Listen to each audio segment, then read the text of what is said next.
I doubt I shall ever forget the strange series of events that led to my meeting young Vulcan. The peoples of the world had been fearfully whispering about the Ice Lords for the past 10 years, though of course, they had been present long before then. The Deadwalker army, an endless horde of undead creatures under the Ice Lord's command, swept down from the mountains in the north, annihilating all resistance on the continent. Each battle only served to swell their ranks with the defeated dead, and the bloodless world seemed ready to sink into an endless ice age where there would be no place for the living.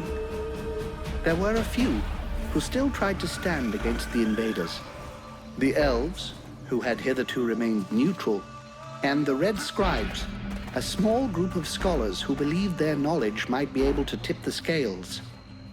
The scribes had recently engaged the services of a group of mercenaries known as the Freeborn Blades, a renowned company who would become even more so after these events. The Blades were to protect them while they performed a ritual which was intended to change the course of the war.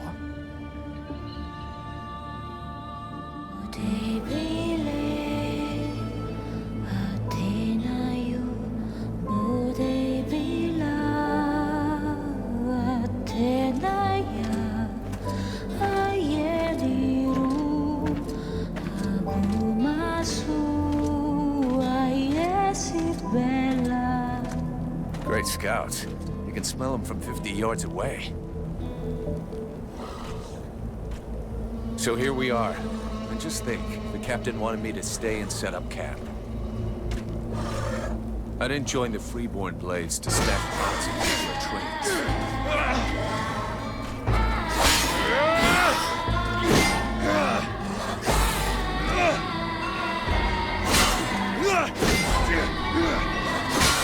But he knows that. He knows his men, and he knows his powder master hates just hanging around. Setting up camp. Now that's what I call being useful.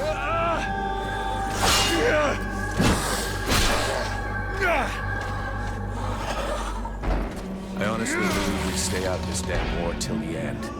Well, looks like the end just showed up. The Ice Lords have really done it this time. All of Vertiel is on the brink. Nothing will stop the Deadwalkers. Soon there won't be a town left to fall back to, or even a tavern where you can spend your pay. There's no one left to turn back this filthy, stinking tide, if it were even possible.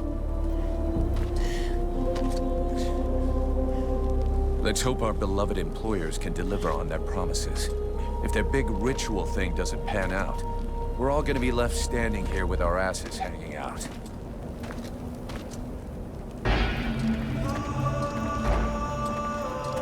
A bunch of chatty priests playing Sorcerer's Apprentice against 7 immortal mages. Sounds great. Anyhow, you have to fight fire with fire, so they say. Damn, they're here already. I better warn the others fast. Hey, enjoy your stroll. Get over here and tell me about it.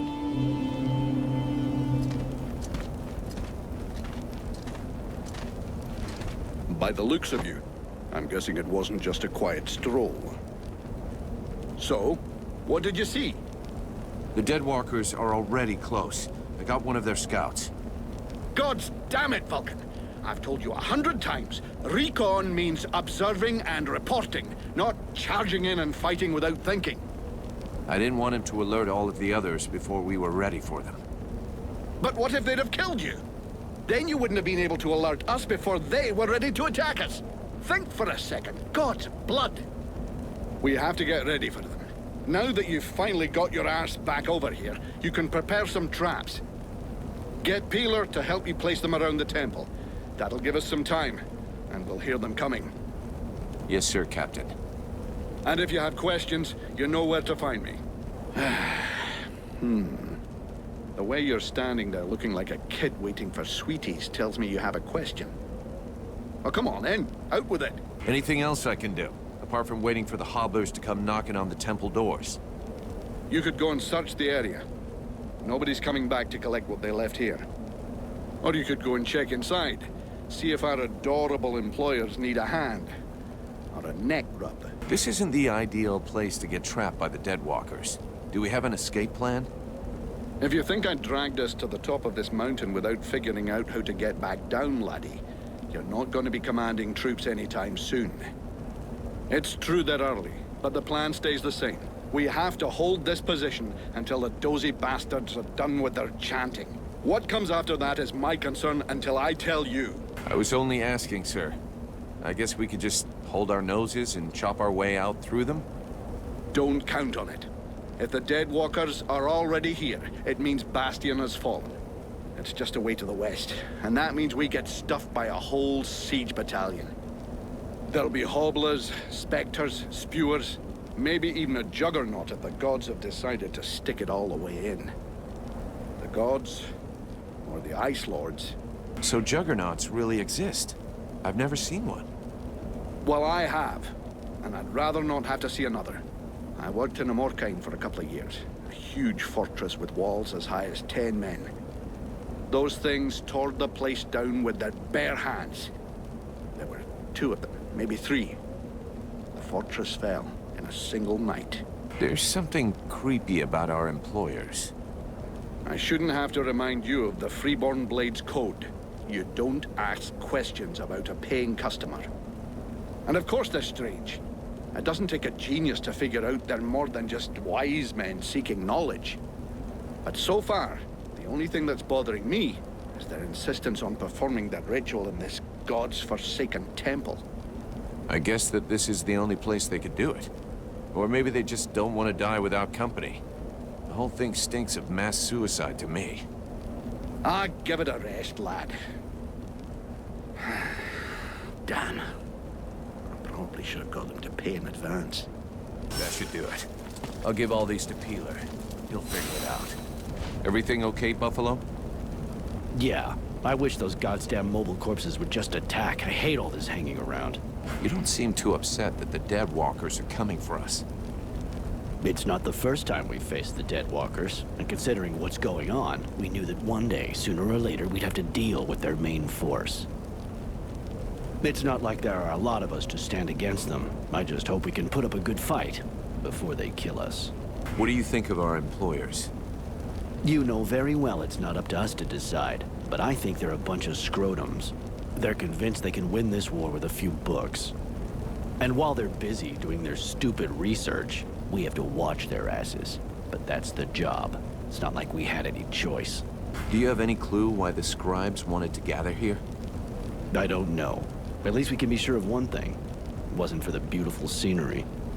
I heard them mumbling about an invoking chamber. That's what they came here to find. I guess it must be important to them.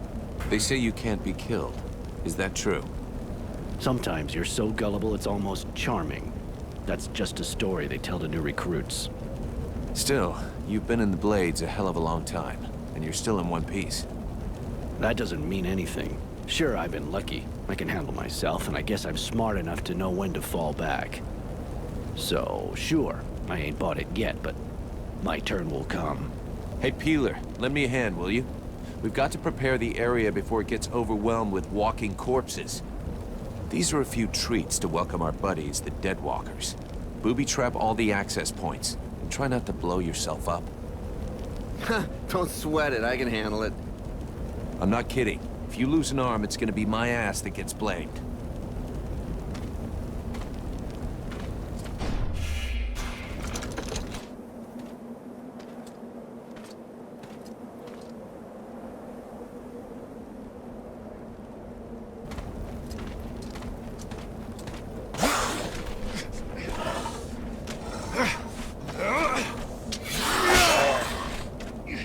The hobblers are coming! Now! Drive them back! We must hold the esplanade!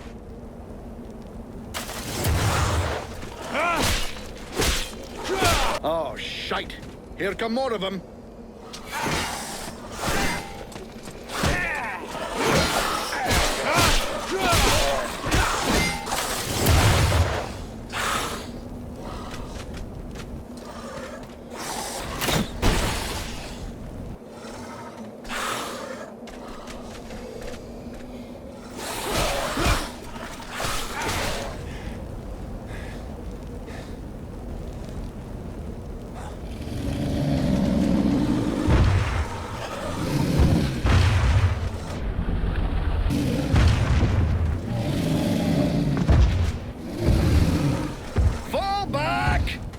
Everybody to the temple! Now!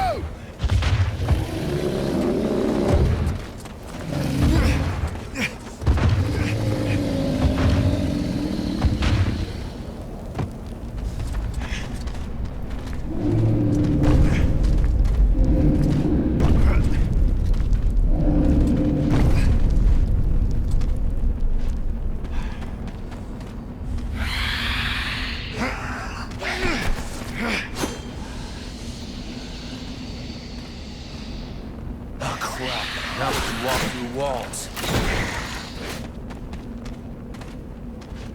You go see how Buffalo is getting along with the scribes. He's meant to be guarding their invoking chamber. Huh? But Captain... Get out of here! And go find Pila for me while you're gone. I'll give you butt, Captain. Right. Are you coming or what? Is everything okay, Buffalo? As long as I can hear them mumbling, everything is okay. One of those dead things managed to get as far as here, but I killed it before it could interrupt them. That's good news. Captain's holding the front entry, Hawk's on the west wing, I got the east. Got any idea where Peeler is? I think I saw him over on the east side. You should find him if you head over there. Thanks. I hope he's still in one piece. And, you might want to check inside the invoking room. We just came across some specters. Those things can go straight through walls, and they might get in there without asking you first. Is that so?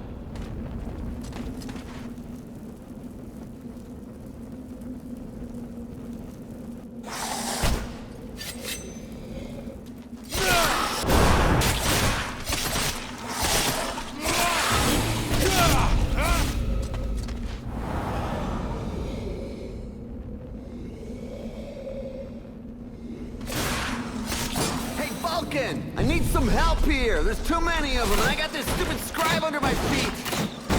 You, scribe. Get back to the chamber with the others. Can't protect you if you keep wandering around. Hey, thanks. Without you, I'm pretty sure that jerk would have gotten me killed. No shit. Next time, be more careful, okay? I talked with the captain. He wants to see you. Oh, shit.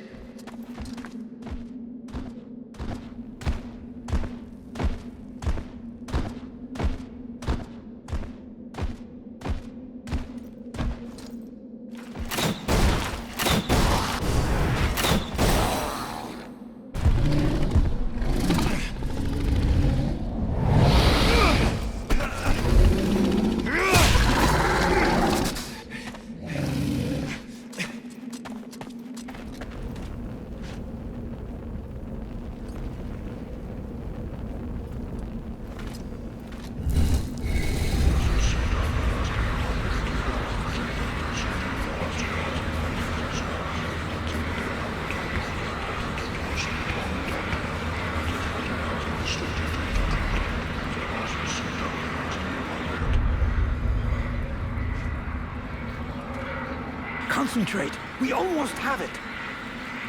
Well now, that must be the 5th time I heard him say that.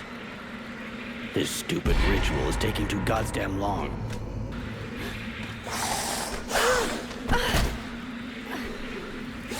Oh, shit. Here come the hobblers.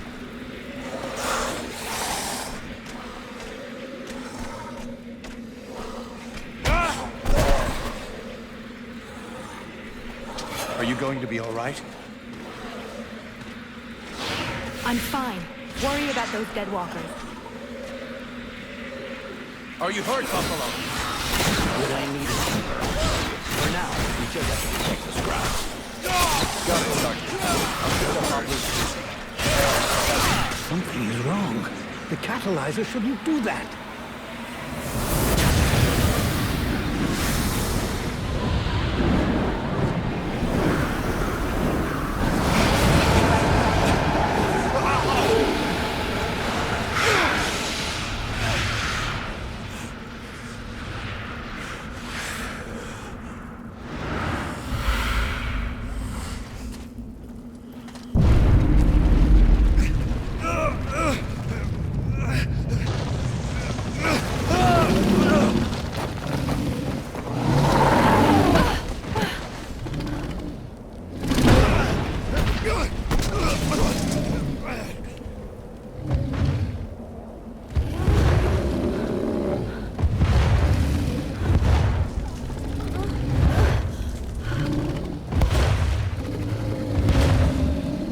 Stay away from my daughter!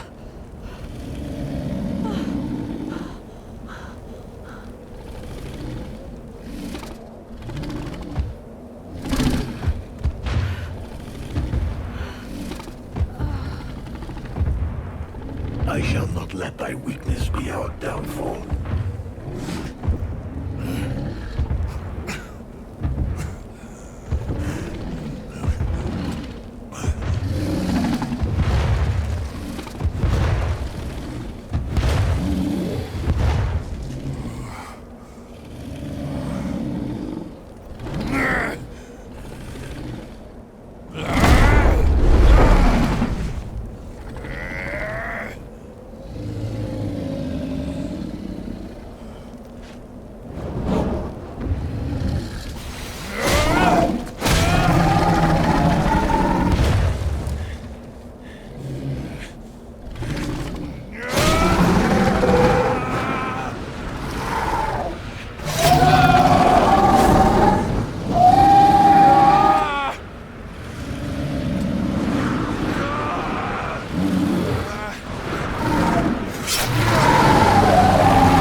How did I do that?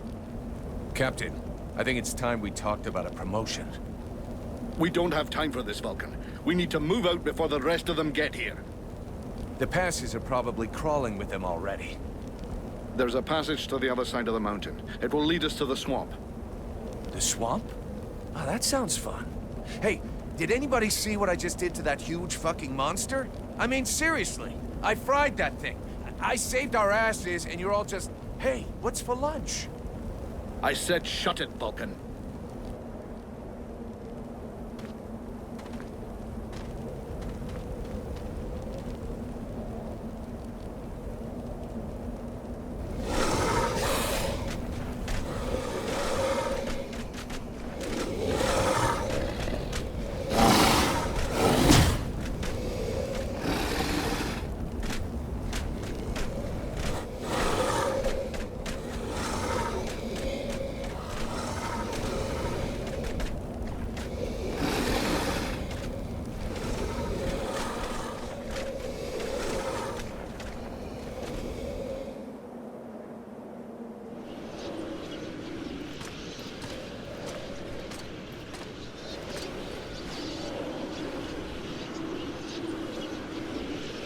Thou hast fled. What the? Thou didst hold the power to face the necromancers, yet thou didst flee. I had no choice. No choice. Hast thou even thought of choosing? Thou art fled like a thief, and thou hast left me, a shadow of myself, trapped here in this prison. I did not create this situation. I'm not even sure I understand what has happened. The hour for questions is past. Thou must act. It is I who will suffer for thy cowardice. I who will pay for thine fault. I who will face extinction. And if I must die, if the flame is extinguished, our world will die as well. I will not let the flame die.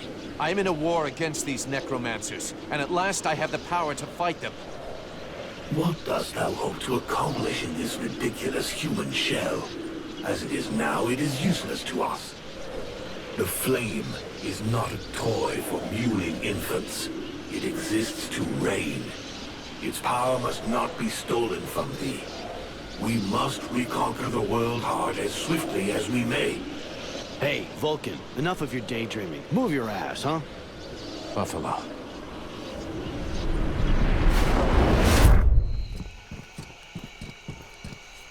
Vulcan, you hear me?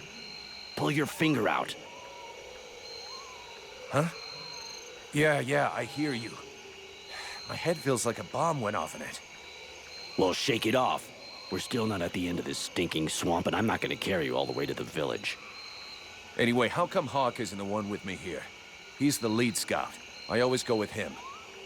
Hawk is covering the back of the line. So this time, I'm the one who goes with you. You'll get over it.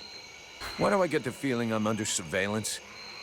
You think nobody noticed your little stunt at the temple? Damn right we're watching you. Now shut your trap and keep an eye on our perimeter, while I keep an eye on you. And while the captain has a nice chat about me with the red scribes. It'll be a lot easier to talk to those two-faced snakes without you hanging around. Don't worry about it. He'll tell you what you need to know. And if he doesn't tell you, then I will. Thanks, Sarge. Let's get moving before everybody catches up. You lot are about as discreet as a herd of hunchbacks.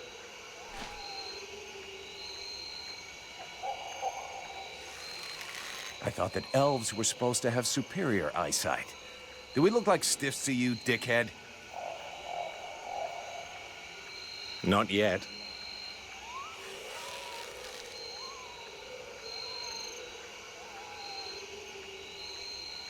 But with an arrow sticking out of your throat, I'm certain that even a chatterbox like you could do a passable impression. And you'd be the next one down. Possibly. Perhaps I should aim for the largest target first. Not if you want to keep both your balls. What have we here? Buffalo in person. Well, that's a good sign. What's going on here?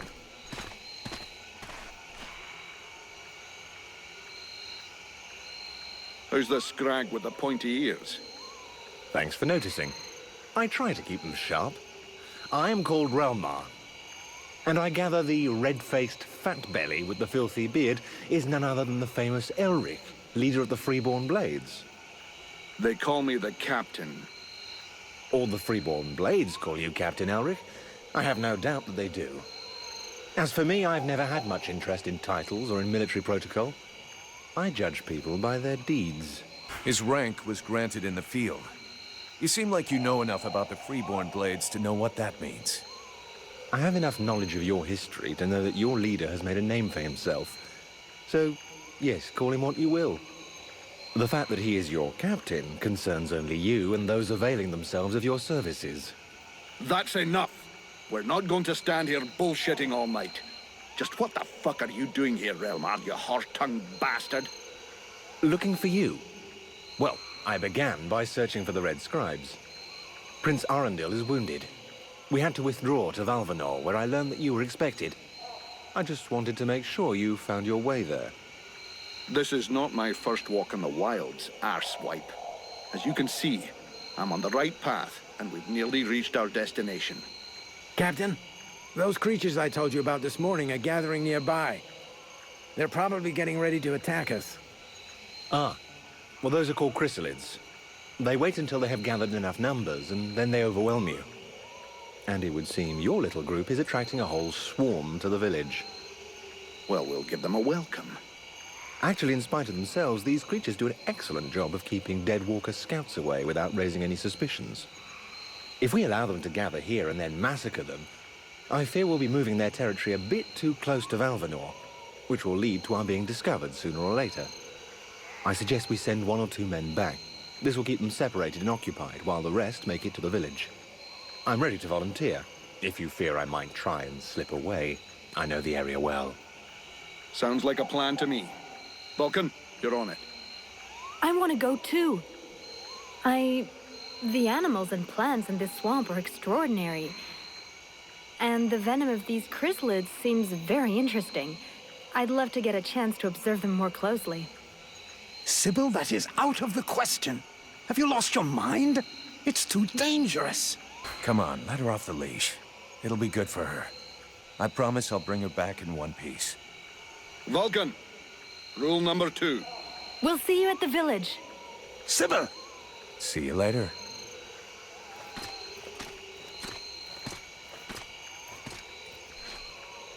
They're all around us. What a fascinating creature. I have to make some notes on it. So Alas is your father? Yes. And yes, he is the leader of the Red Scribes. That's handy for you. You are so predictable. Daddy's little girl can do whatever she wants, right? Don't fool yourself. I'm endlessly having to prove myself more than any other scribe. My father doesn't treat me better than the others, and I expect no less from him. At least that explains why you look like you just stepped out of a library. I guess he encourages you? Yes, of course. But I'm big enough to make my own choices. Knowledge fascinates me. And I suppose it would have been like that whoever my father was. Can you tell me more about your order? Of course. The Red Scribes are an order of sages. Our quest is to find the answers to all the great mysteries of this world. And so you know about magic? We study magic from an essentially theoretical viewpoint. But we're not an order of magicians. Even though some of us practice healing magic, but we have nothing to do with the destructive power magic used by the Lords of the Frozen Shadows. And we know very little about that domain, unfortunately. I see. But that doesn't mean you can't research it, huh? Obviously, especially now. Any knowledge which would help us turn this war around would be helpful. But according to our archives, we were already studying magic more than 5 centuries ago. Oh, really? What do you know about the Ice Lords? As much as it is possible to know without having met them. In some ways, they're quite fascinating, even though the term might seem inappropriate. Perfect. How do we kill him? If I knew that, do you think I would keep it to myself? But I can tell you this, we do believe it's possible. We know that there are 7 lords. Black Storm, Lady Crystal, Marshal Winters, the White Lady, Lord Blackfrost, the Chiller, and the Ice Duchess. Everybody knows that. We've had our asses kicked by them enough. For sure. But in the past, there were more of them. Some scrolls talk of 9 or a dozen, even of 30 lords. Of course it's confusing. And I doubt they would have freely given the information of how to kill one of them. But you can bet that some of them have died. We just have to discover how. Where did they come from?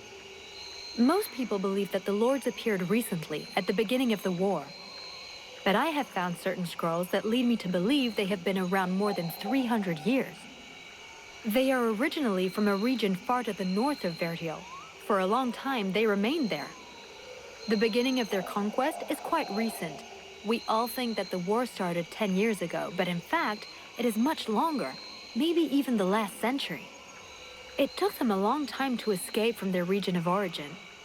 The dwarf kingdoms were in their way, and they put up a fight. You had me going there for a moment. I'm sorry, but dwarves?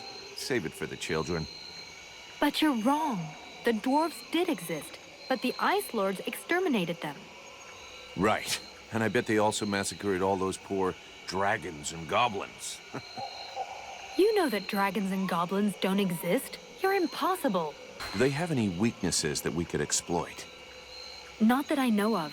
All of the Ice Lords are powerful sorcerers. They are far more powerful than all the other magicians. They have an unlimited army. If they have a weakness, it's not that. But in spite of all of this, you think there is something? I do. We often imagine the Ice Lords as a vast megalithic power. But that's not true. In fact, they desperately hunger for power. Just because they pooled their powers to create the Deadwalker army doesn't mean they like each other. Their balance of power is precarious. As soon as they are done with destroying Vertiel, they'll probably start killing each other. Sure, but that doesn't help us much if we have to wait until they're done. Perhaps there is a way to stir up the tensions between them. Even if for the moment, I can't think how.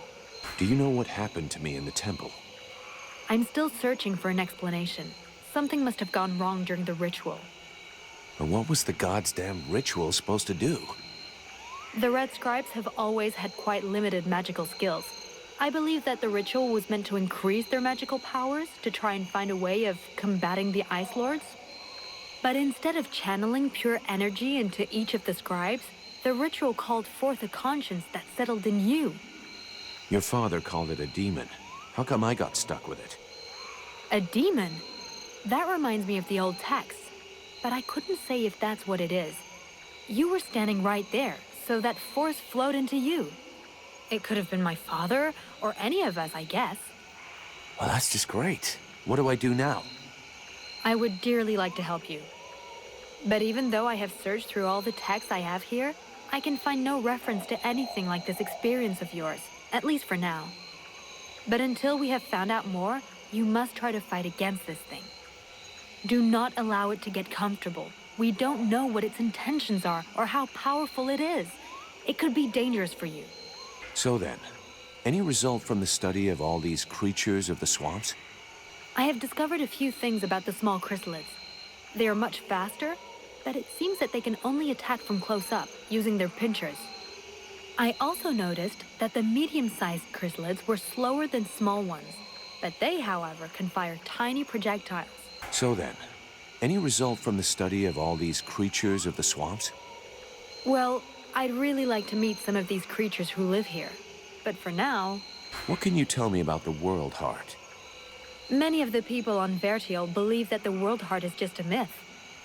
There are many different beliefs from one region to another, but most of them have more in common than not. The World Heart is where life and prosperity are born. I've already heard that crap. If we were to imagine Vertiel as a living being, the World Heart is exactly what it sounds like, the heart of the world. It's what keeps the world alive.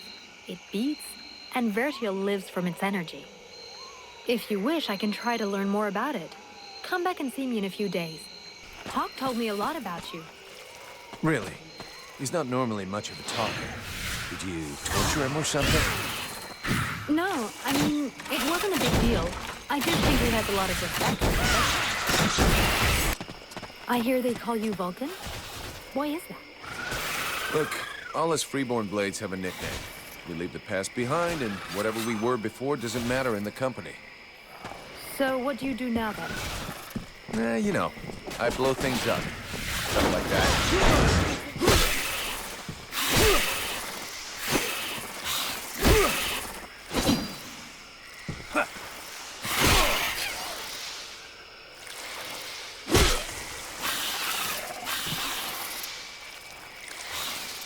Hey, this guy's fucking fearless.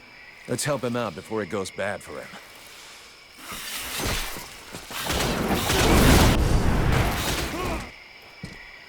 Despite his determination, the knight was in an awkward position. He thanks the mercenary for having assisted him in his task.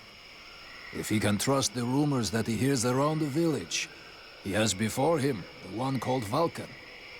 He has the pleasure of welcoming the mercenary to the village. And you are? The knight is called Ranval, last survivor of the Order of the Ember Knights, and now protector of Valvenor, this village. The new arrival is most welcome, but the steward is waiting in the old village inn. This is Valvenor. It is not a beautiful place, but for the time being, it seems to be unknown to the Deadwalker army. This village has known better days. Before the war, it was popular among the rich hunters who came to enjoy the ample game in the swamps. Today, the only visitors are refugees, who are sadly too numerous for the scant resources of the village. A small healing house provides comfort and succor to the injured. The knight is quite fond of Mirana, the healer who runs the place. Does the mercenary see the building opposite? It was once an inn, but it is now the residence of the steward, the man now in charge of the village. This is a very large inn, considering the size of the village. There must have been many visitors before the war. With any luck, we might get to sleep in a real bed tonight. How come you talk that way? Always in the third person. The way people speak is different from one place to another, and I am from another place. The knight's people are a warrior tribe from Algendar, and he is proud of them. Where can I find the steward? As the knight said, the steward is in the old inn, the big building in the middle of the village. What does the steward want with me? The captain has offered the services of the freeborn blades to the steward. The steward must have orders for the mercenary. Shit. I'm gonna get stuck being this guy's errand boy. Damn. I knew I should have gone with the rest of the company. What can you tell me about this backwater town? This village is a modest one, and its reserves are almost gone. Its only strength is its isolation in these swamps, but that is also its greatest weakness. I already figured it was some kind of shithole. That the refugees and the villagers must live together is difficult, and the situation is worsened by there not being enough food. The swamp offers protection against the Deadwalkers, but it also harbors many dangers. Its creatures often attack the village. When the knight and the elf are not there to defend the walls, the watch often leave them unguarded. Shameless. A good day to you, soldier. I do believe that today is your lucky day. I should warn you. Try to rip me off. I'll rip bits of you off. No. I would never do that. Have you ever met the steward? He came to see the refugees several times, but I never spoke to him. I got the impression he couldn't stand us. He's the boss and we're the little people. The life of a refugee can't be easy. I've been a refugee for years. 5 to be exact. All these years on the road. And believe me, it's never easy. But this village is a pretty good place. The healing house gives us food most of the time, and we're safe. That's not bad. How are things going with the guards? Oh, we don't see them too much around here. They're basically here to guard the village. They don't give a shit about the refugees, so they keep their distance. And I hope for the steward's sake that he's not counting too much on them to keep him safe. I've seen lots of soldiers on the road, but as useless as them, never. Oh there, Powder Man. You still didn't manage to blow yourself up? Pretty quiet around here, huh? Yeah, too quiet for my taste. Do you really imagine the Deadwalkers are going to forget about this place just because this swamp is dangerous? No, but it'll slow them down. Maybe we'll see them coming. Ha! You can bet your ass they're already here. There's something in the air that stinks, and I don't mean the locals either. I feel like the Ice Lords are watching us. Right now. How are the Freeborn Blades holding up? We left some blood on the stones in the temple, but most of the company got away all right. But if we don't get some new recruits soon, things are gonna get serious. The captain has sent some men ahead to Karalthas. I hope they manage to pick up a few recruits, and they're not too scabby. Is there anybody in this village worth recruiting? See for yourself. There isn't a single man amongst the guards or the refugees that knows which end of a sword you're supposed to hold. We'll just have to wait. And be careful. So, you made it out of the temple then? I did. I suppose my time's not up yet. I guess that'll cause more gossip amongst the youngsters. The eternal survivor. My balls. There are some days when I wish it would be over. I tell you, you'll be the one that buries all of us. Do you think we can win against the Deadwalker army? Against the Deadwalker army? No chance. Now, the Ice Lords, that's another question. What do you mean? Only that sometimes you have to try to chop off the head, you know? That bunch of walking corpses wouldn't be any trouble at all if there was no one to guide them. I guess you're right, but I don't think that makes the task any simpler. There was a time way back, you know, when there were so many of us in the company, several hundred, that the captain decided to delegate. So he chose 2 lieutenants. Those 2 assholes fought over how to share out the men for weeks. They both wanted to take the best men for their group. And the result? We had our asses handed to us by an army that was hardly more numerous than we were. I guess what I'm trying to say is that the Deadwalkers are just the same. You've got 7 bosses, and each one of them wants to control everything. So if we were able to set them against each other? Now you're thinking straight. I don't know how we could do it, but I'm sure that it's possible. My goodness, let's see. You're not pissing blood, you're not vomiting your guts out. Both legs are in place and they seem to be holding you upright. Congratulations. It looks like you'll pull through. And now you'll excuse me, but I have other miracles to accomplish, and not much time to devote to people in your condition. Take it easy there, Doc. I'm with the Freeborn Blades, not one of your refugees. You could be Blackstorm himself for all I care. Now get out of my way, I have things to do. Yeah, who are you? One of them fucking mercenaries, right? Fucking mercenary, yeah. Sounds about right. You know what I call your lot? Ore blades. And I got no time for ore. Maybe if you were to do something about your bad breath, the whores would let you get close to them. You know, I'm just saying. Go fuck yourself, Orbleed. Here we go. Another one of these hick refugees. There's nothing for you here. Call me a hick one more time, and I'll be using your face as an anvil. Let's all remain calm, shall we? Please forgive my error. With all this commotion and all the thankless tasks I find myself confronted with, I often find my attention to detail slips. So, what can I do for you? I need more info about Valvanor. And you have decided that I have a sympathetic face. It's the story of my life. Talent worthy of a king's ransom, but surrounded by cretins who only seek that which is free. What can you tell me about the steward? Oh, don't expect me to say anything bad about Bertolf Chambriad. I'm not always in agreement with him, but I can see that he knows his business. And he keeps the village relatively safe. It's not often you see an elf blending in with other cultures. Are there many of you here in Valvanor? To my knowledge, I was the only one. That is until Prince Arundel and his acolyte arrived. Does that pose a problem for you? Not at all. Well, it does for me. His Majesty the Prince of Imbeciles is going to bring us nothing but trouble. Do you know the woman who runs the healing house? Oh, but of course. She's all one hears about lately. Everyone here will tell you that she's a courageous woman, fighting a noble battle. Everyone but me. The woman's insane. There are already far too many mouths to feed in this camp. Clearly, she's fully aware of this, yet she stubbornly insists on making things worse. And the Red Scribes? Know anything about them? Oh, certainly. A boring bunch of fusspots, spreading science and preaching the good word while never suspecting that anyone might see through their little game. Our game? Well, pray tell. Give us the details. Please, give us the benefit of your extensive knowledge. I don't pretend to know about all their little plots. I spend very little time with them, and frankly, I couldn't possibly care less about them. But I am fully aware that pretty speeches serve no better purpose than manipulating minds.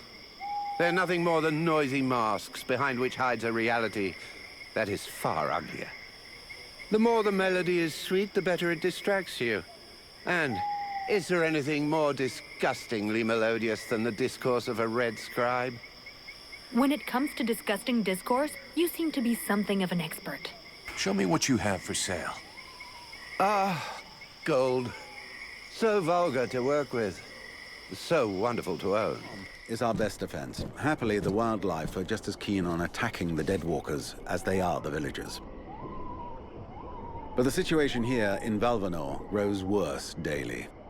And each new wave of refugees increases the risk of drawing unwanted attention to this jungle. No Ice Lord scouts who find this village will ever escape to tell the tale. Of that, I can assure you. Also, my men are reinforcing your defenses. Forgive me for saying, but you have some serious weak points. Especially the defenses around that refugee camp of yours. The arrival of the Freeborn Blades and the Red Scribes has greatly improved our chances of survival, Captain. Believe me when I say that we are most grateful to have you with us. Needless to say, your men and the Red Scribes are welcome and free to go where they will. But as for any other newcomers, our gates are closed. You must understand that our food stores are as limited as our abilities to defend our village. Until you arrived, we had but one person who was even vaguely capable of treating our injured. And the case of Prince Arundel was completely beyond her skills. And there is this beast story. Doubtless another fairy tale, the fruit of an alcohol-addled brain. Nonetheless, several of the Watch have gone missing. Something hidden in these swamps is causing these disappearances, but we cannot risk sacrificing any more of the few men remaining to us on sending patrols. Large groups entail moving chrysalids that are unmanageable. The others quite simply do not return. Silence. If I were to listen to everyone, I would need 10 times the number of men I have to verify the truth of every tale. Enough. You must aid me to do this. I am not able to do that. Your endless wailings are unbearable. In the name of... Vulcan? But, by the gods, man, what is... This world is condemned.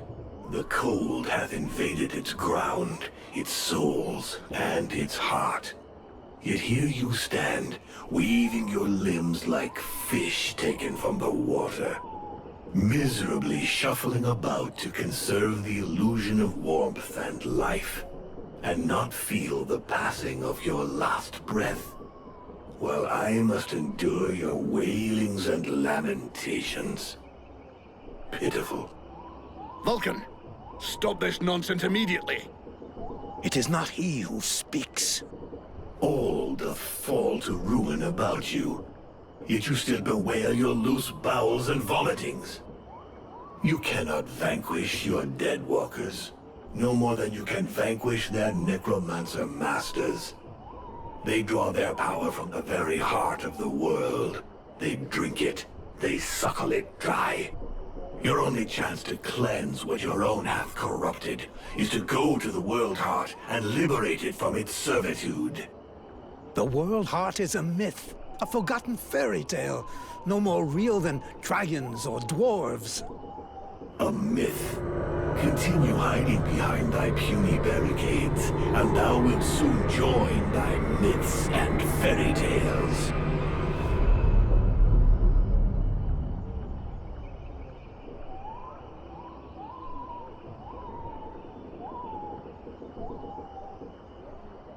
Cease your pretense. I know you have returned to consciousness. What the hell happened? I was just listening to the steward blabbing away with the captain, and then... And then you lost control. I don't know, it's like something in my head zapped me so it could use my mouth. But I was still there, still thinking what I was saying. This is not the first time you have felt this presence manifest itself. No. No, it's been there since the temple. It's also in my dreams. I think... Interesting. It would seem that your body is host to some other entity. And it is clearly a spirit of fire. No kidding. I got a demon in my head. Something of the kind. In truth, I could not say what it is. Not yet, at least. Don't make me laugh. After all, it's your disciples that let this thing out of its cage, right? That has nothing to do with it. Do you have any idea of the implications of this incident? What? Just because I said some weird shit? Believe me, it's not the first time that's happened. Obviously, you haven't understood. The thing that is inside you, it wishes you ill. There is not enough space inside you for two souls. That demon wants your body. It will control you more and more until it has replaced you completely. Ha! Thou thinkest I crave the body of a mortal? I am a prisoner here. My place is in the world heart. It will not hesitate to lie to you, to tell you that which you wish to hear, so that you will allow it to consume you. I never asked for this cage. I never asked to be forced to hear thy every thought. It is I who have been invaded. It speaks to you. Do not listen to it. Cast it from you. If you do not resist, it will crush your soul. Hey, take it easy. One day at a time, okay? I'm gonna take a walk.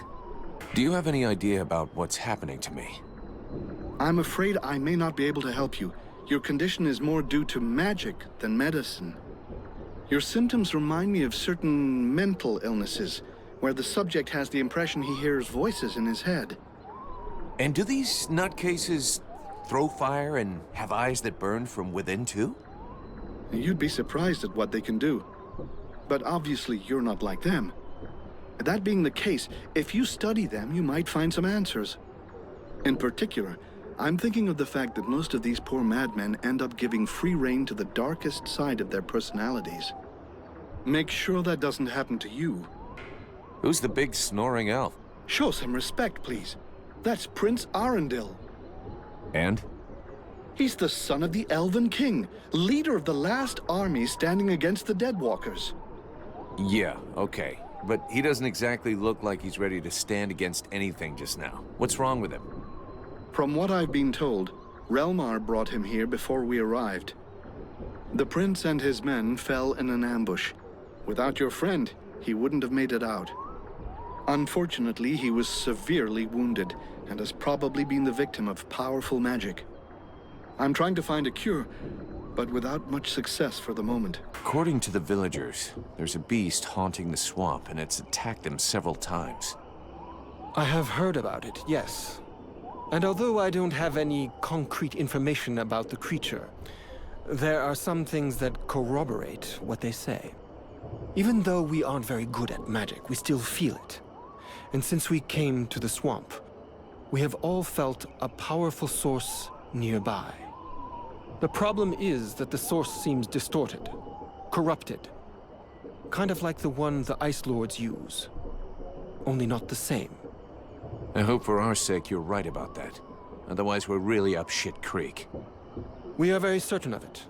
But this magic could very well have transformed one or more creatures in the swamp, making them more aggressive, bigger. Who knows? Something to frighten the villagers, in any case. So you're telling me the thing is magic and corrupted? Brilliant. Just what I needed. Tell me more about your order. Before the war, our main objective in Creed was to collect and save all kinds of knowledge. We had a presence everywhere on the continent, and had chapters in every major city. We studied and preserved all possible sources of knowledge there. We also dispensed information and care.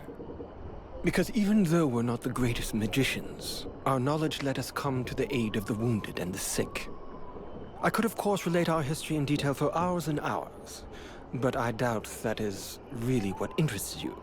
With all the knowledge accumulated by your scribes, you must have learned something about the Ice Lords, surely. We do indeed know some of their secrets, and a good part of their history. Anything we could use to fight them? We thought we'd found a chink in their powers that our ritual was supposed to let us exploit. But you saw the result. That's one way of putting it. That said, I'm beginning to wonder if we haven't involuntarily brought about the conditions for their end. I'm not following you. What you have within you could well turn out to be their doom. Even if I don't have the faintest idea of how or why. And unfortunately, as long as we don't know more about it, we also have to fear that it might lead to our doom, too. The captain wants me to help your village. You got a job I can do? With our shortages of food and fighting men, our worn-out equipment and the growing lines at the healing house, I cannot deny our village is sorely in need of help. Sadly, I fear that these are not the sort of problems you're used to dealing with, unless I'm much mistaken. Maybe I'll surprise you. Your guards... how can I put this? At first, I thought they were disobeying orders. Now I think maybe they don't even understand them. If you're stupid and incompetent, you should be digging turnips, not taking care of security. You're beginning to worry me. Is it really that bad? Are you kidding me? The state of their weapons is enough to make you cry. Maybe they'd be good for splitting logs.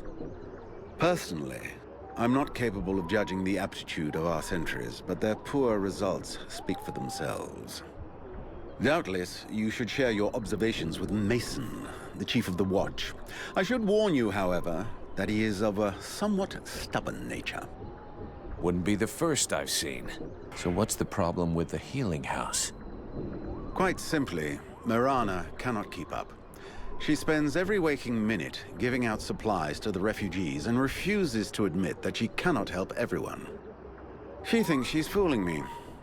I have heard rumors that her food stock is running low. Unsurprisingly, the crowds outside are becoming restless.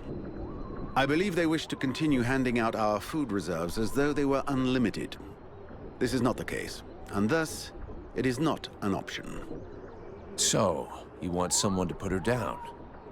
Why, I never suggested any such thing. I just wish she would see reason, for all our sakes. But I have asked nothing of you. I was merely answering your question. I need the reports about this beast that attacked the villagers. I fear I am unable to be of help. I'm still not entirely convinced that it even exists. All I know is that several villagers have vanished. One villager is at present in the doctor's care, following a supposed encounter with the said beast. These swamps are crawling with dangers. There is nothing to suggest anything out of the ordinary. The refugees are always inventing horror stories in an attempt to force us to open our gates and let them inside. It might be worth checking it out. You said you lost one of your patrols, right? That is so. You should speak with Randval. He was most anxious to go out and hunt the beast down, but we needed him here. Now that we have more able bodies to guard our gates, I imagine he would be keen to pick up the scent once more. The Order of the Freeborn Blades is of great repute, and the mercenary does honor to its name. The mercenary's powers are both astonishing and fascinating.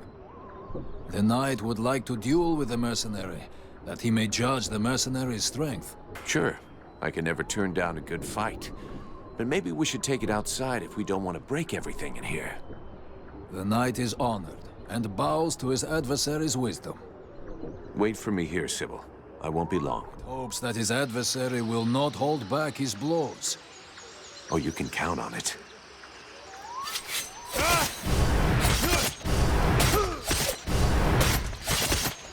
The knight has never before battled an adversary with such power, and he believes that he could be that which is needed to change the course of this war. You fight pretty good yourself. Where did you learn your moves? I can't believe you learned to fight like that in this backwater. The knight has traveled far and fought many battles. He has only lived in this village for a short time. What are you doing in the middle of these swamps when you could be making a difference on the battlefield? The knight has fought a great many battles, but he feels he can be more useful protecting those who have nothing left. I have to go. I'm glad we could test each other's mettle. It was fun. Before his adversary rushes off to fight other battles, the knight has a question for him. He wishes to know if the Freeborn Blades would like him to join them. I'm not the one who decides who joins the company, but I can ask the captain for you. He has thought long on it, and wishes it would be so. Well, that's great. I'll ask him, but I can't promise you anything. Do I have to spill it out, or should I just put my boot in your arse? Clear off! Would you just shut your stupid mouth for 2 seconds, please? The steward sent me here to help you. Oh, that's all I need. Don't he think I got enough on my plate? Now he sends me some ore blade from God's nowhere. Hey, as long as it ain't me is paying for you, hey? You want to help? Knock yourself out. I warn you, there's plenty to do. Get to the point before I set your breath on fire. All right, take it easy. No need to get nasty, eh? You want to help? Yes or no? Keep talking. Well, for a start, you could try and find one of my patrols that's gone missing. At first, I thought maybe one of those half-wits was sleeping it off under a tree somewhere. But it's been a while now. Maybe something bad happened to him in the swamp. I guess I could go back and check. What a coincidence. That's exactly what I was gonna ask you. After that, well, I suppose a pro like you, I guess you would be useful helping out the sentries. It won't be luxury. I don't know if you've seen what we're supposed to fight with, but, wow, if you can have a word with your quartermaster to see what he can do for my lads, you have my blessing. The benediction of a drunk. Better and better. It's what all us fucking mercenaries dream of.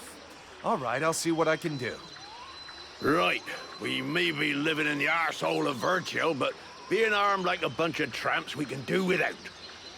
And while you're at it, when you've been to the forge, you'll probably feel like letting off steam a bit.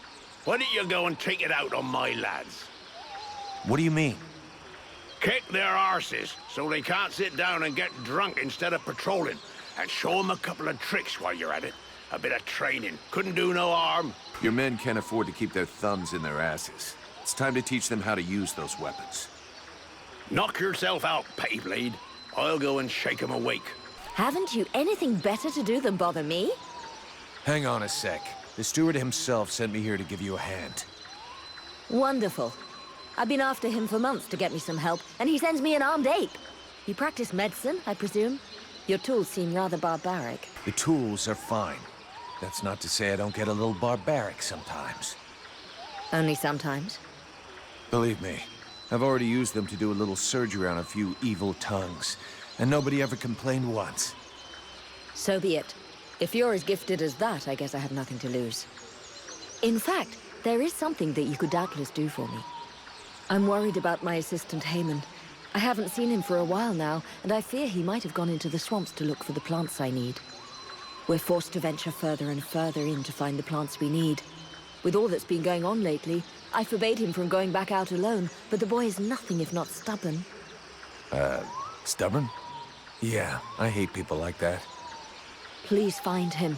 He's a good boy. He's done nothing but help others since he arrived. Without him, the House of Healing would be a house of death. If I'm gonna be slogging through the swamps anyway, might as well take a look around and try to bring back the plants you need too, right? You got any drawings or descriptions? Yes, that's a good idea. I would be grateful to you, but above all, try to bring back my assistant Haman in one piece. He is your priority. For the rest, basically, I need food, medicinal herbs, and of course, I wouldn't say no to a few pre-prepared potions. All of our stock seems to disappear so quickly. I'll give you the parchment that I made for Haman to help you recognize the specimens I need. He knows them by heart now, after so many trips. Right. Plants, potions, chow, and one assistant. If I come across any elven tea, would you like a cup of that too? That would be lovely. Have you heard any rumors about a beast wandering around in the marshes? They are not rumors. There is something in these marshes, and I have a patient in a coma that confirms it. Something? What does that mean? Where can I find it? I don't know exactly what it is. The wounds don't resemble anything seen around here before. What you seek is large, powerful, and obviously has enormous claws at its disposal. The wounded man was found west of the swamps, crawling towards the village. If you really wish to fall upon that beast, that would be a good place to start. But bear in mind the possibility that it may be the beast which falls upon you. So what do you think of the steward? Oh, don't get me started on that. Too late if you ask me. If I were you, I'd be wary of him. He is not as honorable as he would have you believe. Know that before the war, he was just a lackey, bowing and scraping before all the people of power that passed by. Due to a superior's mistake, he thinks he's in charge now. He's a latecomer, nothing but an opportunist, ready to do anything to keep his little piece of power. I've had the misfortune of experiencing his sense of priorities. When he no longer has a use for you, he lets you know you're not welcome. I can't say I disagree with you there. This asshole treats everybody like his personal slaves. For the moment, he treats you well because you serve his needs. This might not always be true, and then your lives will be threatened. He'd go that far? I didn't found the House of Healing alone. It was with my husband, Ron. He was not a great warrior, nor a renowned strategist. His only gift was for healing. He was my teacher before becoming my husband. The steward welcomed us with open arms. We took care of his men, his villagers. Then the refugees started arriving in greater numbers. Too many for Chambriad, who ended up closing the gates and pretending that these people simply didn't exist. Ron was furious. He tried to make him understand that he would heal everyone, no matter what. And if the self-proclaimed leader of the village wasn't capable of taking care of anyone other than himself, that he would do it. A few days later, I came back from the swamps to discover Ron in agony in the healing house. He had been poisoned. You think this was the work of the steward? Who else would have reason to kill him? Everyone loved him and counted on him. Chambriad thought that without him, the healing house would close and that the number of refugees would diminish naturally. Unfortunately for him, I will continue my husband's good work even unto my dying breath. He gave me an even greater reason to keep going. This healing house is a waste of time and resources. These people are but dead weight. Who are these refugees you're helping? They are the outcasts of the war. Those who didn't have the privilege of dying in combat, or who lack knowledge of the arts of the forge. No one wants them. If I don't help them, nobody will. You're doing the right thing. Taking care of them is good for everybody's morale. The ones who do the fighting want to know they aren't doing it for nothing, and that their people won't be abandoned while they're gone. That is far from the only reason. but I'm very happy to hear you say it. What did you do before the war? Before the war?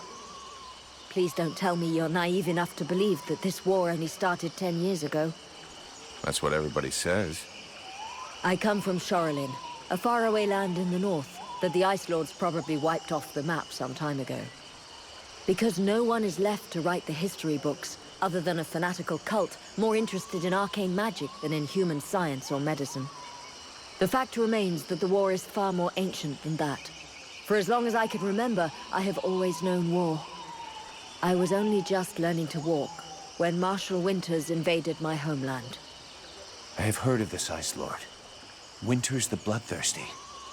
I wandered along the main roads for years, always heading further south, staying just ahead of the advancing Deadwalkers. First with my sister and a family of neighbors. Then just with my sister. Then all alone. Until the day I met the man who would become my husband. A remarkable elf who taught me how to heal and how to love and help those near me. But after years of fleeing and ending up here in this isolated village so in need of healers, we decided to put down roots. Roan died 8 months ago, leaving me alone and in charge of the House of Healing that we had built together. I'm looking for a blacksmith. Do you know where I can find one in the village? You could go and ask Esael for what you need. He's an elf who lives nearby. He's a rather odious character, but there isn't any alternative really, unless... While speaking with the refugees, I learned that one of them used to be a blacksmith, but he arrived here with nothing other than a dying cow. His name is Renko, I believe. I don't know if he's skilled, and without a forge he may not be much help. But he is certainly much more pleasant than that horrible elf. Perfect. I couldn't have done better. I reckon the lesson is gonna leave a few marks this time. Have you got time to go again, while they're still warmed up? Why not? Let's go. Even so, they are making progress. If you whack them enough times, they remember how to defend themselves. Are you up for giving them one last lesson? One last lesson. Nice job. Of course, they'll hate you for a while, but what they learned here today will save their lives one day. My pleasure. I like this way of saving lives. The knight heard talk of a troubling event that happened during the meeting between the mercenary and the steward. Yeah, the short version is that I have a demon living inside of me. A demon? The knight has never heard of such a creature. Should he be worried? I don't think there's anything you can do to help, but I have to get this thing out of me. I just can't risk keeping it. The knight does not possess the requisite knowledge for this, but he will be honored to help search for it. The scribes are working on it. It's their job, after all. The knight does not completely trust these scribes, and he suggests that his friend do likewise. You mentioned the Order of the Ember Knights. What is that? It is the order that the knight belongs to. They are the surviving warriors and honored soldiers of other orders that were lost during this war. Oh, so it's kind of the Order of the Orphan Knights.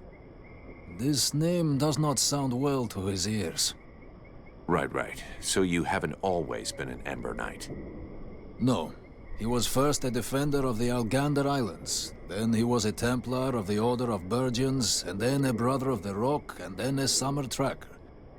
So all of those orders have been lost. That must have been hard.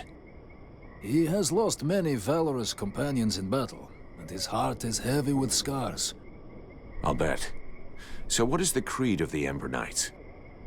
The knight has long searched for the answer. Now he knows it. To seek a glorious death and carry as many enemies as possible away with him. That's kind of depressing. If you follow me, we should be able to find a chance for you to get your beautiful death. Just try not to commit suicide at the first available opportunity. The knight will wait for this moment. You're not from around here. Where do you come from? The knight was born in the Algander Islands. It is a proud and savage place where the struggle against the wind and vicious neighbors makes a man strong. The Ice Lords attacked the islands more than 15 years ago, long before the rest of Vertial knew that the world was now at war. The clans were always fighting, but they fought together as brothers when the islands were threatened. And as a defender of Algander, the knight had the honor to be one of the first to fight. And with his brothers for a long time, he repulsed the invader. Some of the clan chiefs wanted to make peace with the Ice Lords, but the Ice Lords betrayed them, and the clans were decimated. Their numbers were sorely missed during the following battles, and in a few short months, the war was almost lost. The knight was sent by the surviving clan chiefs to the mainland to find allies. But time is a cruel master. When he returned to his homeland, the islands were buried beneath the ice. So how did you end up in the village of Valvanor? When he saw that all his kin were slain, the knight was hungry for revenge and sought out battles to bathe his pain in blood. But in every battle, he lost more of his brothers in arms and faced an enemy that only grew stronger. The orders were always hazardous, with betrayals common and errors never-ending. Faced with these eternal difficulties and death, always more death, the knight lost his hope, and so he left the field of battle. He decided instead to take care of the war's victims, to protect them, even though he knew it could only last a short time. It is a final mission without any other hope but to give comfort and relief to a few innocent souls. What do you think of the Red Scribes? Their studies have made them blind. Only knowledge interests them. They show contempt for all else. Today they have the ear of the last surviving warriors. They do not deserve this honor, and their words are hollow. So what did you abandon when you entered into the Order of the Ember Knights? The knight has already said he does not wish to speak of this. This could be the last chance you get to talk about it. It is true that tomorrows are becoming less likely. But the abandonment of the past means the forgetting of it. And it is often painful to dig through memories. That's what you claim, but I can tell you're dying to talk about it. Very well. Know then that the knight once had a family. I suppose they must be dead. I'm sorry for your loss. It was long ago. 15 years have passed since his wife and his 2 daughters were taken from him. The Deadwalker army? Yes. They were among the first victims when the Ice Lords attacked the Algander Islands. They were thought to be safe with the other women, far behind the front lines. But the Deadwalkers broke through our lines and stole away the innocents. The knight searched the enemy lines for days, but when he found them, he had to fight what the sorcerers had created from his wife and his children. A dread creature, multiple and monstrous. This was the most difficult fight of all his life. The steward said there was a beast attacking the villagers. This is what one hears, yes. Something is wandering through the swamps, devouring the reckless. The saddest part is that it's often the guards who end up lost, along with their equipment. Meanwhile, we are overrun with refugees who serve no useful purpose at all. Get that forge cooking. You've got work to do. I don't want to see so much as a dent in the guard's armor. And we need some weapons with edges that will actually cut something. I don't even have enough materials to forge a single sword worthy of the name. Sorry, but if what you want were possible, it would have been done long ago. What's more, I'm not really a blacksmith. If you want an assembly line of weapons, I wouldn't count too much on me. So all I need to do is find another blacksmith. Ha! Good luck with that. If they were as common as that, Valvanor would have had its own long ago. And I could happily return to creating my statues. All right, what do you need to improve the guard's equipment? Everything you can possibly bring me. Metal, leather, coal, preferably in large quantities. A dozen or so pieces of each would make a start, I suppose. I'll take a look around and see what I can find. I'll get you something to work with. Lovely. You've brought me a bit of everything, and that's a start. When you've brought me twice as much, then I can begin. Are you kidding me? Twice as much? Why didn't you tell me that before? You must be hard of hearing. Perhaps you should get yourself a horn for your ear. I specifically told you that this was just to start with. You've given me enough to begin planning, but nowhere near enough to equip the entire guard. I must have more raw materials. All right, I'll get them. And if I find a horn, I'll save it for you. But I wouldn't count on me putting it in your ear. I'll get you something to work with. Oh, that's perfect. You see? When you put a little effort in, you can achieve results. Now, go and fetch me the guard's equipment so I may begin my work. I think I'll tell Mason that his men can haul their own shit up here. I've done enough running around as it is. If I came back here, I'd be tempted to invent a new alloy. Maybe of your own damn blood. You got any of that famous elven bread that can feed a family for 6 months? You insane? Do I look like a baker? It's always the same, isn't it? Just because you have pointy ears, everyone assumes you schlep around with an enormous bag stuffed full of your land's most famous culinary delights. I'm afraid I don't. And let me fill you in on a closely guarded secret among the elven people. Our bread is disgusting. Better that you eat sand, which would stay down easier, as well as tasting better. Tell your boys to go see the blacksmith. They'll repair their armor and weapons now. Finally, some good news. Great job. That fucking asshole has been refusing to help me if I won't go scouring for his raw materials all over the swamp, as if I was his slave. Yeah, the nerve of some people, right? Take this for your trouble. So where exactly did the patrol disappear? Somewhere out in the swamp, to stop the chrysalids from regrouping too close to the village. But I specifically ordered them not to go too far. I'll handle it. I'll go find them. Gods, these people are amateurs. This village is about as secure as your granny's underwear. Not a single watchman at his post. It's worse than I'd imagined. I'll deal with this, Captain. Good. I'm counting on you. Remember, if you screw this up, we'll all be joining the ranks of the Dead Walker army as soon as their scouts find this place. You wanted the Freeborn Blades to help the villagers. Is that still happening? As long as we have to stay here, yes. Why? The villagers told me about a beast. I have to find its lair. Hawk talked to me about that a while ago. He said he'd found some suspicious-looking tracks that led back to the northern swamps. I'll go and follow the tracks. Where's Hawk? No idea. I sent him off to scout that part of the swamp, but he hasn't reported back yet. Do you really think we should be trusting these red scribes? Vulcan, I'm not going to try and make this pretty. These are tough times. Thanks to this cursed war, our list of potential clients is shrinking faster than my dick when I jump into an ice bath. I get it, that after what happened in the temple, you'd like to send them all packing. This whole demon business is complicated. But we are mercenaries after all is said and done. We're not a charity. We're only as good as our clients. And you know, even if they did screw things up back there, they were right to try and find some way to beat the Ice Lords. What's the alternative? Lie down and wait to freeze? Thanks to them, we all nearly bought it back at the temple. I'm not even convinced it was an accident. You have a point.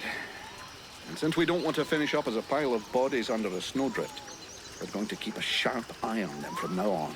Do you think the company is going to make it? Of course. The Blades have always come through. They've existed for more than 2 centuries, and they won't give up now. Not during my watch. But to tell you the truth, we're not looking too fresh. Not with the losses we took back at the temple. And as for new recruits, it's been what? A year or more since we found anyone worthwhile. Most of us were recruited when the war began, and there aren't many of us left. The only available recruits now are either cowards, deserters, or kids. If we're gonna hold this village, we're going to have to do it using the locals, even though most of them look like they couldn't organize a party in a brewery. As soon as we've recovered a bit, we'll break camp and head for Carroll Pass. I already sent some of the Blades ahead to see if they could find any new recruits. With a bit of luck, they'll come up with something better than one-armed, no-legged trolley rollers. Why did we fall back to the swamp?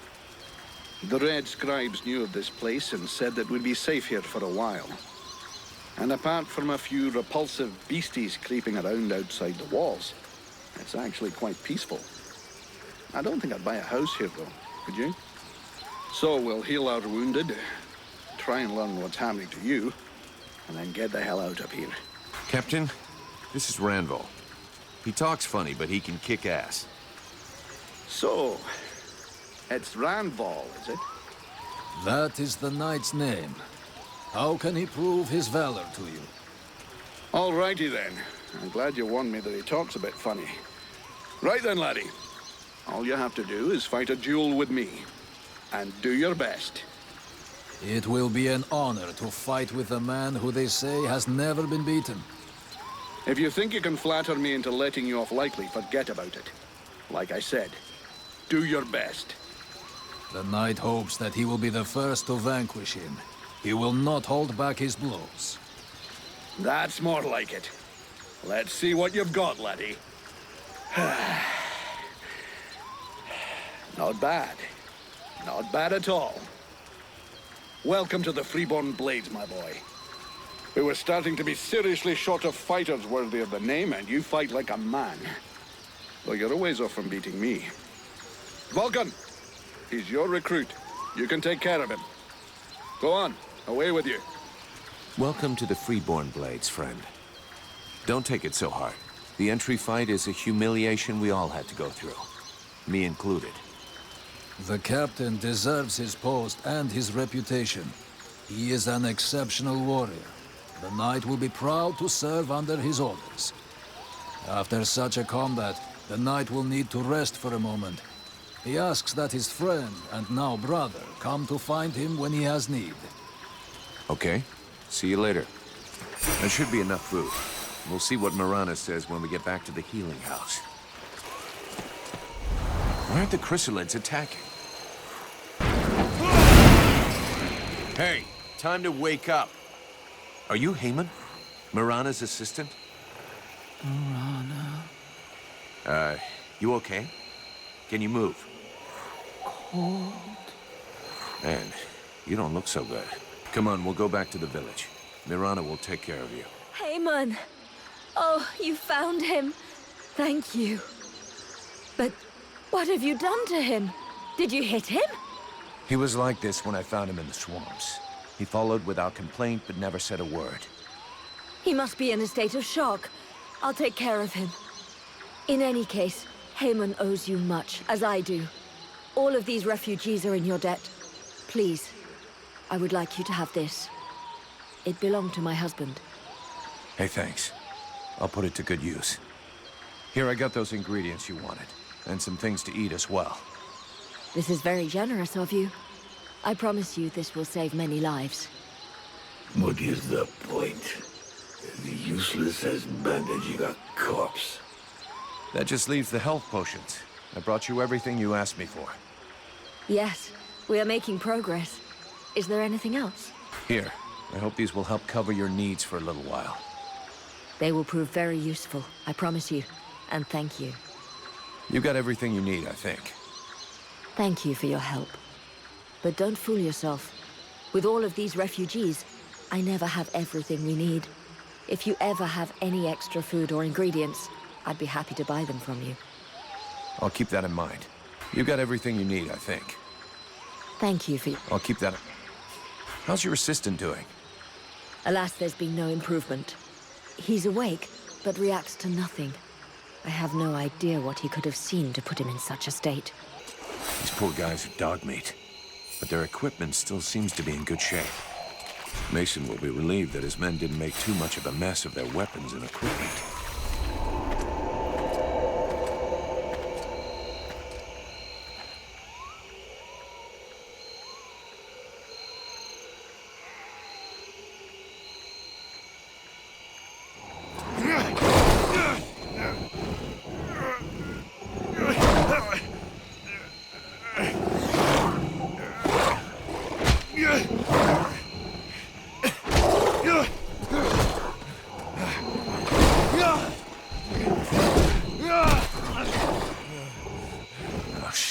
You don't look much like a good luck charm. Fuck. Please!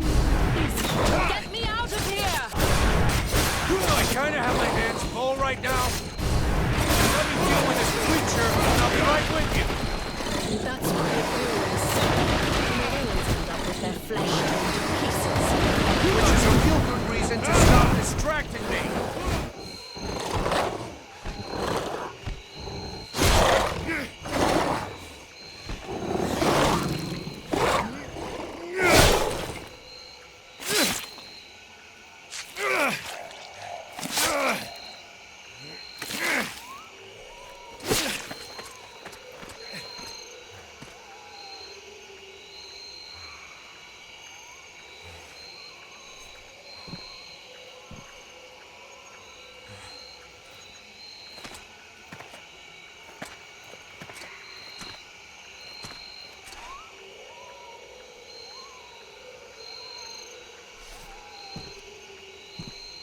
My hero! You did it! You're so big and strong. Now would you kindly get me out of this stinking cage? Do not do it! I know this woman. She is not here by accident. She is a witch. If you free her, we all run the risk of falling under the power of her magic. But Father, we can't just let this poor person die here. It would be inhuman. Inhuman? That is exactly what she is, my child. He's the wicked one. Aeolus, is it not? He's the one who imprisoned me, with no food or water, and barely clothed. I what? You lying bitch! Don't listen to her. Father? She is trying to manipulate you. Use your brain, child. I'm begging you, get me out of here. I can't hold on much longer. Who are you? My name is Edwin. The ignorant will tell you that I'm a witch, a sorceress, or even a necromancer. The truth is much simpler and more socially acceptable. I am, in fact, a magician. But neither as powerful nor as evil-minded as they think me. She lies to thee. She is hiding something, and it is not her body. You would say that. I beg your pardon? No. Nothing. Believe me, she is powerful. She is evil, and she is a danger to us all. You seem to know a lot about her. What the hell are you doing here anyway? The steward asked me to look into a dark power that has been affecting some of the villagers. Something evil. And my search has led me here. It is no coincidence. That cursed woman is the cause. I wouldn't expect him to admit to keeping a woman captive in the swamps for his own evil purposes. Nonsense. And so you just trotted out here with no escort? What, were you afraid we'd charge you extra? I came here as quickly as possible, yes, to stop you committing a grievous error. I was hoping that you would escort us back to the village afterwards.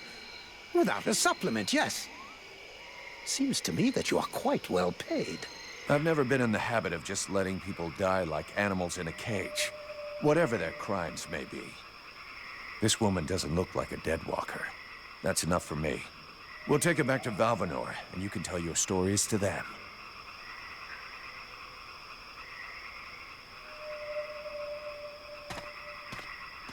Stay away, you stupid girl! No! Fools! Leave her in that cage!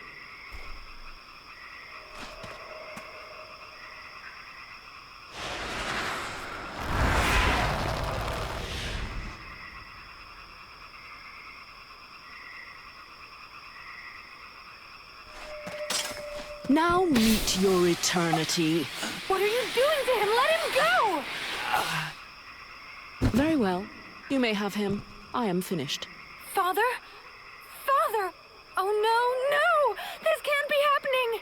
You're gonna wish you had died back there in that cell, you sick bitch! Wait, wait! If I am to die, I wish to know who stands before me. I am Vulcan, Powder Master of the Freeborn Blades. And as for the man you made the mistake of killing, he was our... That is not my question. Who stands before me? Are you an imbecile or blind? I might be the mercenary who is going to grab you by your snake of a tongue and throw you into the darkest pit he can find. From what I can see, you're an imbecile, incapable of piercing the face that hides the true nature of the Red Scribes. Well, I can pierce your face, if that's all you want. In several places. Mock, if you like. Lamb that you are. You insist on believing that your employers are only scholars, curious and inoffensive. Can you not see more? Red scribes, ice lords, they come from the same mold, and they want the same thing. Some are simply more successful in their efforts. Aeolus thought I possessed knowledge which he could use to become the equal of the ice lords. That's why he questioned me. So what? We're at war, and getting our asses kicked. We can't really blame him for trying to find a way to stop the Deadwalkers. Of course. It was for the good of all that I was captured and sequestered here in secret. It was to protect freedom that I was starved, tortured, and humiliated for weeks on end. It was goodwill and kindness that made him enslave a monster to guard my prison. Oh yes, I heard them, all of the screams. That beast did not lack for meat. No, indeed. Yes, in truth, the scribe was such a brave man that it was only for the happiness of his darling daughter that he tried to stab her. That's ridiculous! You are the monster! You're a liar! My father wasn't like that! A liar! You murderer! You'll pay for what you did! Sybil, wait! Witch, I suggest you behave yourself if you don't want to find yourself back rotting in that cell of yours. I'm far from finished with you. I have questions. Lots of questions. And you had better make damn sure I like the answers. So be it. Then I will tell you exactly what you want to hear, mercenary. You had the upper hand. Why did you decide to kill the leader of the Red Scribes? I desperately needed to replenish my power, so I drained his. My mood grows a bit murderous when I get too hungry, or when I spend too many days trapped in a filthy cell without so much as a toilet. Your friend was no hero. His aim was to reproduce the same ancient rituals that permitted powerful magicians to become the Ice Lords that we are fighting even now. He wasn't my friend. He was my employer, and a very influential man. You could have spared him, giving credence to your version of events, but you chose to kill him, and thus any chance of them listening to you. He was a deceitful and manipulative man. No one would have listened to me. So I permitted myself the pleasure of preventing him from harming anyone else. The World Heart has had nothing but suffering from these magicians. I rejoice at this death. We need more like it. Your pleasure won't last long. I have to bring you to Valvanor, where both of us are going to be in a lot of trouble. And since you took it upon yourself to kill their leader, I think you can expect that the Red Scribes are going to want you dead. Do what you must do, mercenary. I'm your prisoner and will offer no resistance. Therefore, take me to your captain. My captain? We have a contract with the Red Scribes. If you have decided you'd rather end it all, I can do it right here, right now, if you like. Cleanly. Otherwise, your best move is to tell your side of the story to the steward. If he'll even listen to you. Ah, but there is the girl. What girl? Sybil? You're dreaming. You killed her father right before her own eyes. She's never gonna take your side. On the contrary, she will tell the truth. She will confirm all that happened here. We'll see. But whatever happens, if I go down, Witch, I guarantee you'll go down even harder. Besides Aelas, did you see any of the other Red Scribes? I was drugged before being brought here. Aeolus is the only scribe who came to visit me during my captivity. But his second-in-command must have known, although I don't know exactly how much Aeolus was able to manipulate his puppets. If they are all as naive as his daughter, I imagine the temptation must have been great. The Red Scribes performed a ritual in an ancient temple. Does that mean anything to you? So that's the reason why he disappeared. The ritual was designed to augment his power. Had it succeeded, he would have become an accomplished magician, the first step toward becoming an Ice Lord. Given the ease with which I killed him, I suspect the ritual was a failure, or at least a partial failure. Let's just say the results weren't quite what he was hoping for. But something definitely happened. There was a burst of light, or maybe flame. And this thing entered inside me. A thing? What thing? A sort of parasite. The Red Scribes told me it was a demon. Neither one nor the other, insolent boy. I bring thee flames. I bring thee the world heart. I bring thee the power, and thou wouldst hold me back with thy ingratitude and thy weak, pitiful body. Thou darest name me parasite. Hello? You still here? Huh? Oh yeah, I forgot to mention.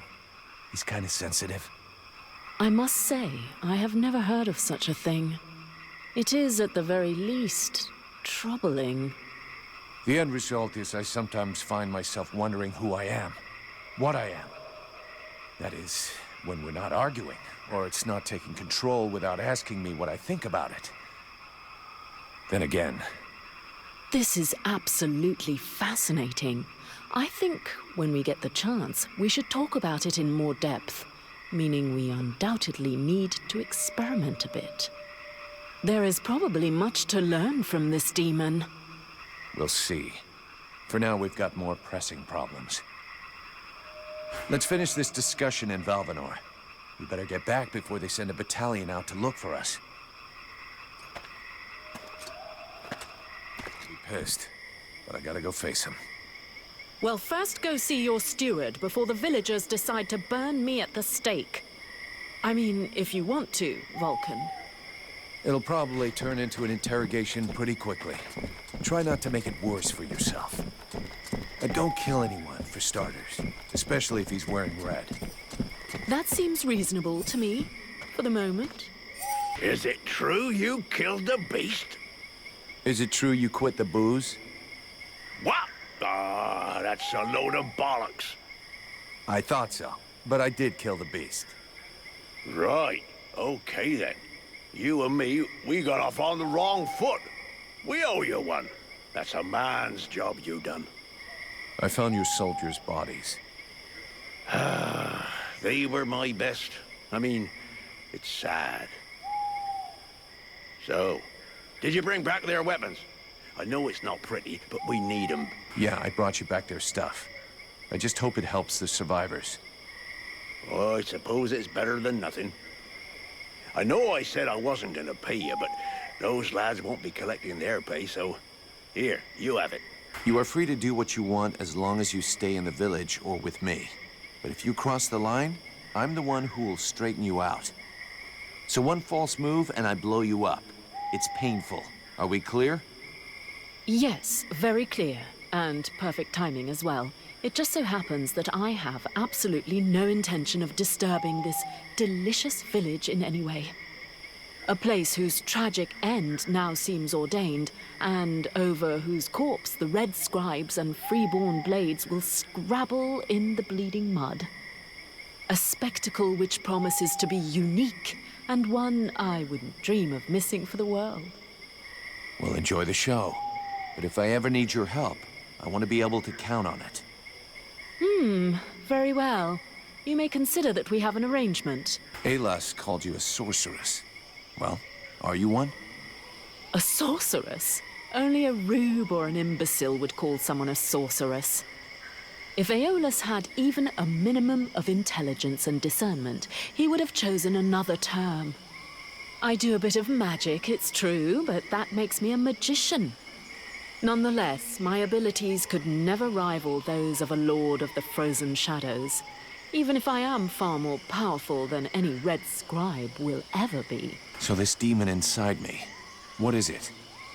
I can't say for sure. I've only rarely ever seen something so interesting, but all the same, I am certain of one thing. Your host is directly linked to the World Heart. To the World Heart? It's a simple question of logic. The ritual performed by the scribes had to make contact with the World Heart somehow. Your affinity for flames is a crucial clue. Okay, but what's my role in all this? For now, you are the vehicle. You'll have to decide if you're going to use its power or just be a simple vessel. Can we win this war? You already know the answer. What was the last battle the Dead Walker army lost? I never heard of them losing a battle. In fact, the last time was 12 years ago.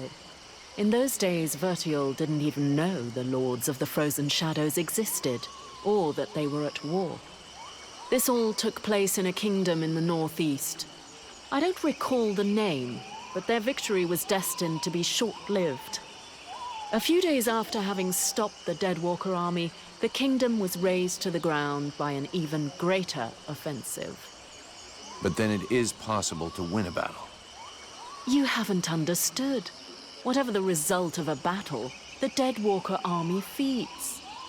Whether they win or lose, they always prevail. All the bodies that fall are eventually integrated into their ranks. It's a war of attrition. If it were only military victory they sought, yes. But don't forget, they are crafty and intelligent.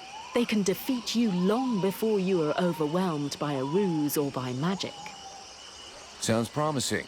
I'd rather stay here if you don't mind. Why? You're not planning to give me the slip by any chance, are you? I don't like the idea of getting locked up by the Red Scribes again. It might provoke me into a loss of my legendary restraint.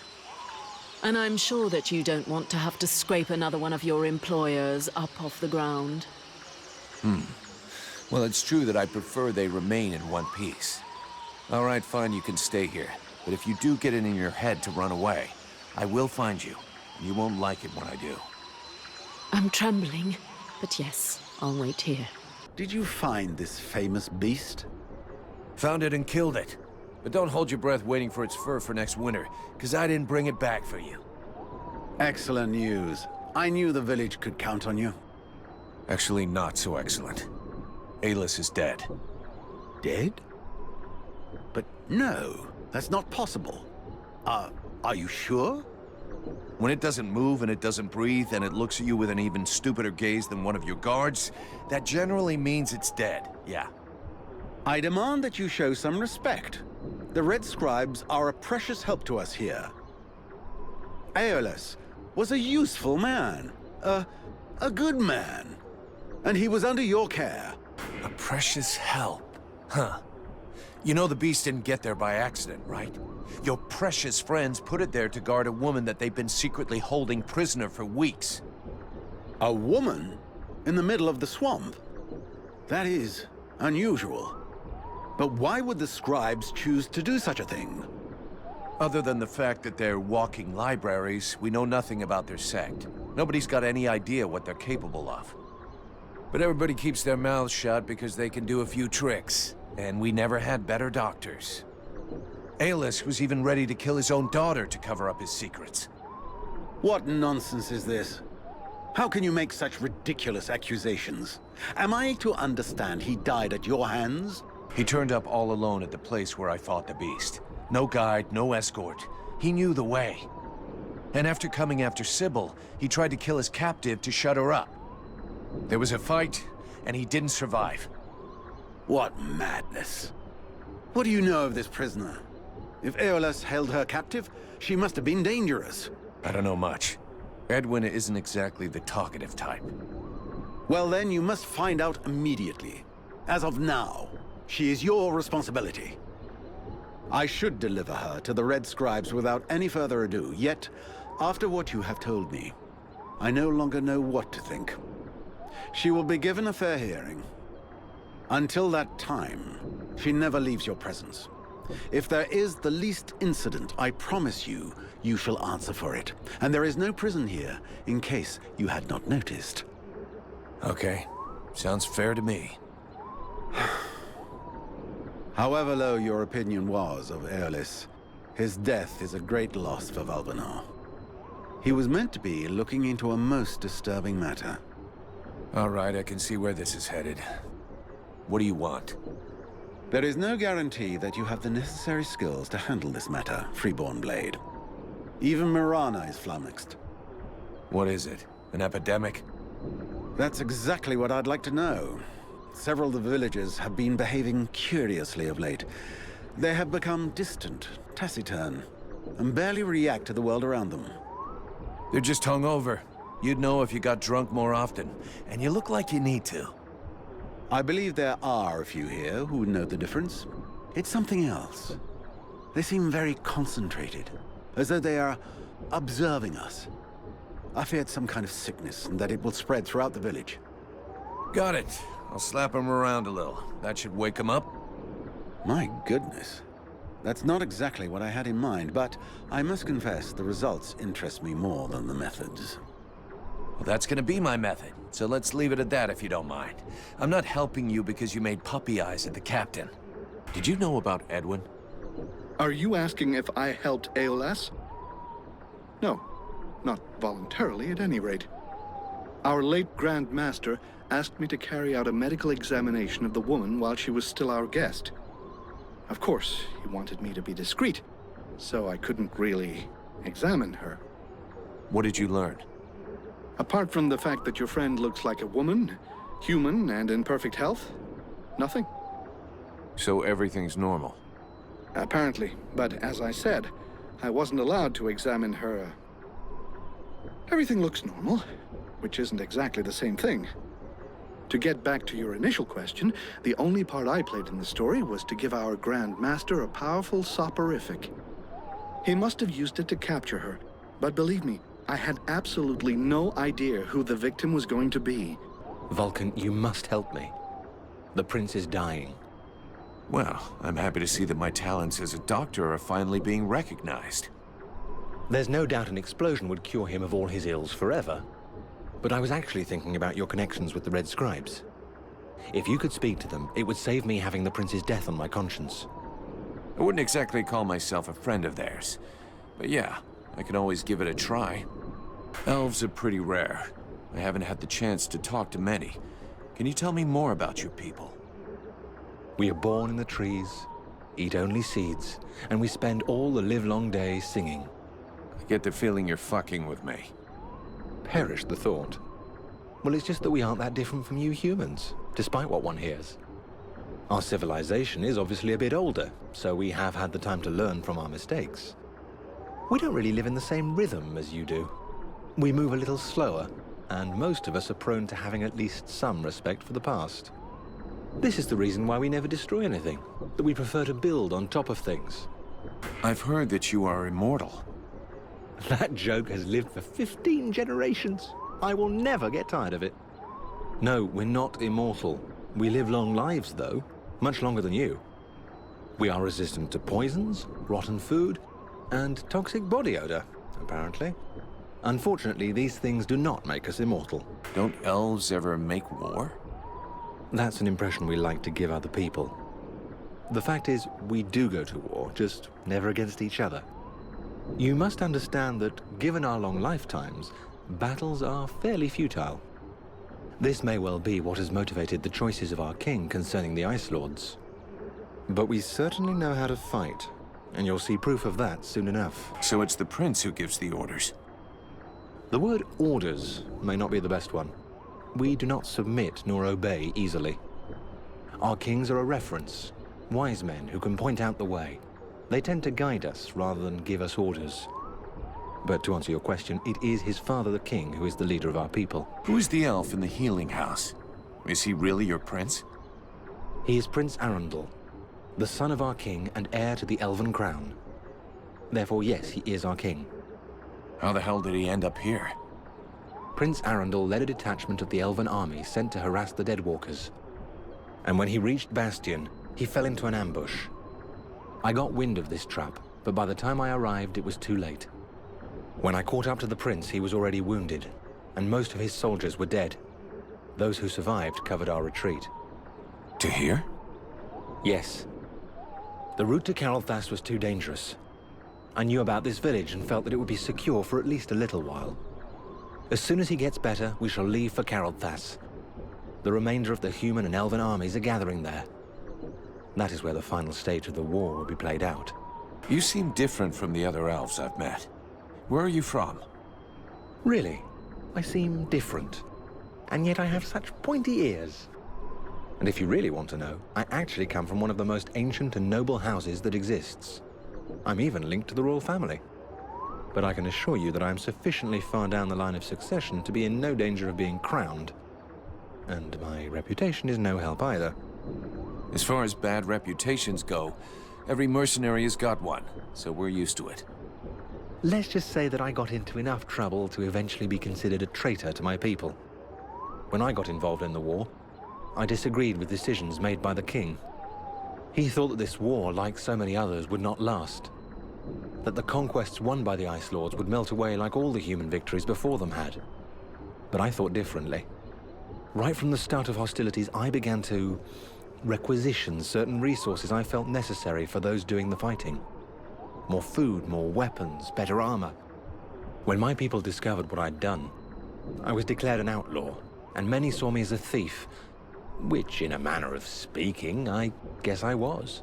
A bunch of cowards. If they had listened to you, we wouldn't be in this mess. I've been telling myself that for years, but I do understand their point of view. It is flawed, but not entirely thoughtless. They have had some time to prepare their forces and to learn the strengths and weaknesses of the Deadwalker army. This knowledge might allow us to turn the tide of the war, even if it does seem too little too late at this point. Do you know these swamps? I've been in this area long enough to have explored a fair amount of it, actually. The region is rather inhospitable, which I suppose is a good thing under the present circumstances. A good thing? You're out of your mind. These swamps are a labyrinth. The Deadwalker scouts will never be autonomous enough to find their way to the village by themselves. That means we should be fairly safe for the moment. At least until a general or an Ice Lord comes to town. Except that recently, there has been a change in these swamplands. And I must admit that I no longer feel safe at all. What do you mean? Something is affecting the swamplands, corrupting the vegetation and the animals. And I have no idea what it is. But anything that grows or lives here could become a threat. So I strongly recommend that you watch where you put your feet. How's it going with your new trap? To be brutally honest, I haven't made much progress. Tell me again what you have in mind. Yeah, that might sound a little twisted. Using sharp pieces of scrap metal, such as nails or small blades. That's not a bad idea. The basic idea is fine, but there's a good chance we won't find the stuff we need around here. But we could replace the tar with... And do you think we'll get similar results with these new materials? Maybe even better. A little messy, but effective? Oh, hell yeah. I'll give you a list of the stuff we'll need. I'll let you go out and find it all. We'll meet back up in a few hours and assemble it, okay? Perfect. Leave me, Vulcan. I don't want to talk right now. No, I'm staying. We have to talk about what happened. Putting it off until later will change nothing. You could at least respect my grieving. You're whining because you just found out your dear daddy was a son of a bitch, right?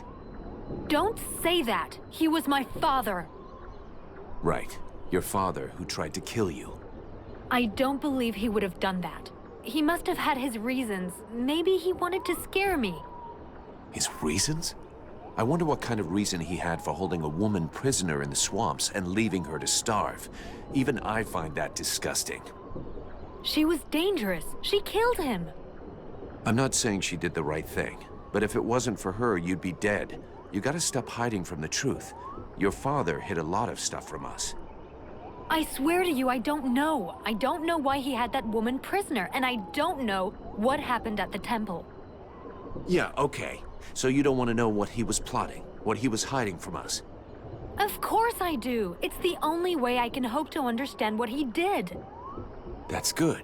So now we have to dry your tears and pull it together. Since you obviously didn't know what he was up to, you are the only Red Scribe that I can trust. If you want to avenge your father, or even understand him, you're gonna have to help me. But I warn you, I can't stand crybabies, got it? Yes, I get it. Your bluntness is eloquent. But don't worry, I'll be there when you need me. So then, any result from the study of all these creatures of the swamps? The sickles have a power that depends on their growth.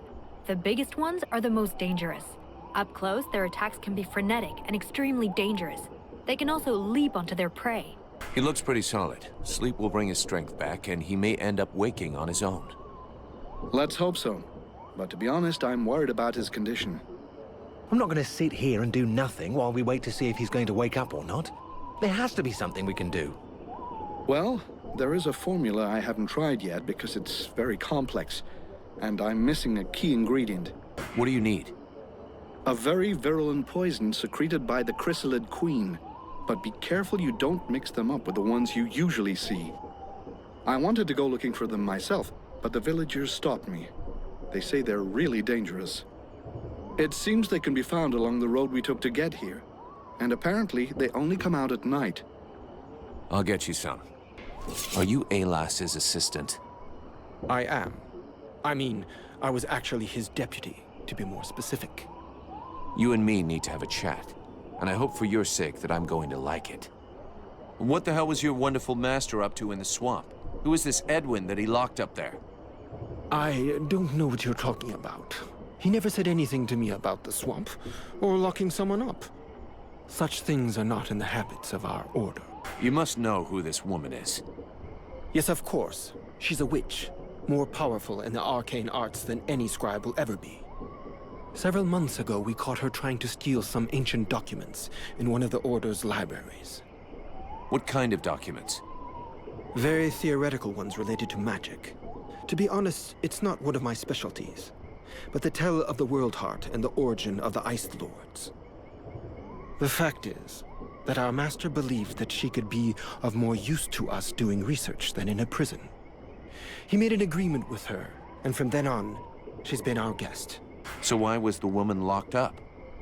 I suppose that there's some connection with the agreement that she made with my master, even if I don't understand why things turned out that way. The way I understand the agreement, it stipulated that she could have access to all of our archives on condition that she help us with a ritual. The one in the temple? Yes, she helped to create the catalyst that you saw. Our intentions were noble.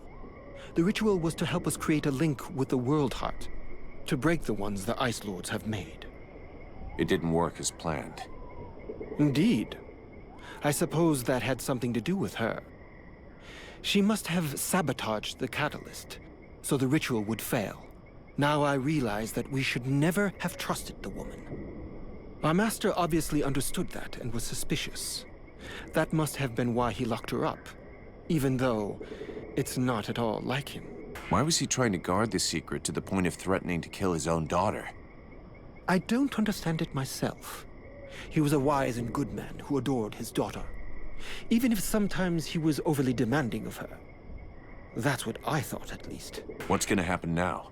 What's gonna become of your order and our contract? Our order will carry on as before, even after the deaths of our previous masters. As Aeolas is no more, now it is my turn to lead. As for your contract, it still holds. The sad fate that has befallen us, and you, does not change the terms. And the Freeborn Blades always honor their contracts. Very well. Have you noticed how some of the villagers are behaving in a weird way? I haven't seen it myself, but I've been told about it. I can't tell you why they're behaving like that, but it may be that it's connected with the feeling we all have. The feeling is that a corrupt and unhealthy source of magic is nearby, and that it is growing hour by hour, to our peril. Uh-huh. You really know how to cheer someone up. Can I do something for you? Yes, you came by at just the right time. Our healer, Silben, needs help. Can you go help him? I just saw Liestus. Do you need help? I think that my colleague has exaggerated my need for assistance. But there is actually something you could do for me. As you must have noticed, there is some kind of corruption in the swamp. It seems to be more concentrated in the north. If you could take some samples of the animal and plant life in the area for me to study, I could learn about its properties. No problem. I was planning on going there anyway. As I understand it, some people are behaving even more stupidly than they normally do? That's right. They have asked me to check it out. Perfect. I'll come along with you. Hang on. What is your interest in all of this? Is there something you're not telling me? What are you trying to prove by coming with me? How perceptive. How brilliant. Yeah, great. Just tell me what you know or think you know about all of this. All right, but keep it to yourself for the moment. We don't want to start a panic, at least not until we're completely sure of ourselves. It seems to me that I recognize these symptoms, and if I am right, these people are possessed. What? What are you talking about? I'm not yet certain. We absolutely must inspect and investigate further in order to be sure. But I think the Deadwalker army is behind all of this. All right, let's go. There are reports of suspicious-looking people around. Have you seen anybody like that? Suspicious-looking people? I most certainly have. There was one in here shamelessly wasting my time. Oh, in fact, I think he's still here. Don't push my patience too far, Elf. It could turn out to be a very painful mistake. It's just that I really don't see all that many people. There might have been a guard who seemed a bit overly taciturn to me. Not that I'm complaining, of course, but I don't even know his name. Well, that was helpful. According to the steward, some of the villagers have been acting strange. Do you have any suggestions? Hey, I'm not a bloody oracle. Bring me some clues, something concrete, anything, and then I can help you. Okay, I'll come back when I know more. People standing around like statues? No expressions on their faces? Eyes empty? Any of that sound familiar? Of course it does. May I remind you that my assistant suffers from these exact symptoms. It resembles trauma, but so far I have been unable to bring him out of it. My respects, General, sir. Do I look like a general? I don't know, General, sir. If I'm asking you that, it probably means that I'm not. Well, it could be a test to see if I'm being a good soldier, General, sir. Then you flunked the test. You are crap at recognizing rank. They never taught me that, General, sir. Plus, I don't see so good, General, sir. Is there a boss guard to help you with that? Yes, General, sir. He posted me here and said to deal with it, General, sir. This village is condemned, and without a doubt it is better thus. All right, we're not going to waste all day on this, and stop calling me General, sir. My name is Vulcan. Understood, General Vulcan, sir. You're wasting your time. Every village always has its idiot. It looks like they've been collecting them here. Whatever. Forget about it, soldier. What do you think of the boss guard? General, sir, Boss Guard Mason, he is a good boss. He is, competent and, Be honest, soldier. The one thing I hate is a liar. Well, it's just I don't want any trouble, General, sir. You won't get any. I'm asking you this because I trust you, and nobody else will ever know. Okay, General, sir. Because the thing is, well, Boss Guard Mason, I guess I don't think he is a very good boss, General, sir. He insults us all the time and never shows us how to do nothing. He spends all his time drinking like a chamber pot instead of doing his patrols. Thanks for the information. It'll stay just between us. What do you think about the steward? The steward? Well, I don't know much about him, General, sir. But before the war, when he took care of the hunting lodge, he used to come and buy vegetables from my grandparents.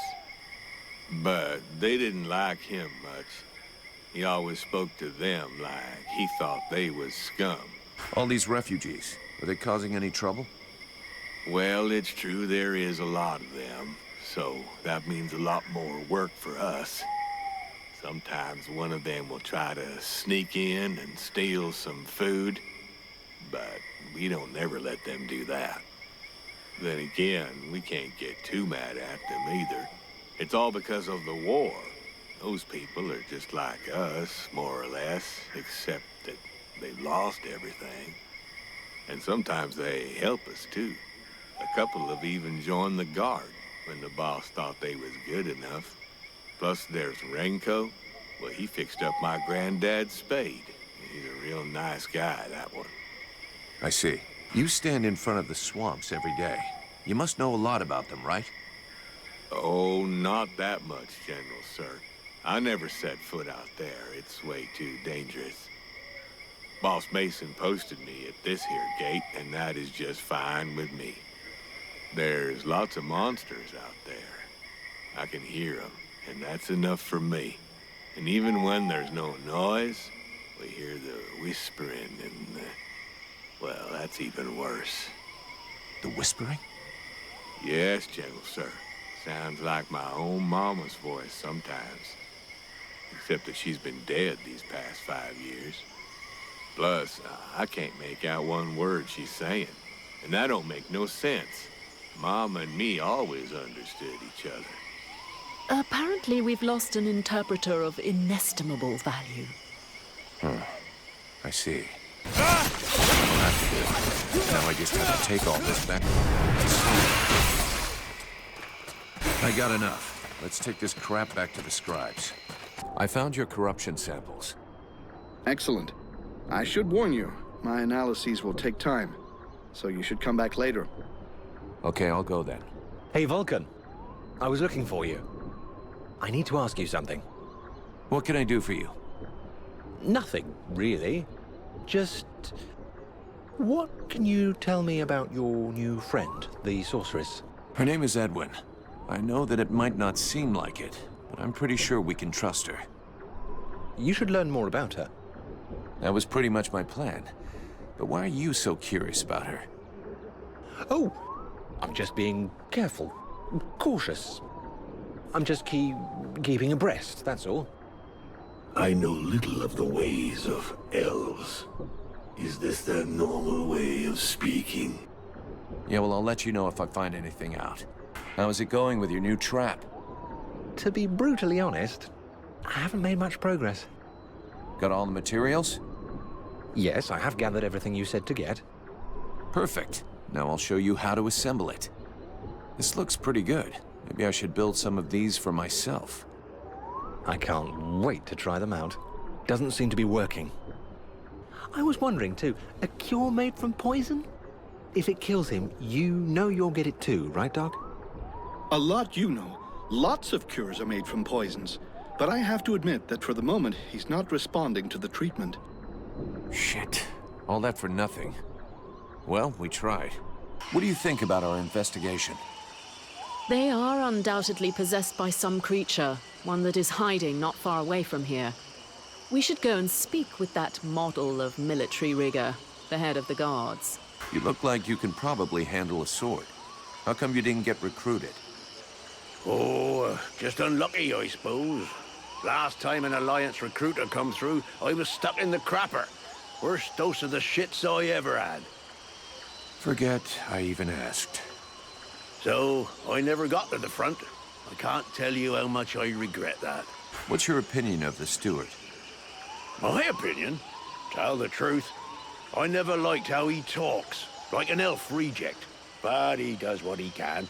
And honestly, he manages better than I do. Him and me, we ain't always seen eye to eye. For example, if it had been up to me, I'd have driven them refugees back into the swamps. And fuck what that bleeding art apothecary says. How is it going with the refugees? I'm not a monster.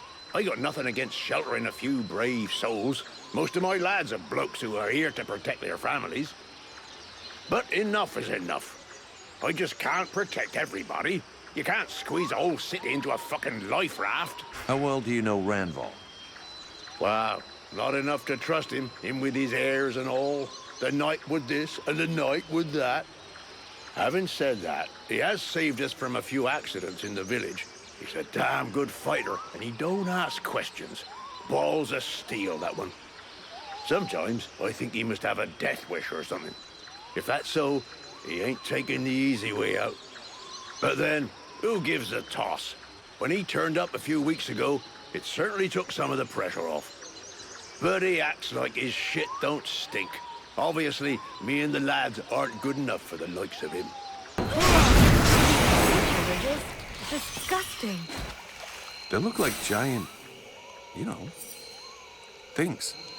Yes, I know what you're thinking, mercenary. Still not done with your analyses? I have. I'm finished. It's pretty incredible. This substance is extremely resistant. It would be interesting to see what effects it has when eaten by a human. I just happen to have refined it to create a potion. Would you like to try it? Nothing ventured, nothing gained. Can't be worse than that rat stew Buffalo makes. Whoa, that's strong stuff. Not a drink for the ladies. Oh, okay, now I understand it. Whoa, that's strong stuff. Not a drink for the ladies. How do you feel? Well, I never felt better. Feels like I've got lightning running through me.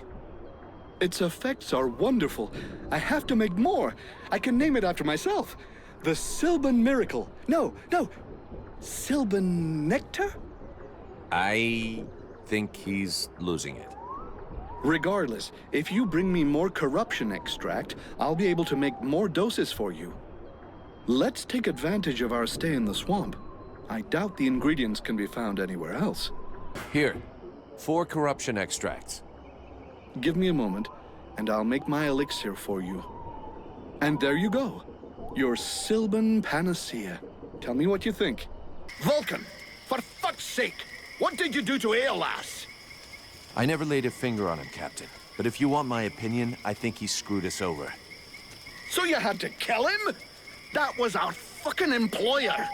Could you not take 2 goddamn seconds to think about that? I didn't kill him. It was this woman, Edwin. She killed him.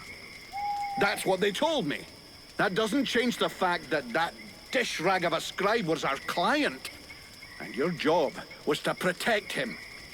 If he was trying to fuck us over, it's up to me to deal with that.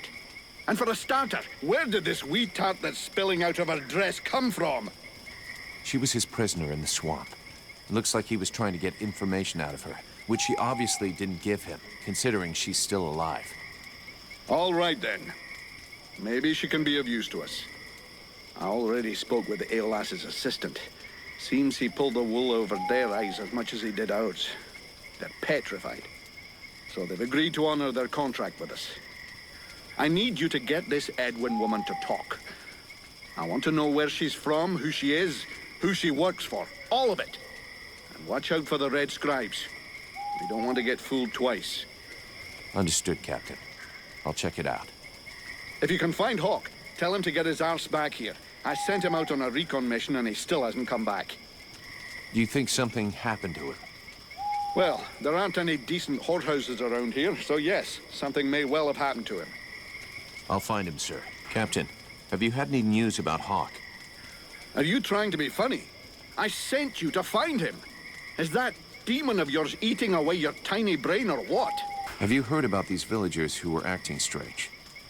Yes, I've had reports about them. The whole thing stinks if you ask me. Take that one over there for example. The one giving me the fisheye.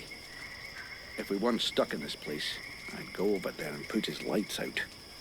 I've asked Buffalo to keep an eye on them. If they start getting squirrely, he'll give us a heads up. The captain tells me you're keeping an eye on the villagers that are acting weird. Yes. Look at them. You see that couple? Take a good look at the husband. I've seen livelier zombies. It's like he was dead inside. And they aren't the only ones. There must be at least half a dozen of them. But what bothers me is that if you look closely, you can see they're checking everything out. But what's wrong with them? No idea. They look like they're turning into deadwalkers, but the odd thing is how they're spread out. You see how they're placed? They can check out most of the village from where they are. I'm almost certain they're scouting the place out for someone.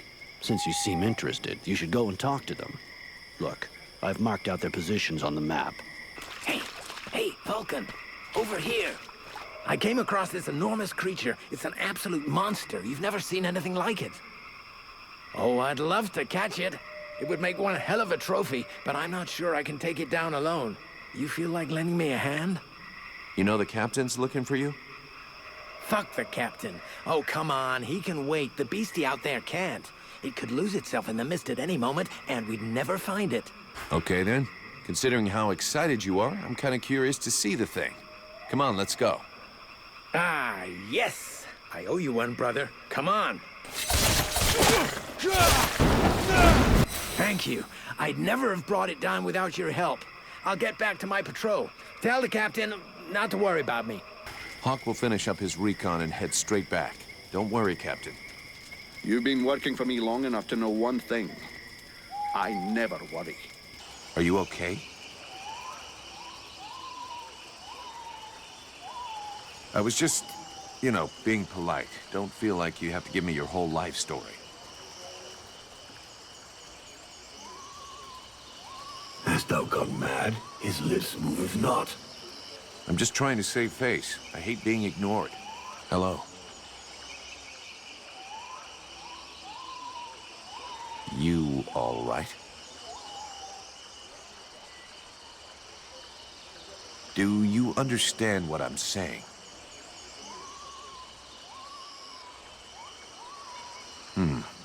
Good day. Are you related to this man? You might say that. Miliev is my husband. I'm called Nigella. Well, do you know what's wrong with him? Have you noticed anything strange about him lately? Well, of course I noticed. He's the one who's a vegetable, not me. Still, I must admit, it's been nice and peaceful. How long ago did he change? About 3 days ago. He went out hunting in the swamps. But when he come back empty-handed, he had that far-away look in his eyes. Do you have any idea where he goes off to? No, I've got no idea. Not down the tavern, and that's the main thing. It doesn't bother you at all? Let's be honest. Considering the sort of women what are still available in the village, and what a rubbish lover he is, I doubt he's got a mistress. And he's hardly gonna find any gorgeous sluts wandering around the swamps. You might be surprised. You're too kind. I can't decide whether I'm flattered or vaguely insulted. Don't change a thing. You're perfect. So true. Thanks for noticing.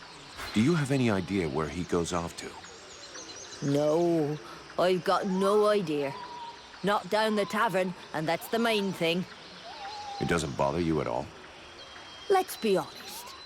Considering the sort of women what are still available in the village, and what a rubbish lover he is, I doubt he's got a mistress. And he's hardly gonna find any gorgeous sluts wandering around the swamps. You might be surprised. You're too kind. I can't decide whether I'm flattered or vaguely insulted. Don't change a thing. You're perfect. So true. Thanks for noticing. We now know that our strange patients are going out at night. So, let's find out where they're going. Greetings.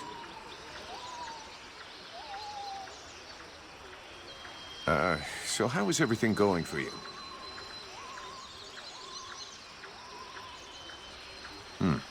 This is going well. Do you know this woman? Of course I know her. Her name's Agatha, and she's my wife these past 8 years. Even if the old cow treats me like she doesn't know me. What happened to her? Ask her yourself. She don't talk to me no more. I know he had our ups and downs, but still. How long has she been like this? It come over her like a dose of the shits a couple of days ago. See, she goes off with Jervis and the others to go and collect berries in the swamp, and when they comes back, not one of them will talk to me. Where exactly did they go? What? How the fuck should I know? You'll pardon me, but gathering berries is women's work. But at any rate, they never go far, otherwise they never come back at all. So she didn't go alone? Jervis is one of Mason's men, isn't he? Yeah, that's him. There were 5 or 6 of them. Why don't you go and ask Jervis? He should be over by the barracks. He'll have a better chance. He'll talk to you if you don't mention me. Is there anything else strange about her, apart from the not talking? Well, she ain't much between the thighs, if that's what you mean. She don't say or do nothing. Just sort of lets me get on with it. She don't even pretend to notice what we're doing. Men. Give them a piece of meat, and they're just a couple of minutes away from satisfaction and sleep. Yeah, sure, but not every man is like that. True. Some are more discerning. Others show the meat a little more respect. I was only trying to give her a nice moment to patch things up between us, sort of. That's not really what I was asking about, to be honest. Oh, sorry. Hang on. There might be something else. I woke up this night, and she weren't there. I must have dozed a half hour before I gone back to sleep, but she never come back. I never saw her again until sunrise. And I imagine you have no idea where she could have gone? None. And she wouldn't say nothing to me, like usual. I hope that bitch ain't off seeing another man. That's all I need. I can't imagine why she would want to do that. You seem like the perfect husband. I think we'd better go back and talk to that drunken sot who pretends to be chief of the guard. We need to find out where that expedition is going. I found out that they disappeared during the night. And is that it? I imagine you'll have to follow them to find out what they do with their evenings and where they spend them. Your man Jervis. He seems even more out of it than the rest of your troops. Oh, him, yeah. Last couple of days, he's gone completely stupid. Shit. He's got it, too. He's gonna go all gaga like those other weirdos. The fact that he led all the other weirdos on an expedition didn't surprise you any? Where'd they go? Well, now you mention it, yeah, obviously. It makes sense. They went off toward the southeast, if I remember right. Worthless winesop. Do you have any suggestions? We have to find out what the fuck they get up to at night. With a bit of luck, we'll understand what's going on in the southeast. It'd be better if we start this evening. Wait till night falls. Hey, you, don't doze off. It's time to go out for a stroll. I have to stay here and guard this sector. No surprises there.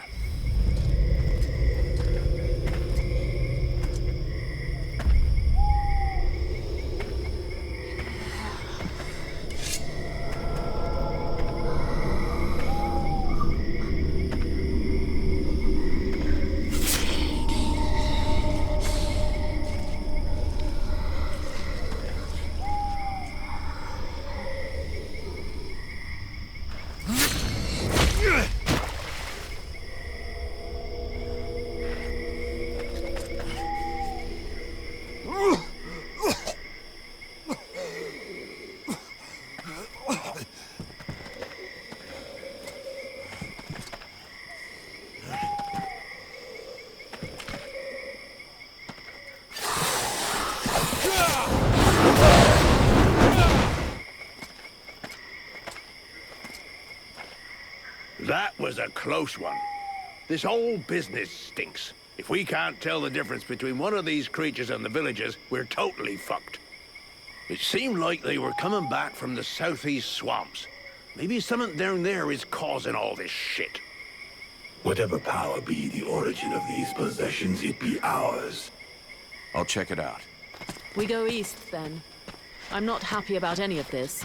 More and more, I am sensing the Ice Lords behind all of this. You should speak about it with your captain. Captain?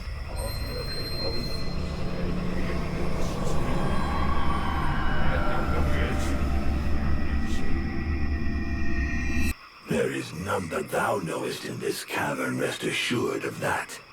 The being that lives here wishes to take over this body. Huh. You mean my body? A pity that thou art not as combative with it. It is consuming thy mind e'en now, and yet thou dost offer no resistance. If thou dost allow it to continue, thou wilt be erased, replaced, and that is not in my best interests either. Now that's ironic. Isn't that what you're doing to me? An insulting comparison. This parasite is nothing.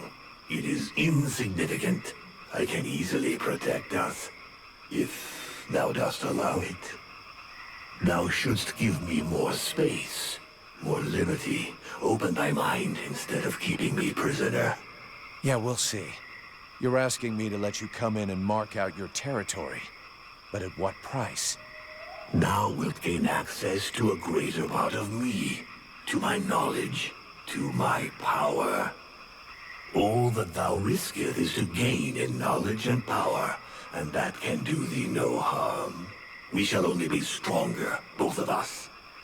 Well, let's see. Everything is rosy and without a care.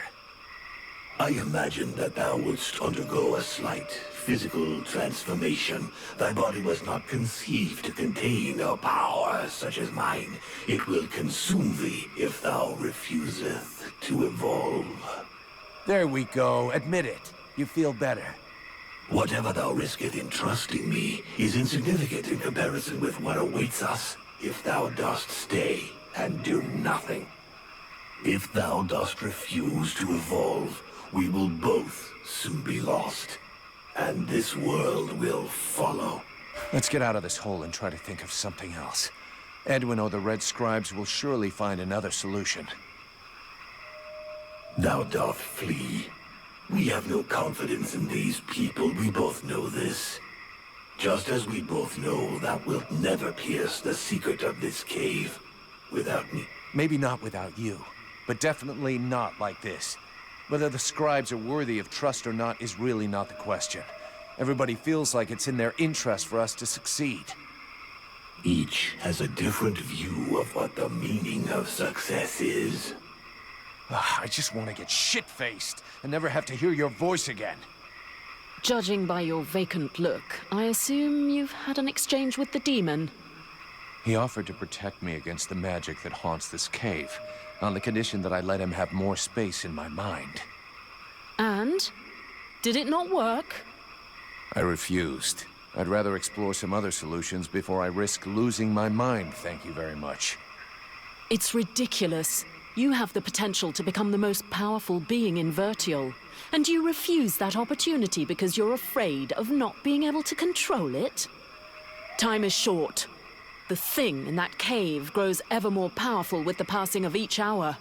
If what it was hiding weren't so sinister, we could probably rejoice at spending a night outside that flea-bitten village. There's a cave I can't enter. Something inside tries to devour my spirit. You wouldn't have anything I could use for protection, would you? Funny you're asking. Turns out I started working on a potion to help you fight the presence of the demon in your mind. But its effects should also help you against an external intrusion. I need it right away. The safety of the village depends on it. I made 2 doses. Here, take them. If someone is with you, it can be used to protect them too. Thank you. This is the place. Now's the time to find out if this potion is gonna work. This is... This brew is worse than those sold by common charlatans. I wouldn't count on it doing much. Beware of those creatures. They are powerful and probably the most vicious in all the Deadwalker army.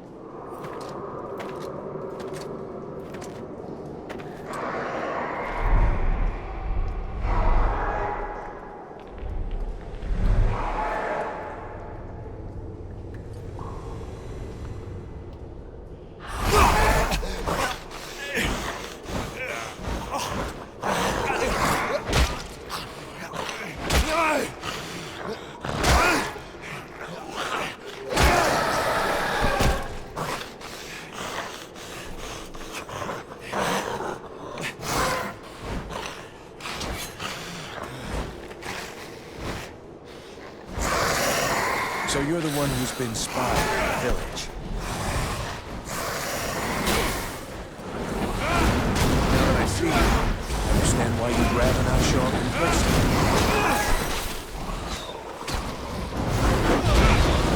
Yeah, I don't hear your voice in my head anymore, actually.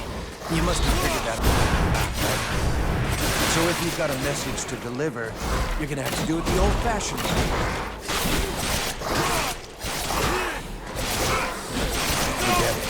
I came down here to do 2 things. Look for mushrooms and kick somebody's ass. But guess what? I ain't found any mushrooms.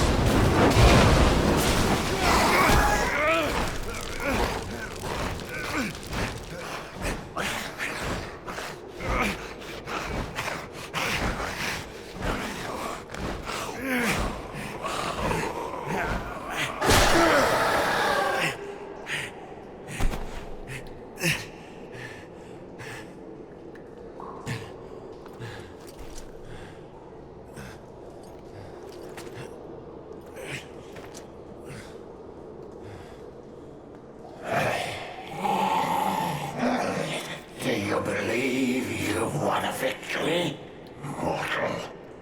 The dead walkers come. Your pathetic little village has been discovered, and soon will no longer exist. Today I fall, but dozens of new brothers and sisters will rise from the dead. The Dark Lords will raise me up again, and they will reward me. Well, your Ice Lords have never messed with a Powder Master, now have they? If you listen to the rabble who actually live in the swamps, we should head back to the village now. If he was right, and a general is directing the attack, only your power could stop them. I know this place. The village is not far away to the right. Fuck me, Vulcan. Where were you? We were up to our necks in it. They're everywhere. We're holding this gate, but I think the others have been overrun. Do you know where the captain is? He headed for the center of the village. Sounded like it wasn't going well over there. You should go and help him.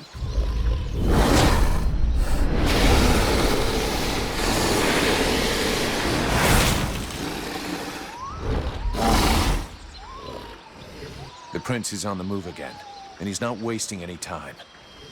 The puppet he confronts. It is not like the others. It's more likely to be the puppet master. He looks like a Deadwalker general. He's probably leading the assault on Valvanor. All of this power he animates with, it belongs to me. It was stolen and twisted by your miserable magicians. It is time to take back what is mine by right. If you're planning to take care of him like all the others, sounds good to me. Prince Arundel won't last long facing that kind of monster. He is using more power than thou wilt allow me to deploy. I can take care of myself, and here's my plan. I'm gonna come at him with everything I've got.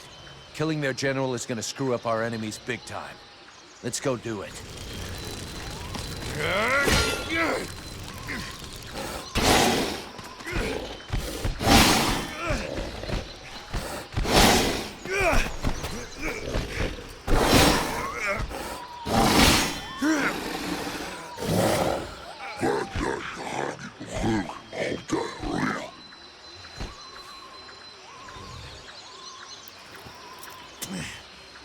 I know not what thy father did to him, but he seems to want to take revenge personally.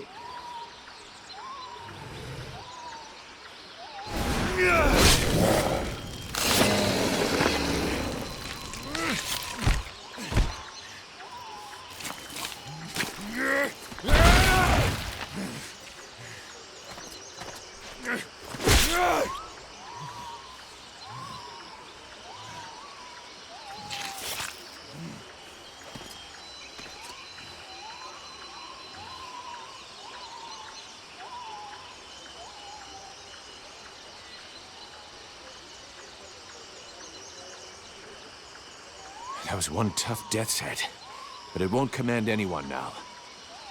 Without their general, the Deadwalkers should leave us alone for a while. But they'll reorganize, so we can't stay here. You're right, mercenary. Let's use the time to leave. It's now or never if we're going to get to Karabthas. My father and the armies of the Free Nations should be there. If we hurry, we may be able to participate in the mother of all battles and finally push back the Ice Lords. If thou dost throw thyself into this battle, the only thing that thou wouldst find is thy death, and the only chance thou hast for saving this world will disappear with thee. Their armies will not win.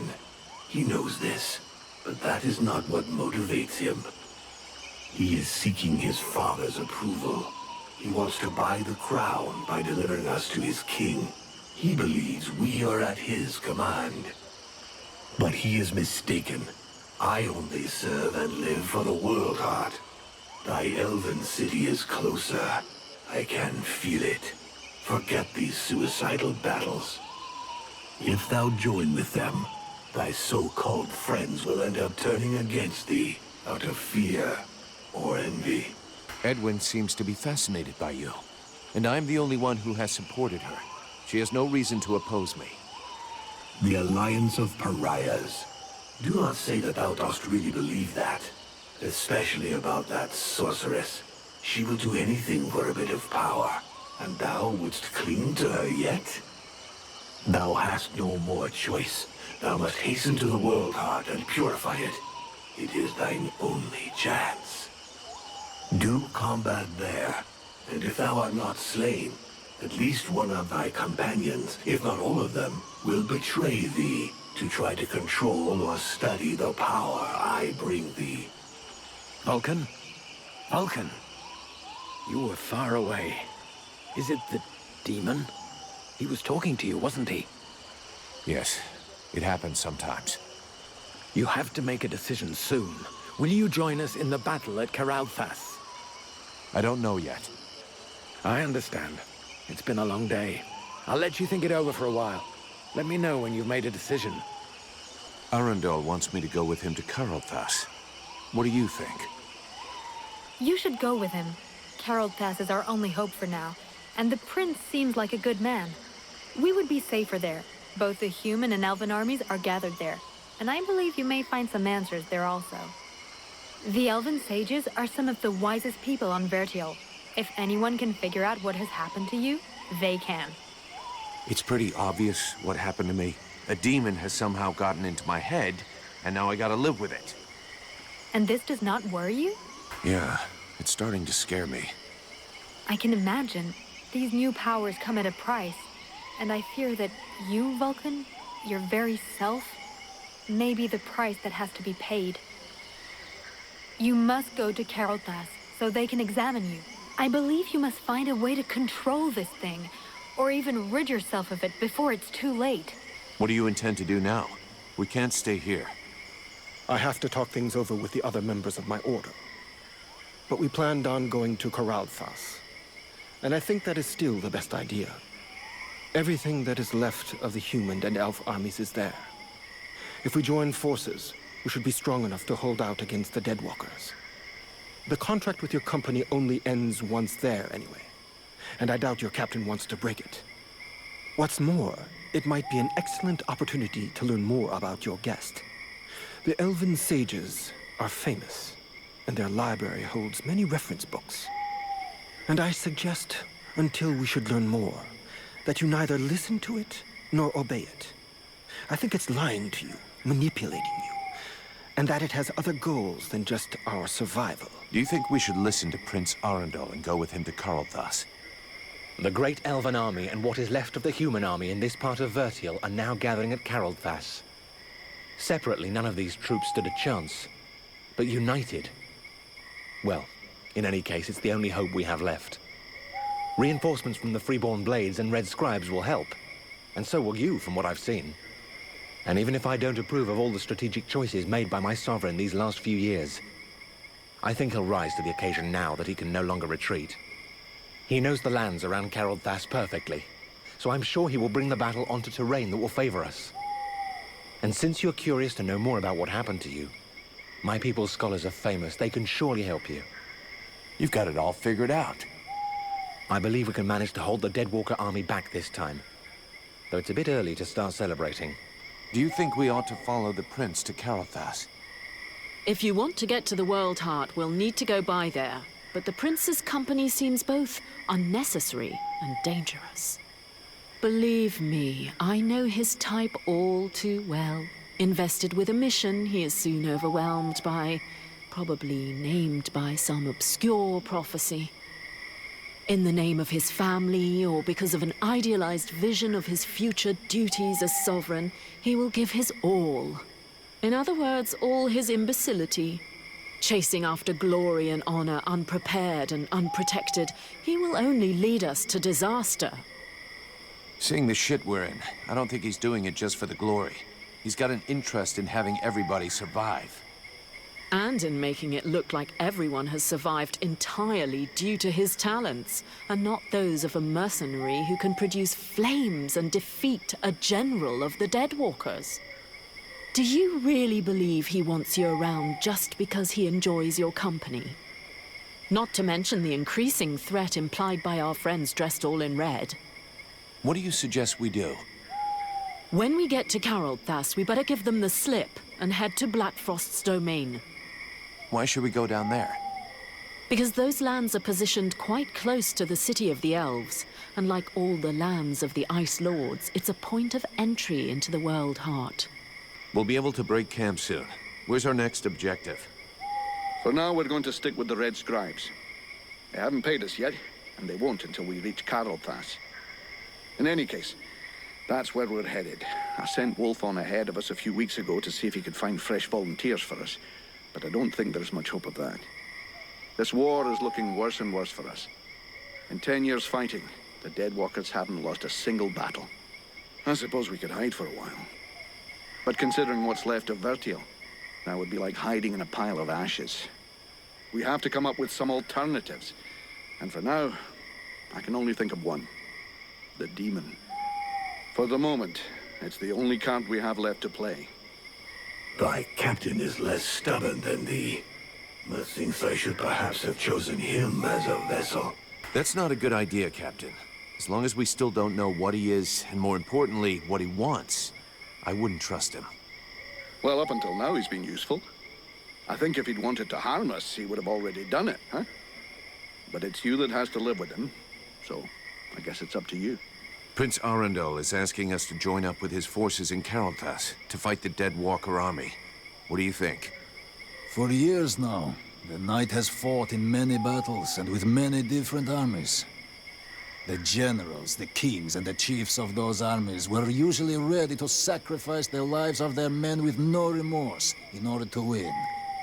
If the mercenary goes to Carolthas, this prince will use him for his own purposes and sacrifice him if needs be. He cares for nothing beyond his own safety. And if he is faced with the Ice Lords, he would turn and flee, as did his brothers before him. The Knight is weary of these doubts and petty thoughts. He wishes to return to the attack and strike the Ice Lords at their very hearts. If he was in the mercenaries' place, he would listen to the demon and follow its plan. And he would like to know that he would not stand alone in this final battle. I will fight with you at Carolthas. Your army may be our only chance of victory. Idiot! Thou hast sentenced thyself to death.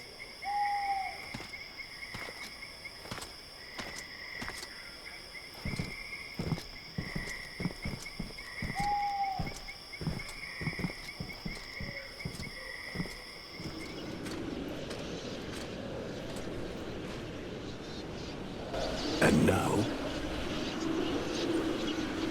Now we will go with the others to Carolthas, to swell our ranks, combine our forces, and face the Deadwalker army on equal terms. Equal terms? Because thou hast slain a vassal far from his master? Do not presume too much upon this body. Now draw close to the domain of one of these necromancers. Faced with his power, 1,000 soldiers more or less will make no difference. The power to slay this vermin lies within us. But it cannot be used from such a weak vessel, nor can it even be protected from those who covet it. I am more and more powerful. Yes, yet still not powerful enough. And this city is of no interest. The necromancer will lay waste to it with a wave of his hand. While he tarries, thou must make haste to reach his palace. You said that I lack the power. I will not throw myself into the wolf's jaws. When thou returnest to the world heart, none will stand before us. Thou wouldst already possess the power to destroy this sorcerer and his like, if thou hadst but allowed the evolution of this useless body. Look upon thyself. Thou art duped. Vulcan, have you seen something? They use thee. You coming, Vulcan? Your captain will be wondering where we are. Huh? Yes, of course. Let's go.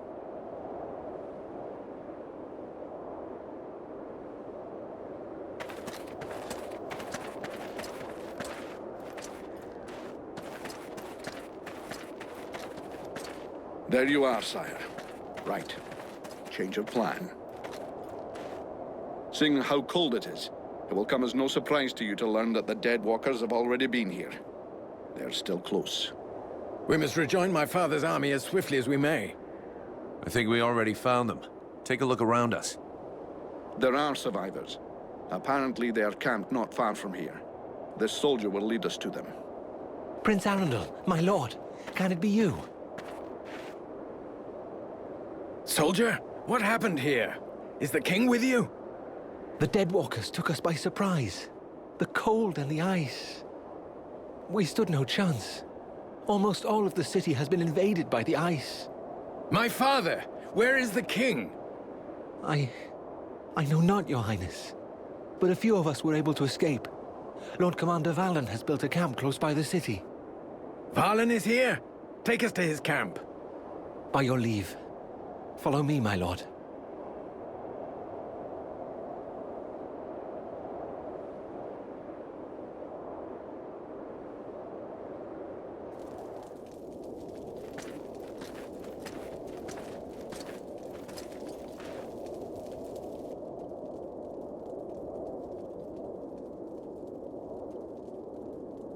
My prince, we had lost all hope of seeing you return safe.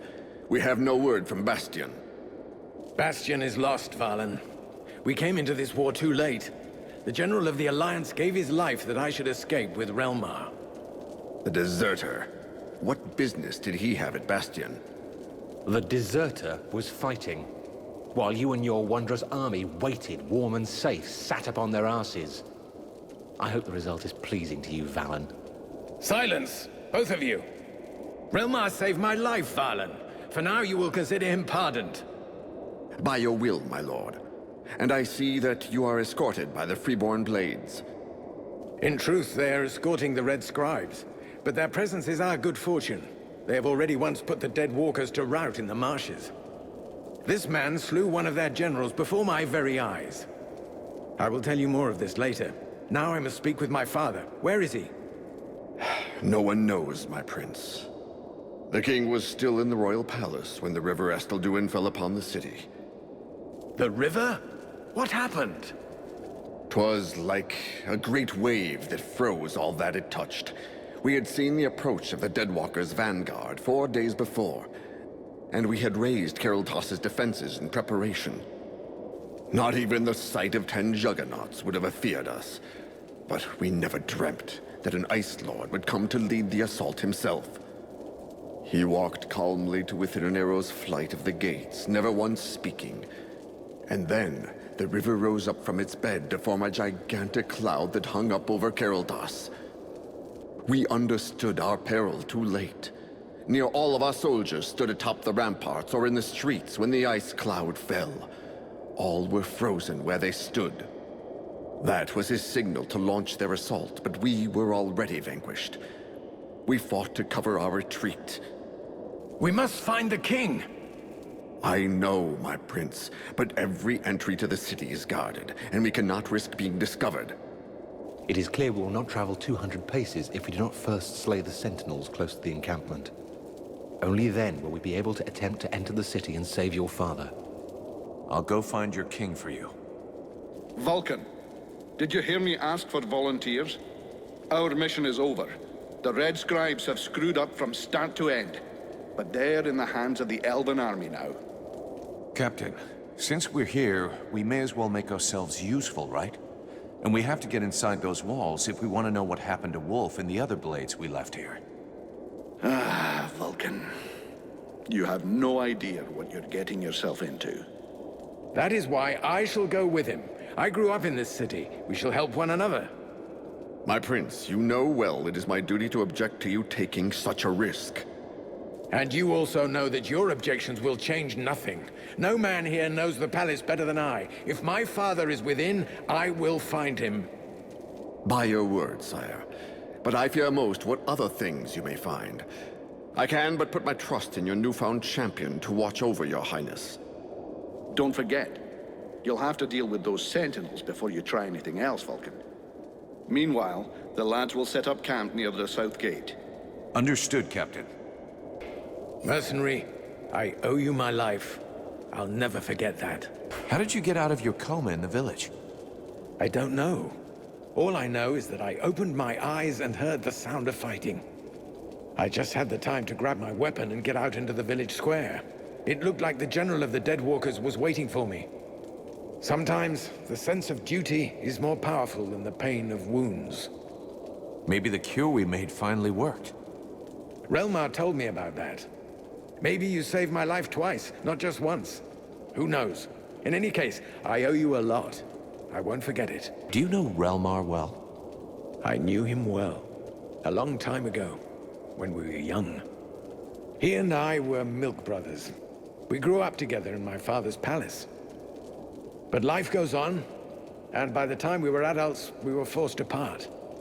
Relmar defied my father's authority, and openly rebelled against his people. He betrayed us. He had a good reason for it. A good reason? What reason? Dragging us into a war with the Ice Lords without preparation? His cause was just. He refused to watch the other peoples of Vertiel suffer and fall one after the other. If the elves had helped, maybe we wouldn't be here today. We could talk about how just his cause is for days. How could we know what would have happened? Maybe we wouldn't be here today. He wanted to act fast. He was always impulsive. But that behavior led him to reject his king. And his best friend at the same time. He betrayed us, and his recent feats of arms can't change anything, even if it wounds my heart. Why did the elves enter the war so late? That decision cost us dearly. It isn't easy to watch the other peoples of Vertiel suffer and fall one after the other. But our king felt that we needed to gain time. We had information about the Deadwalkers that led us to be careful. Long before the war officially began, they were already crushing all of their opponents far to the north. And you said nothing? You could have warned the other kingdoms. We told them. We told them to avoid the fight, to flee and regroup. They didn't listen to us. So we preferred to stay neutral and not provoke the Ice Lords. They must have known they couldn't defeat us without losing a large part of their strength. So they saved the greatest prize for the last. We thought that our best-trained troops could halt them. We underestimated them, and neglected to take into account the fact that each army they defeated made them stronger. Are you from Carolthas? Yes, I was born there. I spent most of my life there. Carolthas is one of the most ancient of our cities. I mean, it was. We knock things down so seldom that the city is built in layers. But I've unfortunately never visited the underground levels, and I'm unfamiliar with the passageways there. I suppose that's why you asked the question. Just in time, Vulcan. I'm afraid I need your help again. What happened to you now? To me, nothing. It's about my people. Have you ever heard of the Stone of Souls? No. Worth a lot? No. I mean, yes. It's priceless, but it's not for sale. I'm not sure I follow you. I'll explain. Every elf possesses a Stone of Souls, which contains the memories and emotions from all the greatest moments of his life. These stones are passed from generation to generation. It's a way of preserving the memories of our people and of honoring our ancestors. With all of those who died at Carolthas, there are thousands of stones abandoned in the city. We cannot just leave them there. You're no doubt the one who will be traveling to our city the most. If you could bring back as many of them as possible, I'd be eternally grateful. Actually, all of my people would be in your debt. At least the ones who still live. All right, I'll take care of it. But don't expect to see me dancing around with a wheelbarrow full of rocks. That would in fact be an amusing sight. But I do get your meaning. Whenever you can, check the bodies of elves you come across and collect the stones. Even if we manage to save only a very few, we will at least preserve some of the memories of my people. I'll see what I can do. I'm guessing this is not the way you'd always imagine coming back to your lands. For years now, I've been waiting for the day when I could go back to my city. But deep inside, I've dreaded this moment. If I was ever coming back home, it could only mean one of two things. Either I'd been captured by my people, or I'd been forgiven because I was right. I would have preferred being captured. My city has fallen, and I do not recognize it. This is no time to feel sorry for yourself. This war is not over yet, and your people need you now more than ever. We have been swept away. There is no more army, no more supply base, and nothing left to fight for. How long have you been harassing the Deadwalker army without getting caught by your people? Nearly 7 years. 7 years of guerrilla warfare, and you're still here. You know exactly how Carolthas is laid out. You are going to be essential in the days to come. Vulcan, I hope you've got good news. I'll take care of those walking corpses before your men ever need to worry about them.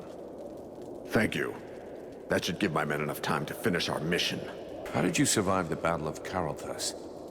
I was lucky. When we got wind of the arrival of the Deadwalkers, our king sent me to reconnoiter. I was outside Carolthas when they attacked. Over the days that followed, I tried to gather together as many survivors as I could. Alas, that was all I could do. Do you have any information about what's going on in the city? Very little. I can only trust what the last soldiers who got out have said. Apparently, most of the Deadwalker troops have left, including Lord Blackfrost. He assigned one of his concubines to control the region, but I have no idea what kind of creature we're dealing with. That said, if the Ice Lords keep to their usual tactics, they'll clean up the last pockets of resistance and start transferring their prisoners. Do you know if there's any other resistance in Vertiel? The rare information I get these days is not good. Several human kingdoms have capitulated unconditionally. The Chiller has apparently laid waste to one of the major elf settlements in the east. We have no news of the others. There are probably pockets of resistance, but they are tiny and have no hope against the Deadwalkers. One more reason to hold here. We are Vertiel's last hope. What can you tell me about the Prince? I understand what you're asking. Is he up to it? The answer is yes. Since the start of this war, the Prince has always been in the front line. He has demonstrated skill and courage, sometimes endangering his own life. He has, of course, taken some unnecessary risks, but the situation was different then. I think he'll be more cautious in the future. I see. The young prince wanted to prove to his father that he was deserving of his affection. He was merely seeking to protect his people. What do you know about Carolthas? It's a very ancient city. Far more ancient than it appears. The elves are master preservers of architecture. They shrink from destroying, preferring to construct new strata on top. You can find traces of Carolthas in works that are over 1,000 years old. Some buildings, like the Royal Palace, are of unequaled complexity. But the city also incorporates more primitive districts. And there must be underground areas as a result of all these piles. What happened here? As far as I understand it, the Elfin army was caught unaware by powerful magic that buried them under ice in an instant. They didn't stand a chance. And how could they? Such magic requires the presence of a very powerful sorcerer. Someone on the order of an Ice Lord. They rarely take to the battlefield, but when they do, all hope is lost. Rumor here has it that it was the work of Blackfrost. Who is this Blackfrost? Don't tell me that you don't know the name. Don't take me for an idiot. I know what he is, but that doesn't really help much, does it? He's one of the Seven. He's known for his craftiness, his guile. He prefers using magic rather than his armies. In the past, he used to be more discreet. But for 2 years now, he's been leading the Deadwalkers' assaults, and is regularly seen in the front lines. What changed? I don't know. The Ice Lord's alliance is a delicate balance. It is possible that this is the result of an internal power struggle. He has certain abilities that make him fit for the role. Blackfrost is without a doubt very effective. Just look at the destruction around us. Damn, it's freezing here. Aren't you cold? I've spent many winters in libraries with no heating. After that, you hardly notice the cold. Which reminds me, do you know if the library in the city is still intact? No idea. You looking for any book in particular? Not a book, many books. The elves have the most advanced culture in the world. Their libraries contain works of inestimable value. We should find them. They could be useful to us. I have other things I gotta do first. I have to accompany the prince, remember? But I will try to go with you so you can find your books later. Promise. Vulcan, I saw you getting friendly with her. You should be more careful. She is not what she pretends to be. I know she's not playing straight with us. She's got her little secrets, just like everyone else. You don't understand. It's a lot more serious than little secrets. I found some very worrying information in one of the last books I read. 200 or 300 years ago, there were other groups of sages and magicians, like the Red Scribes. One of these orders was called the White Lords. So you think that they were the ancestors of the Ice Lords or something? What does that have to do with Edwin? I'm getting to that. The White Lords lived in the north of Vertil, out in the ice. We know little about them. For a long time it was believed they had disappeared. But in reality, they somehow transformed themselves. And in one of the books that I consulted, I found an engraving of a woman, one of their leaders. It was the portrait of that witch. It is suspicious. We'll have to check it out. Since you seem so close to her, try to find out more about her past. How old is she? Where was she born? I don't know. Just something, anything that might give her away. I will have to be careful so she doesn't get wise to me. Keep me informed, but believe me, I'm almost sure it is her. How did you manage to make it through the battle? Bit of luck, just like with everyone who survived. I'd pulled guard duty so many times in a row that I was sent on R&R. If you really want to know, I was in a steam room when the attack came, having a really hot bath. It was horrible. The deathly silence that fell on the city just like that, with just that awful cracking of ice. Anyway, I jumped into my uniform and ran like crazy until I found my commander. And now here I am. Nothing really heroic about it, I'm afraid. What can you tell me about your commander? I hardly know him. I wasn't in his unit. As far as I know, he wasn't that high up, but he's the highest ranking officer we have left. Anyway, I have to admit that he managed to bring us together, set up camp, and get a bit of cohesion going in us fugitives. That's not too bad. How are things going in the camp? Bah, we're short of everything and morale's not great. But we're together and alive. And most of us are really pissed off. In a way, you could say everything's fine. Even if I heard that the survivors from the human army were kicking up a bit of a fuss. Good day, even if the expression isn't necessarily appropriate. Can I help you? Can you tell me more about the battle? Battle? I don't really think you could call it that. We got wiped off the field. A defeat they'll be singing about in 1,000 years, if there's still anyone left to sing. Just when our troops were getting ready to take the Deadwalkers' assault, that monster Blackfrost appeared at their head.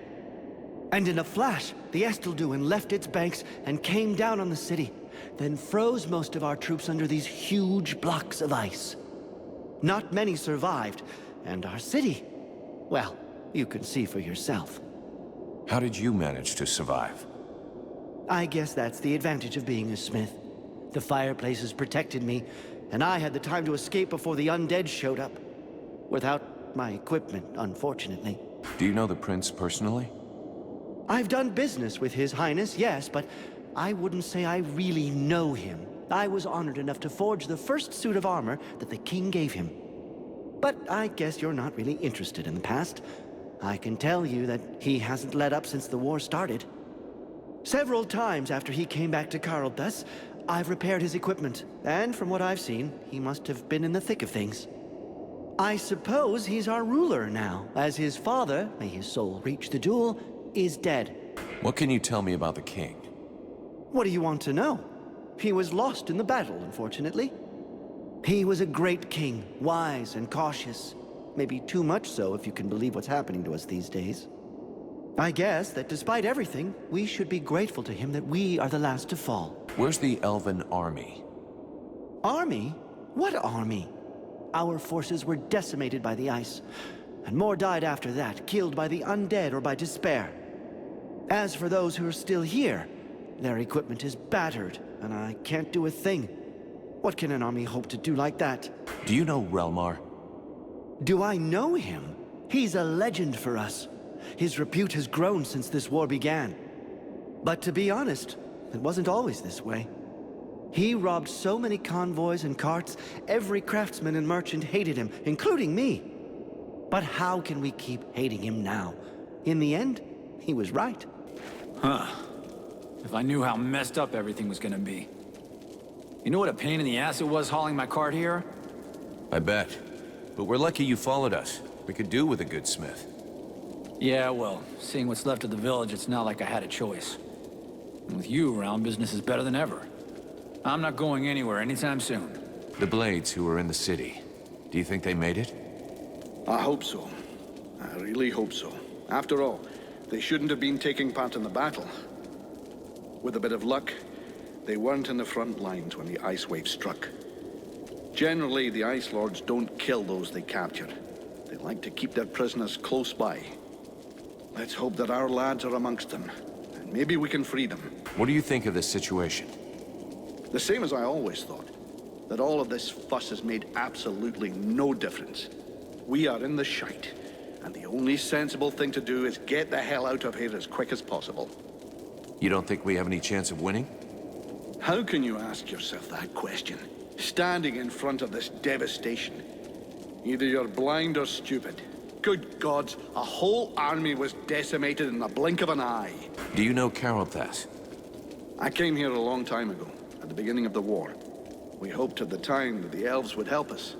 I was soon disavowed of that little fantasy. There they were, all safe and sound in their city, totally disinterested in taking any risk for any other races. I didn't stay long. When I learned that there was a battle brewing, and that the last of the human armies were gathering here, I sent a couple of our lads hoping to recruit some good men. I always hear people talking about the World Heart. What exactly is it?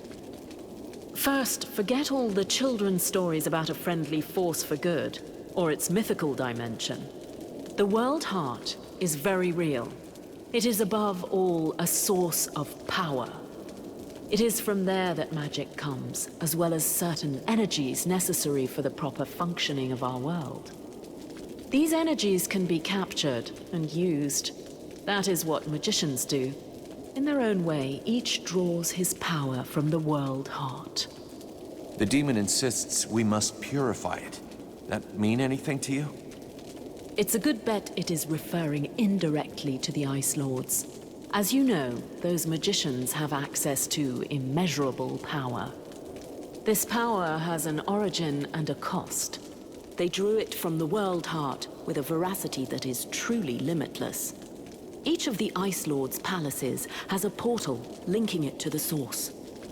Imagine leeches sucking away endlessly on the energy which feeds them. To purify it, you'd have to rid the World Heart of all those leeches. So all we have to do is go to this place nobody knows and clean out the all-powerful magical parasites. Sounds like a plan to me. Aren't you cold like that? Is that your polite way of suggesting I'm indecently dressed? I was simply concerned about your health. Oh, how touching.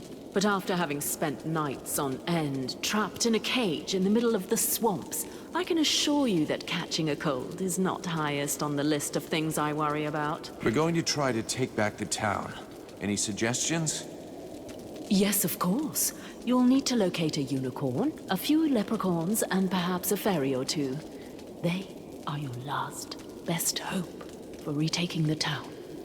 So you're saying it's impossible? You catch on quickly. The might of the entire elven army was swept away in a few minutes. The red scribes and freeborn blades are only a few dozen strong. Be realistic. Your allies are disintegrating. You'd be better off fleeing this place. And then what?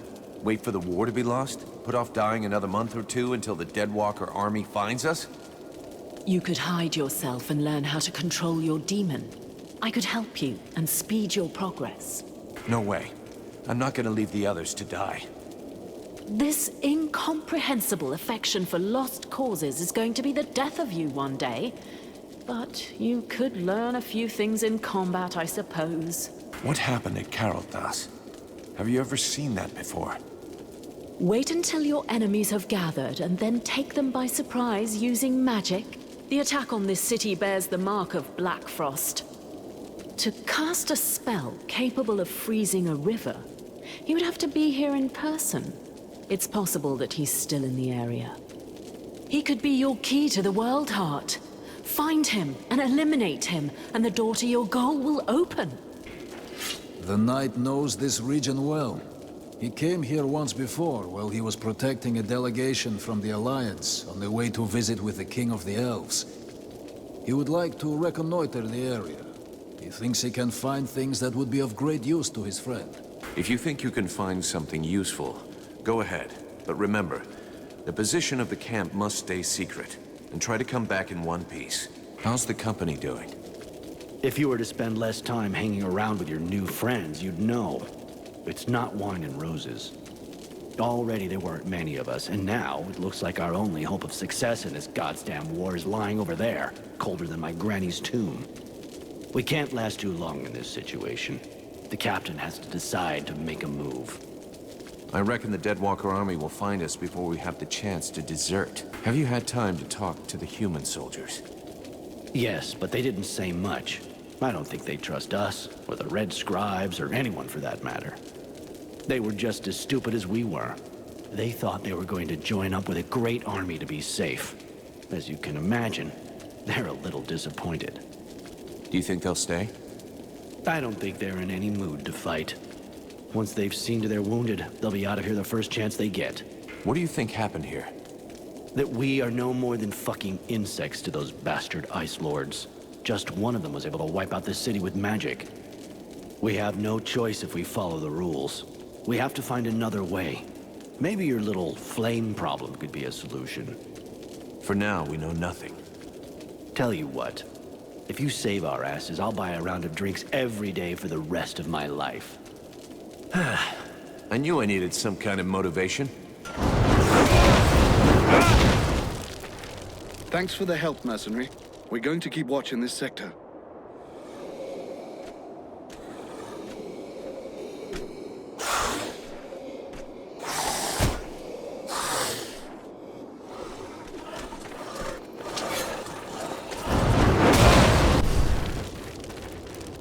We'll be watching this sector. Thank you for your help, mercenary. The Deadwalker's sentinels are no longer a problem, for now. It's a start, but the main door is still out of reach. But now we're free to approach the city and look for another way in. Until the guard changes, or until they realize they haven't heard from them for a while and stronger patrols come down on us like a ton of bricks. The die is cast. We have to go fast and be ready to fight to get our city back. If there is a way in, you can bet the Deadwalkers have secured it. Those abominations are everywhere. Not necessarily.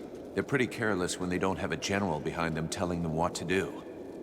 Victory will have softened them up a bit. As long as nobody raises the alarm, we should be able to count on that. Let's hope so. And while we're on this subject, there's something else you can do for us. Ask away. The Deadwalkers still control the main road. One of the towers you took is near one of their barricades. When the undead notice they've lost contact with their sentinels, that tower will be the first on their list of places to visit, and it won't hold out for long. The soldiers I posted there will do their duty to the end, but if we could eliminate the barricade to gain as much time as possible, it would be a lot better for us. Save your spit. The barricade's no longer a problem. It was in my way, too. Really? Excellent. Now we can keep watch everywhere on the steps. Now I've seen everything. The Deadwalkers kicking each other's asses. I beg your pardon? What? This one talks. What the hell are you, a lich? A zombie scribe? We've only known one another a few seconds, and already you insult me. Charming, I must say. If you aren't one of them, then what are you? I am an immortal superior spirit. And you? So you're an Ice Lord. I thought you'd be taller or something. I have absolutely no involvement with that bunch of cheapskate conjurers, and I would never humiliate myself by working for them, since that's what you seem to be suggesting. Yeah? Rotting flesh sticking out bones? You sure as hell look like a damn Deadwalker to me. Tut-tut. Did no one ever tell you not to judge a book by its cover? It's true that you're young, but use your wits. Would I be fighting my own troops if what you suggest were the truth? All I can be sure of is that you're not really alive, and that makes you my enemy. And what's more, you're in my way.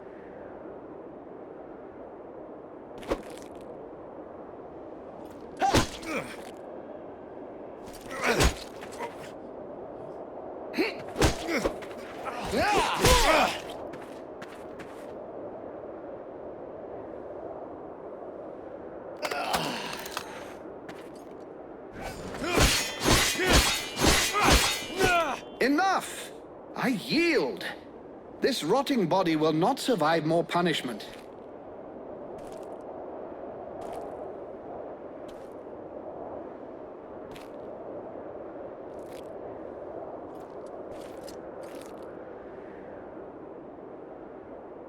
In all my 6,000 years, I have never witnessed such power. You seem to be as unique a being as I am. What is the source of your power? What are you? There's a demon inside me. A creature of flame that claims to come from the world heart. How fascinating. Even if the term demon seems to lack precision, nonetheless, I must confess that in spite of my vast knowledge, I have no idea what this entity really is. At last, something interesting. I was almost dying of boredom. I suspect that exploring what's inside you will probably be quite exciting. No, don't speak. I'm coming with you. I can't wait to find out more about your case. I can't have you tagging along with me right now. I have something to do in the city. Wait for me back at the camp. We'll talk about what we think you and I are later on. Yes, I've seen where your camp is. Actually, it's quite surprising the Deadwalkers haven't noticed it yet. However, I suspect my unannounced arrival might pose a slight problem for your brothers in arms. Yeah, I guess with your face, they might not welcome you with open arms. Just tell them I sent you, and try to behave. Very well. Do you know your way into the city? There's a hidden entrance not far from here. I'll show you where it is on your map. Thanks. This city is an open grave. What have they done to my city? A curse upon them all! We'll be lucky if we find any survivors.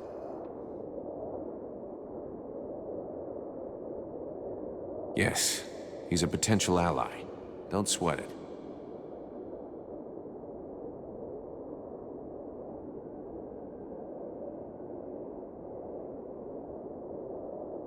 Yeah, had the same effect on me. So where is he? Perfect. What do you think of Mathras? I think he's absolutely unique, fascinating. I have always loved history and history books, but he actually lived through history. It's just incredible. There is so much we can learn from him. His knowledge could allow us to better understand what happened in our past. We could learn from the errors of our ancestors. Do you really think he's immortal? Oh, I'm convinced of it. You only have to look at him. He's so cultured and has so much knowledge. Which reminds me... Something to do with our decomposing friend? Yes, he won't talk to me about his romantic experiences. I managed to get a lot of stories about battles and all sorts of historical anecdotes, but nothing about his love life. It's not that I want to pry into his intimate life, but I do wonder why he's so reticent to talk about it. I could always ask him for you. I've been thinking about the books in the library. I found a building that must be the library you were talking about. I think we should go there together. Shall we go? It would be my pleasure. Mathras, do you have a moment? My dear, I have all of eternity. Who are you exactly? I am Mathras. Immortal and unique. Right. So why aren't you out there hanging out with your Deadwalker friends? First of all, I don't have any pals. I'm a little too old for that. Secondly, I find your implication that I'm associated with them most unpleasant. I have nothing in common with those dead things. I've been around for over 6,000 years, and I'm still very much alive, thank you. I admit this body is looking a little worn. 6,000 years old. Hey, you don't look a day over 250. You flatterer. I did, however, lose a toe this morning. Nonetheless, these Deadwalkers are simply corpses as they're animated by magic. Whereas I am an immortal spirit who changes bodies when they wear out. There's absolutely no similarity. But that's awful. You steal bodies? Alas, voluntary donations are hard to come by. If you hear of any, do let me know. I'm on the lookout. But if it reassures your delicate sensibilities, I generally choose dead bodies. Why did you come to Carolthas? Why not? There's one thing you should know about eternity. It can be rather dull. So I do my very best to be in the right place at the right time. The place where it's the most fun. Fun? You think this is fun? Well, distracting then, if you prefer. What do you expect? I'm just so bored. The End of the World is a show I wouldn't want to miss. What do you know about the Deadwalkers? Apart from the fact that they're an incongruous mass of corpses with appalling bad taste that are animated through the use of magic, nothing. I can tell you that the power necessary for their creation, and to keep them working, is far beyond the magical abilities of any of your contemporaries. And since it's obvious they are incapable of any decision-making or strategy, they are clearly being controlled from a distance. All of which suggests the Ice Lords who are controlling these things are rather powerful. Something, I grant you, quite difficult to believe when one saw them start out at the same pitiful level of incompetence as their brothers, the Red Scribes. In 6,000 years, have you ever seen a situation as desperate as this one? Honestly? Well, no. You are, as you might put it, fucked. Or at least the mortals seem to be. But you carry something within you that may modify things somewhat. And it is this seemingly insignificant detail, this flap of a butterfly's wing, which may eventually change the apparently manifest destiny of the world as you know it. This demon, as you call it, has never before walked the earth. Neither he, neither it, nor any other of its kind. If they had, I would know of it, believe me. Consequently, and in spite of the evident futility of such a sentiment, there may be grounds for you to feel a slight glimmer of hope. That is, of course, if it is your desire to avert disaster. Well, that's comforting. What happened to the Elven King? I think he was simply lacking in strength of will and determination. They transformed him into an arch-lich. It's a particularly delicate and extremely dangerous magical process that could only be performed by an Ice Lord. It can only be performed on an elf, and then only one who is desperate to live. How so? Elves have many flaws, but most of them do have a very profound sense of duty. If an elf believes he is going to be tortured to make him reveal the secrets of his people, for example, he can literally will himself to die. It would seem that this king was desperate to continue living at any price, rather than dying with honor. That is what allowed them to turn him into an arch-lich. Do you have any idea about what I am becoming? In all my long lives, I've never seen your like. Even the term demon seems to be designed to cause confusion. I have seen real demons, when I lived as a war drum player amongst the dwarves. Dwarves are just legend. You're yanking my chain. It would be churlish to mock someone when it is so easy. Thus the dwarves did exist, and I was once one of them. They used to use these little creatures, barely the size of toddlers, in their enormous forges. They were little red creatures with tiny horns and a wicked air about them. You see, they were able to survive in the flames. The dwarves called them demons. You look a little like one of them, only much bigger. And you have an even more pronounced affinity with fire. I'm reserving judgment about the wicked attitude. I believe this affinity with flames is no coincidence.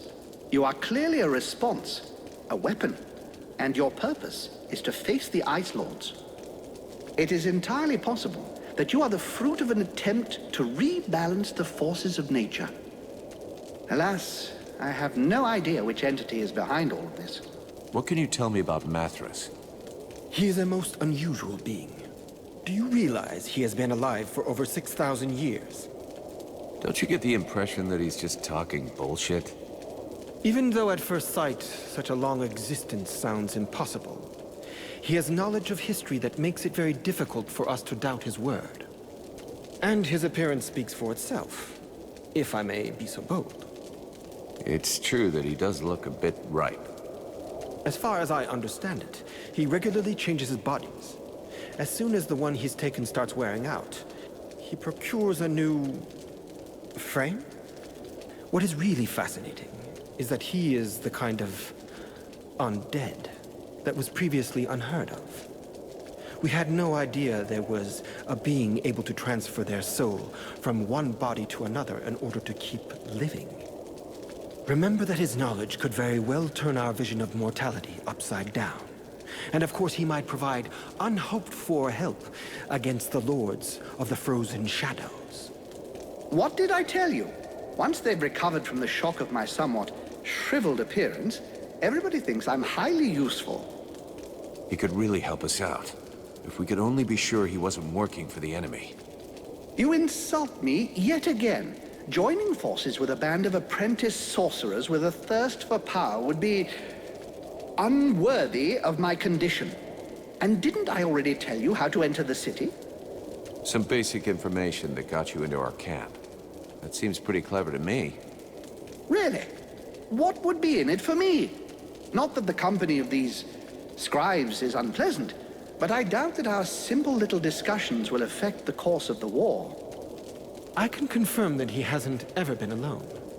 But you look a bit preoccupied with something. Am I right? The commander says there's a traitor in the camp, and our new friend is obviously a prime suspect. What if he can read minds? Well, I think that the commander is wrong. We've spoken for a long time with Mathras, and I don't believe for a second that he's got anything to do with your problem. It's obviously very difficult to detect telepathic communication, but as far as I can see, there's nothing to indicate he's capable of it. Very well. I'll just have to trust you. Hey! This way! You're a human. What are you doing here? And how... But it's the prince. Look out! Up there! You there! Help us! Shh! Keep it down. There are still patrols around. We're looking for the king. Where is he? He's dead. You can't stay here, Prince. The city's not safe. Get us out of here, please! They might send us to their camps at any time. Go on. The way is clear. Hurry up and get to the support pillar in the north. There's a passageway there. Once you're outside, go east to the cliff. That's where the survivors have their camp. All right, but what do we do if we come across a patrol? We can't go with you guys, but I'll give you some tips on how to get out of this. To start with, don't bunch up. Send a scout out front and keep someone in back to watch behind you. And above all, make sure you stay quiet. The living dead aren't particularly watchful. If you stay in the shadows and you're careful, you'll be okay. Thank you, mercenary. I've got one last piece of advice. People always think about being brave. Fuck that. Be scared and stay vigilant. If you start losing it, use your anger and don't panic. You'll know what to do. Thanks again. And see you later, I hope.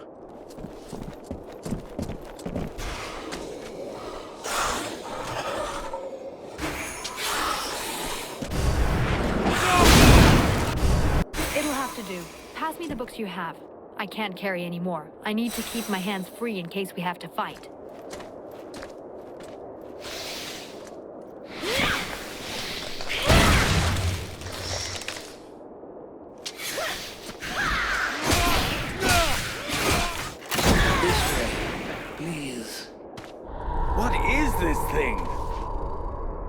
I don't know, but it doesn't look right.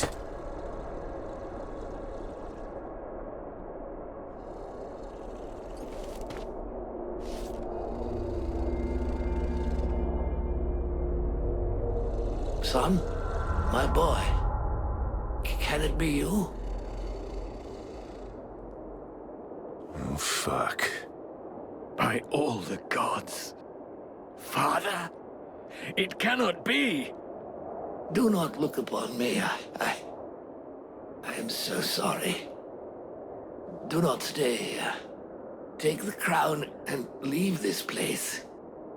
Oh, Father, but what have they done to you? I surrendered. Lord Blackfrost told me that you were slain. That Marshal Winter's army had left no survivors at Bastion. I had not the strength to even raise my sword. And so he changed us. remade us, the other nobles and I, and all those who had taken refuge in the palace. He wanted me to witness our end, so that I would live with our defeat and news of your death for eternity. But you are alive. You live. Your mother and I are so relieved to know you live. Mother? But how can I release you from this curse? My son, if you only knew how sorry we are. You cannot save us. We are condemned to this abomination. You must slay us. The others, the Queen, the Count, all of these people. I feel their suffering. Hear their screams within me. Put an end to it, I beg you. Free us that our souls may be with you. Sire, I can take care of this, if you want me to. For pity, my boy. Whatever you decide. Take the crown.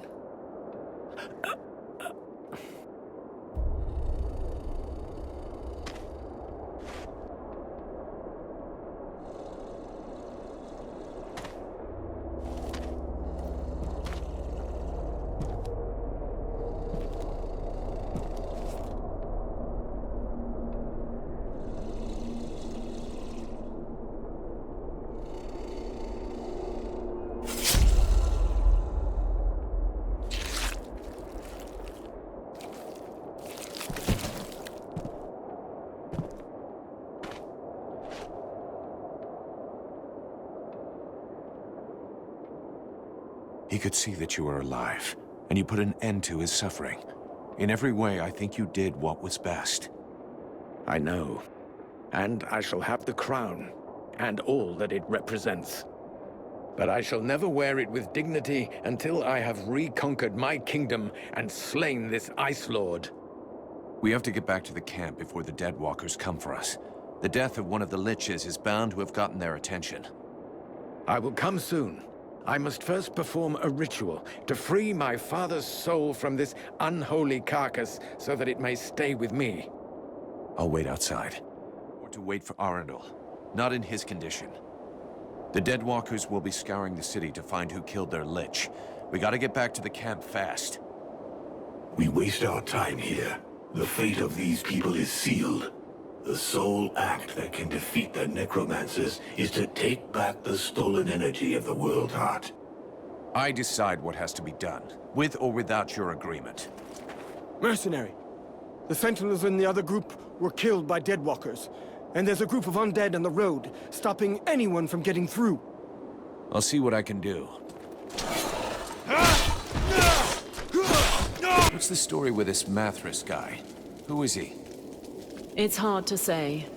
He's one of the living dead. Of that I'm completely certain, but he is able to do things no other species of revenant has ever done before. You must understand that necromancy, the magic that allows the dead to be reanimated, is based upon one principle: giving energy to lifeless bodies. Mathras functions differently somehow. It is not his body that has been brought back to life, but rather his mind, which has survived his body. He says he's 6,000 years old. You believe that? It is entirely possible. His spirit is in theory immortal. This magic is far different from that which is practiced in Vertiol. Instead of drawing energy from the World Heart, he draws energy directly from the body he is possessing. Could that have anything to do with the Ice Lords or my demon? Absolutely not. How are things with Sybil? What a charming young girl. Her hunger for knowledge reminds me of myself in the distant past, when I was young and still living in my first body. I imagine that if I still felt any physical desires, I would happily give her a good few hours of one-on-one experimental physical training. And it seems to me that she's rather more interested in getting your attention. At any rate, she is by far the most interesting red scribe I've met in the past 300 years, though I fear that may not be much of a compliment, given their legendary incompetence. Why won't you tell Sybil about your love lives? I wouldn't have thought you'd be interested in the prurient questions of that young girl, charming as she may be. It seems to me that my sexuality is my own business, as well as which, I suspect my stories would be quite shocking to an innocent girl like that. Come on, then. I have been alive on Vertial a very long time, and before I lost all desire of any kind, I think I probably experienced everything possible, both emotionally and sexually. To recount all my adventures to you in detail would require weeks, apart from which, it's out of the question that I should speak of these things out loud. As bad as that? You doubt my word? Very well. Let me tell you about my 14th wife, the Princess of the Elephant City. For real? But that's... gross. And those are some of my cleaner stories. I told you, I've tried everything. Perhaps now you understand my reticence with your young friend. Exactly. So what should I tell her? Whatever you wish. I will confirm whatever story you tell. They attacked the wrong person. How dare they condemn our king to such a macabre fate? My father. It's time for us to repay the Deadwalkers in kind. I want to see them destroyed, so not a single one of those dead ever dare set foot in our streets again. We're going to launch a massive assault to take back our city. It is time to turn the tide of this war. Vulcan, we will need you and your extraordinary abilities. We have to send a small group to open the city gates. I'm counting on you. I know that you can be stealthy and incredibly effective. A few soldiers will be going with you. This is our best chance. Black Frost doesn't seem to be here anymore, and most of his forces went with him. But before we launch the assault, we need to strengthen our army. I've been told there are prisoners in the city. If we free those soldiers, we can add them to our ranks. We're also going to need to get our equipment in as good shape as possible. We're fortunate that our smith has survived. Let us hope he'll be able to provide us with everything we need. But it's better to make sure. Thou knowest that Black Frost's palace will take us to the world heart. Yet still thou dost waste thy time in vain battles. Thy stupidity knows no bounds. Vulcan, I need your help. What, sorting books? Observing swamp critters? You don't think I have better stuff to do right now? That's not fair. I'm not stupid. I understand that what is most important now is the fight, and our soldiers... The Freeborn Blades will do just fine. Don't you worry about that. Not them, the other human soldiers. What's wrong? I'm not sure we can count on them. They've already lost the war. They're only staying here because the elves are protecting them. But they've got no fight left in them. They have to believe they can win.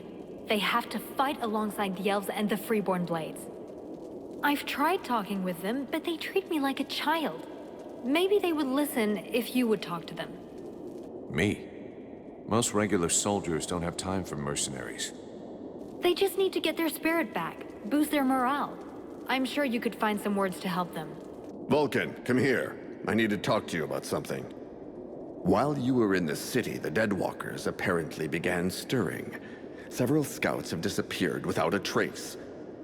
They can't just have been ambushed by chance. Someone must have given their routes to our enemies. I'm afraid we have a traitor among us. Though if that's the case, I don't understand why we haven't been attacked by the Deadwalkers yet. What's really troubling is that these disappearances pretty much correspond to your arrival here, which means that your living dead friend is the prime suspect. Even if it's just as possible that it's one of the Red Scribes, or even one of your people. And why can't it be one of your people? Why would he do that? And above all, why would he wait until now to betray us? Who knows what goes on in a traitor's head? Maybe he thought that everything was played out and my presence here made him change his mind. After all, until we got here, you weren't doing much. But now things have started to move, and the outcome of the combat has become less certain. You're extremely presumptuous. If what you say is true, this traitor actually waited to see if you were really capable of reversing the situation. Fine, for the sake of argument. Will you help us carry out this investigation? Yes or no? I'll see what I can do. But if it turns out the traitor is one of your people, you better do what you have to. I spoke with Mathras. He finally agreed to talk to me about his love life. Well, lives. And? What did he tell you? Our bony friend likes...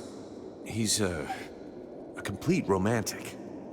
I could feel that behind his proud exterior, he was all heart. He didn't go into too much detail.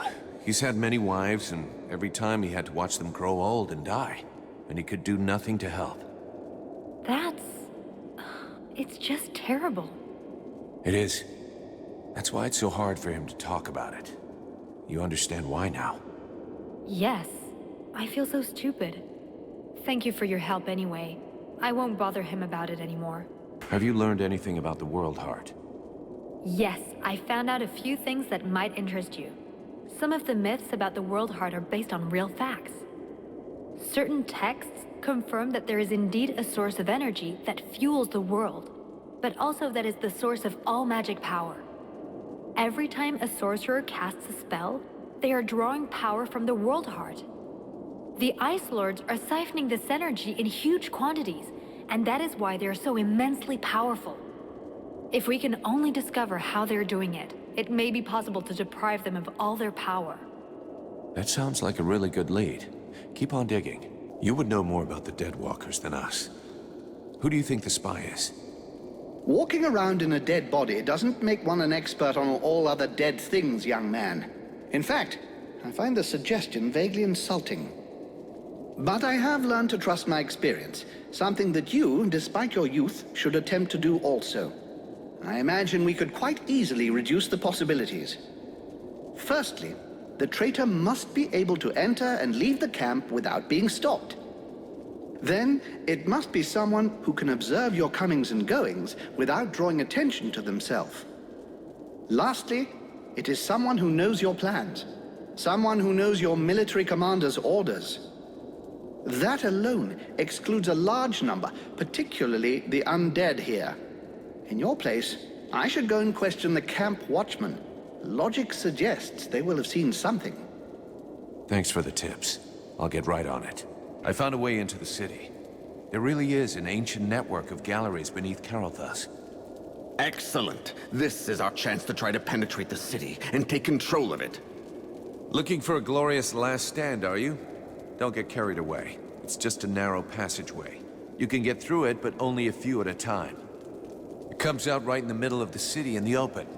They'll just pick your soldiers off one by one. I see, but it's still something we can use. I'll just have to figure out how. I've taken a tour of the camp, and it's like a sieve. Huh. What do you propose? Well, I'd be safer with a few dozen well-placed traps. Do you think you could build them for me? Why don't you just build the traps yourself? You know how to do it. We built them together. True, but I don't have the necessary materials, and I thought that you... I'll find the stuff you need, but you're gonna build them, all right? I have enough to do already. Absolutely. I'll save some time by shoring up the best emplacements. I'll let you know when I've got all the stuff. I brought you a few stones I found. Thank you. I'm sure it doesn't seem all that important to you, but all the elven people are in your debt. Has anyone gone by here? Any men leaving without passes? That sort of thing? No, apart from you, no one. Is there a problem? Your commander thinks there's someone sneaking out to meet up with the enemy. That's terrible. Who could do something like that? Anyway, I promise no one's been by here. You should go try the other gate, near the mercenary camp. And maybe the sentinels in the North Tower have seen something. Why the long face? Is something wrong? You mean apart from the fact that my city no longer exists and I've lost most of my people? Sorry for being in a bad mood. I'm still alive, I should be grateful for that, but actually, I feel completely useless, and that makes me sick. Looks like you've got lots to do, though.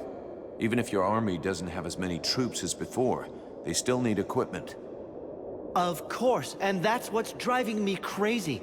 I had to leave all of my equipment behind when I escaped, and there was no chance of getting it back. I can only sell the weapons the soldiers bring me, and when you think I had the best forge in Vertiel, Thormal Diamond Arms Hammer, can you believe it? Seeing as how it means so much to you, I could get it back for you. Really? You would be doing me the greatest of favors, and not just for me, for the entire army. I'd finally be able to work again. Consider it done. Right, I'll make it quick. We're going to storm the city. With you, we might have a chance. Knock it off, okay? Chance or not, I got no reason to risk my hide or my men's for that bunch of lazy bastards who, until now, have let us die without lifting a finger. Show us you're worth more than they are, and we'll see. Maybe. What better way to prove my worth than a duel? That's how we settle differences of opinion in my company all the time. All right? I got a guy who should make you happy. If you beat him, I might change my mind. With what you got under your belt, who knows?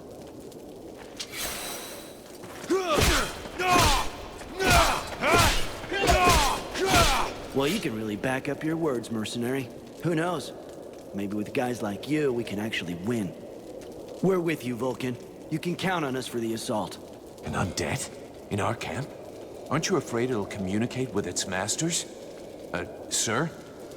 It's a calculated risk. Your friend Edwin told me that she can interrogate those creatures, so we captured one. You really can do some pretty weird things. Listen, Vulcan. We're not going to turn down any information. If we can find out how to haul our asses out of the fire, I don't see how it can hurt. Ready to make it talk? If our fire breather doesn't need me right away, I can start getting ready. Excellent. Let's start the interrogation. Listen, maggot head. You're going to tell us everything you know. That's not quite how it works, Captain. It can't just answer questions like that. Tell me what you want to know, and I'll dig around in its memory to find the answers. In that case, why not dig everything out, so we don't miss anything? Even for someone as skilled as me, that could take weeks. Its brain, however limited, is like an immense archive that contains both recent memories and memories of its past life. All right. I want to know if that bastard Black Frost really has left the area. Let me concentrate. Yes. I see him raising the wave and turning the whole city into ice. This soldier must have been at his feet. Then he gave the order to attack, and gave orders to several powerful undead. Apparently he left right after. He appears nowhere else in its memory. What were the Black Frost's orders? You have to understand that this creature's ability to comprehend is limited. From what I can see, it was told to keep watch over the city. He asked to be sent living people. Prisoners. The other living people must still be alive and under guard. Other prisoners. And of course, that he be informed in the event of trouble. Does he know we entered the city? This dead thing doesn't anyway. But that doesn't mean a thing, unfortunately. What are those powerful dead you were talking about? I see a flying creature, like the one in the swamp, and others. But the image is blurred. So the army is being commanded by a tormentor now? No, I don't think so. They make good spies, but poor leaders. That said, I don't see any real generals. Nothing that looks like that one that attacked the village. No, but Black Frost will definitely have left someone in charge. Someone he trusts. This soldier just didn't see who. I think that he... Oh no! He saw me! Huh? Who are you talking about? Well, well. Probing the spirits of the dead? You can well imagine that this sort of communication goes both ways. So, that's where my dear rebels are hiding, is it? I must break the link! Right now!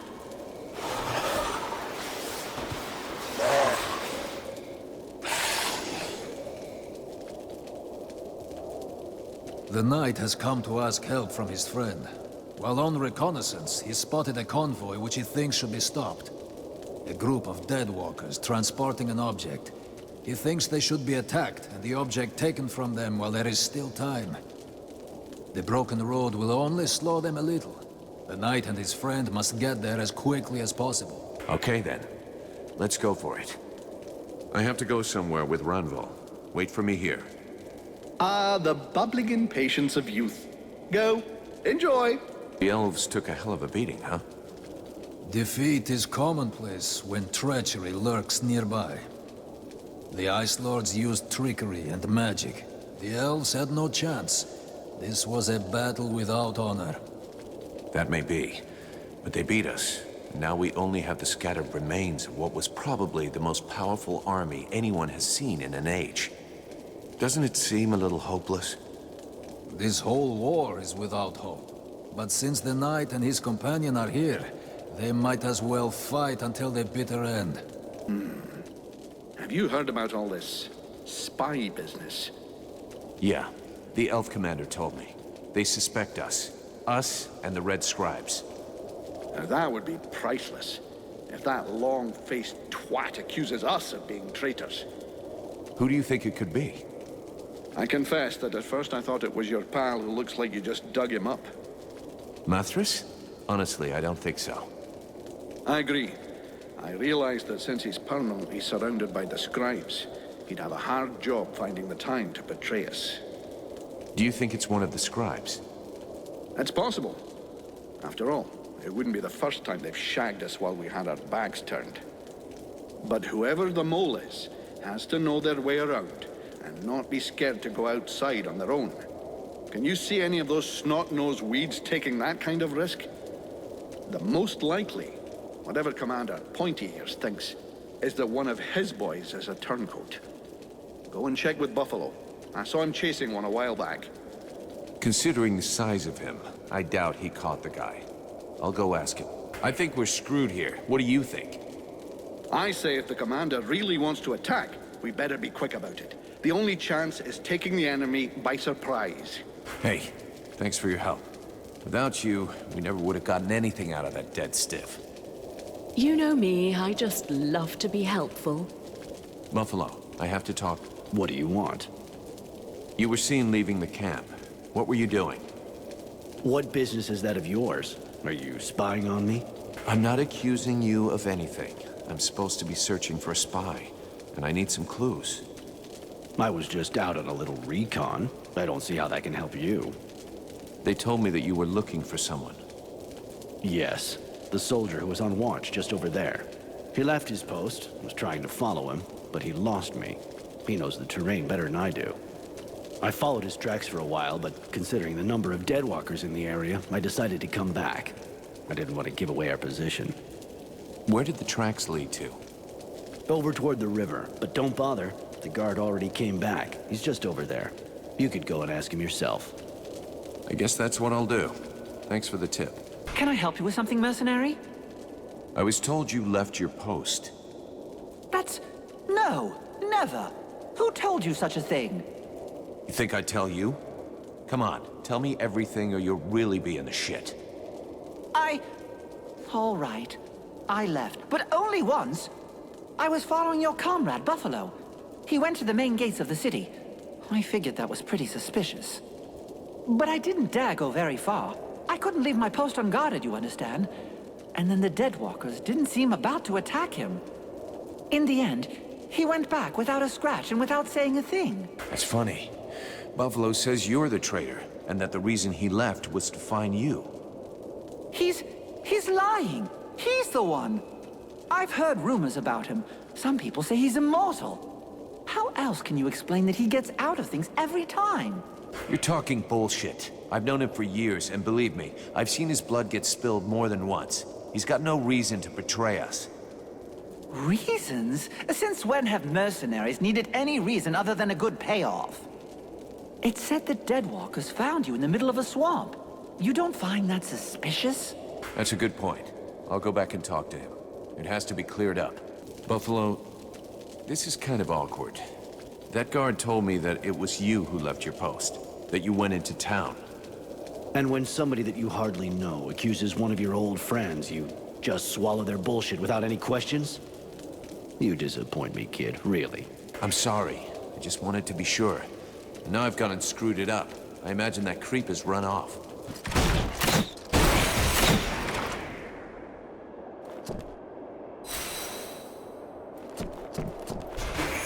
were right. It was worth it. Especially if we take the time to strip the others before we head back. Here you go. Have fun. Thanks. I'll get right to work. Careful not to blow yourself up, okay? These babies are sensitive. Well done, mercenary. Looks like you've been pretty effective. Raising this blockade and freeing the other tower is a job well done. Thank you. Guards! Vulcan! Is that you? Help us get out of here! Head to the southeast. You'll find an entry in the support pillar. Take that passage, and then look for an opening in the cliff face. The rest of the company is hidden there. Got it. There's another camp of prisoners over there in the west. Not any of our guys, but maybe we should try to free them anyhow. Do you want us to give you a hand? No. Get out of here. See you back at the camp. Good luck. Gonna need it. Here's all that I could find. I doubt I'll be able to find any more. Each stone that you can recover is precious. I can't thank you enough for what you've already done. You're giving us back our memories. Go to the support pillar in the southeast of the city. You'll come out near the cliff. Follow it and you'll come to a rift. Go in. The elf army is there and they'll take care of you. Thank you. See you back at the camp. That's right.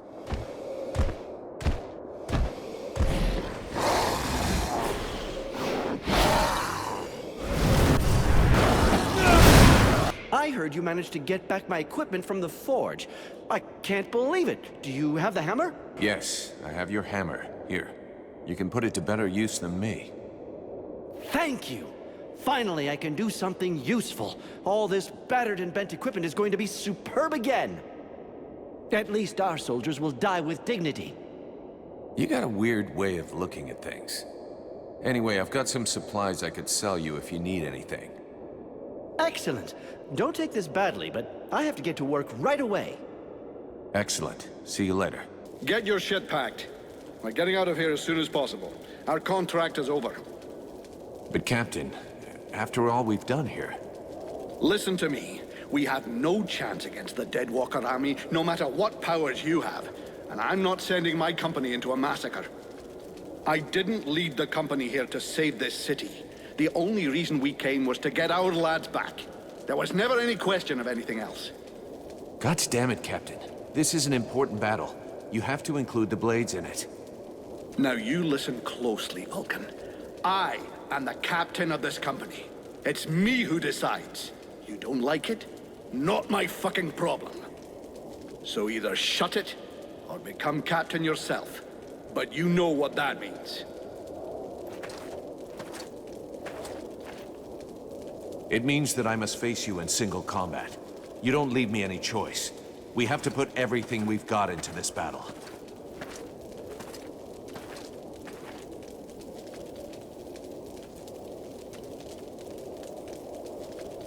You asked for it. I'll make it quick and painless.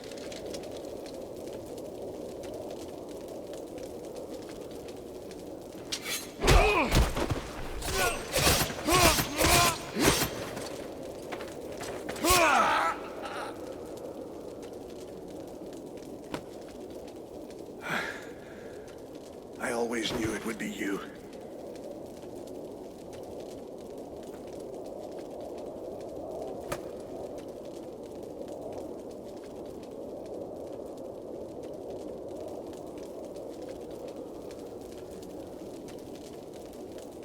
You didn't leave me any choice.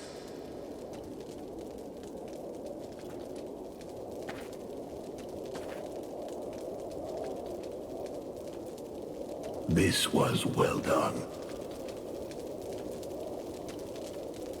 Let us go and seek out Prince Arundel. We must make haste to plan our attack. We have to reach an agreement on the assault we're going to launch. Very well. Our strategy will essentially depend on you and your companions. I'll be attaching a group of soldiers to your party for support. That's out of the question. The more of us there are, the greater the risk that we'll be noticed. I'm taking Edwin. Her knowledge and powers make her the best suited to go with me. I would very much like you to have someone I trust with you. And this Edwin does not seem like that person. Huh. She'll be delighted to hear that. I could go with you. You know that I'm stealthy and can make myself useful. That's a pretty good compromise. With the three of us, we stand a chance. What do you say, Your Highness? I agree. I'm counting on you, Relmar, to remember the interests of your people. The result of this battle depends on your success. You need to sneak into the city, get to the drawbridge, and lower it. Then you can open the gate for us. I will personally be leading our army, and I'll enter the city as soon as you've opened the gate. I think that the element of surprise and our advantage in numbers should be enough to overcome the Deadwalkers. And your help in this battle will be of inestimable value. Excellent. If all goes according to plan, I'll be able to go to Black Frost's realm after that. You can't have too many elite troops and freeborn blades on this expedition. Are you ready for the assault? There must be neither distraction nor setback. We won't have a second chance. If you have business to deal with, you should deal with it now.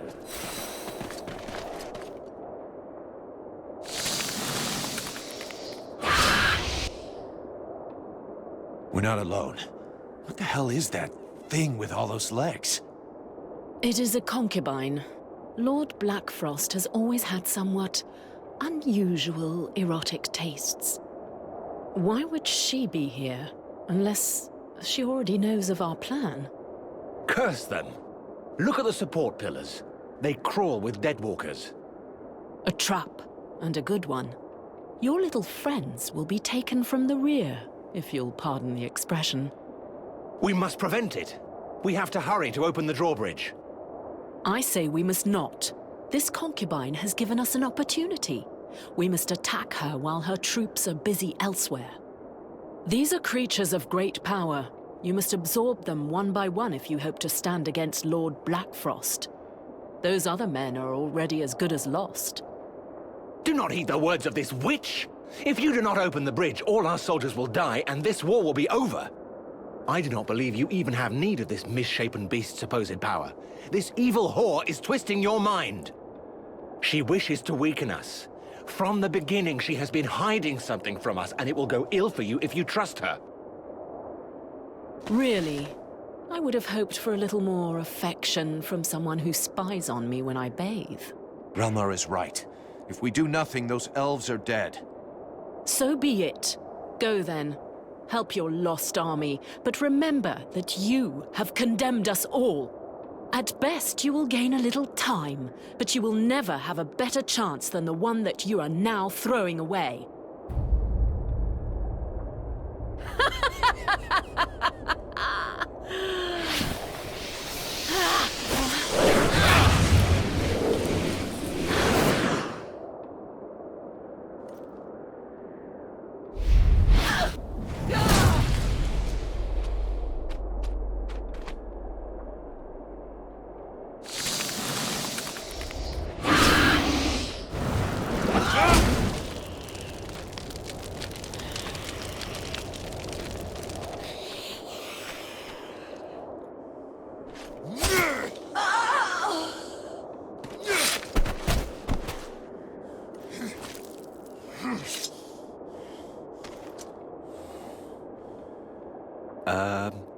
Are you well?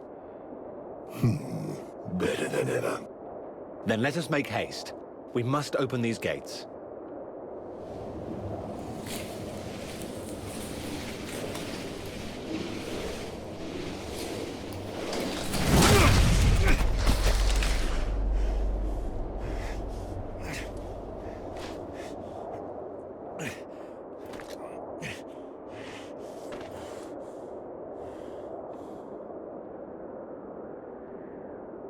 At last, I meet the hard heads who resist the Lords of the Frozen Shadow.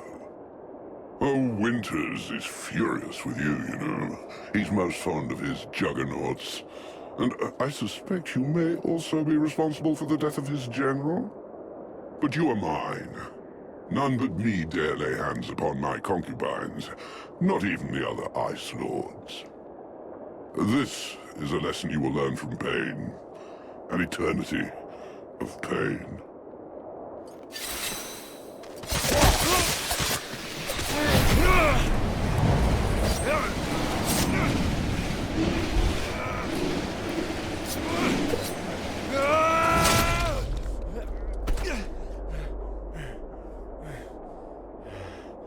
have to admit, you really are full of surprises.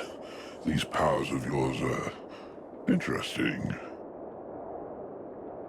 Nonetheless, you just aren't in the same class as a Lord of the Frozen Shadows. It wouldn't be sporting of me to eliminate you so early in the day. But you do have potential. I will leave you a little time to build your strength. When you think you're ready to face me, come to my domain. We will finish this, once and for all.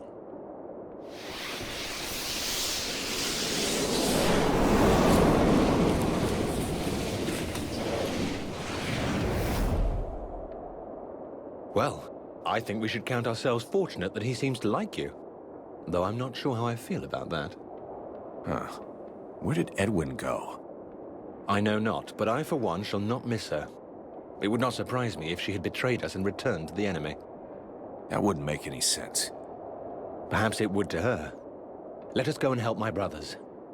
We will have need of all our allies if we are to conquer this Ice Lord. Let's go.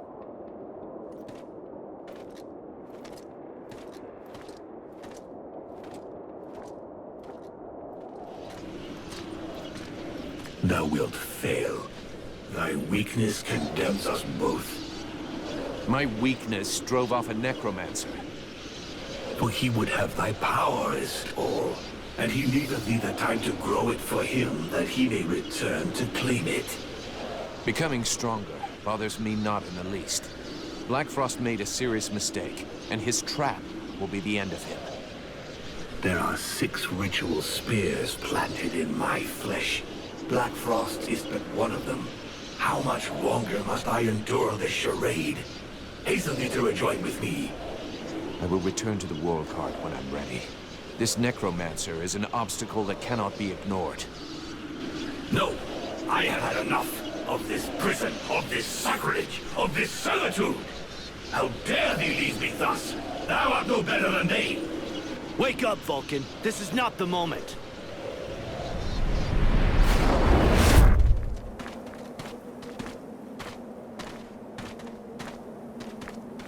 All this energy, everywhere, we draw near our goal.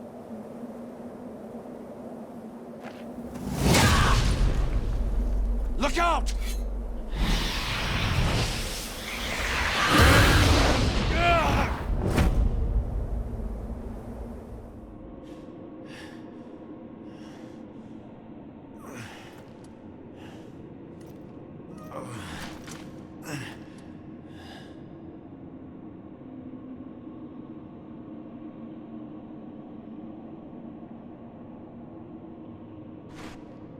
It's another one of those bitches. Nothing broken? A few scratches, but nothing serious. Blackfrost doesn't seem to appreciate our company. Guess we chose a bad time. Looks like he already has some guests over.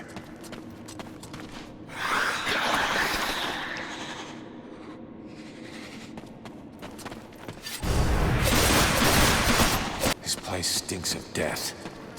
This place looks like an ancient elven sewer, but it hasn't been used in centuries.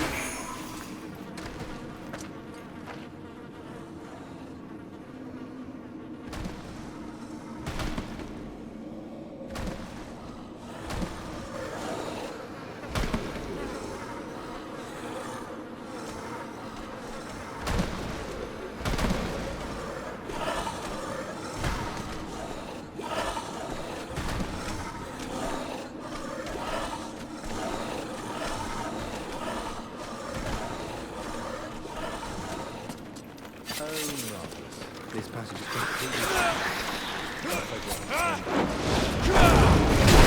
Perfect. There's no way to get through.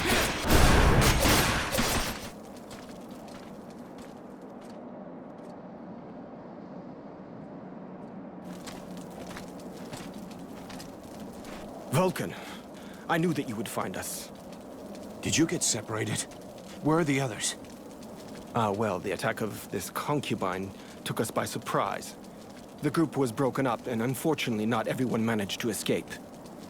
We set up camp and did some reconnaissance. What did you find out? Not very much for the moment. This area is particularly hostile. There is a powerful, corrupting magic everywhere. It seems to strengthen the undead and weaken us. Nevertheless, Mathras seems to thrive in this strange atmosphere. He has been serving as our scout. I've been sensing something unhealthy in the air. This field of corruption might cause us to slow down. I can feel it too. It's not the nicest feeling I've ever had, but I don't think it's gonna slow us down much. Speak for yourself. My head feels like an anvil, and that's without my even listening to Randval say anything. If I have to continually fight against this evil magic, there's a good chance that I will start to slow you down. I understand. Let's go and find Mathras. He might have found out something useful. Do you know this place? I've never been here, but I've heard about it. Before Blackfrost set himself up here, this was an ancient elven city, long abandoned. Why is that? It was a city dedicated to the arts and entertainment. Something about the architecture, or perhaps the place itself, seemed to augment the power of the work that artists here were able to do. The tale is told of a tragedy being performed here that was so powerful that all the spectators and the whole city just died. I'm serious. After that, no elf wanted to come back here. The place was thought to be cursed.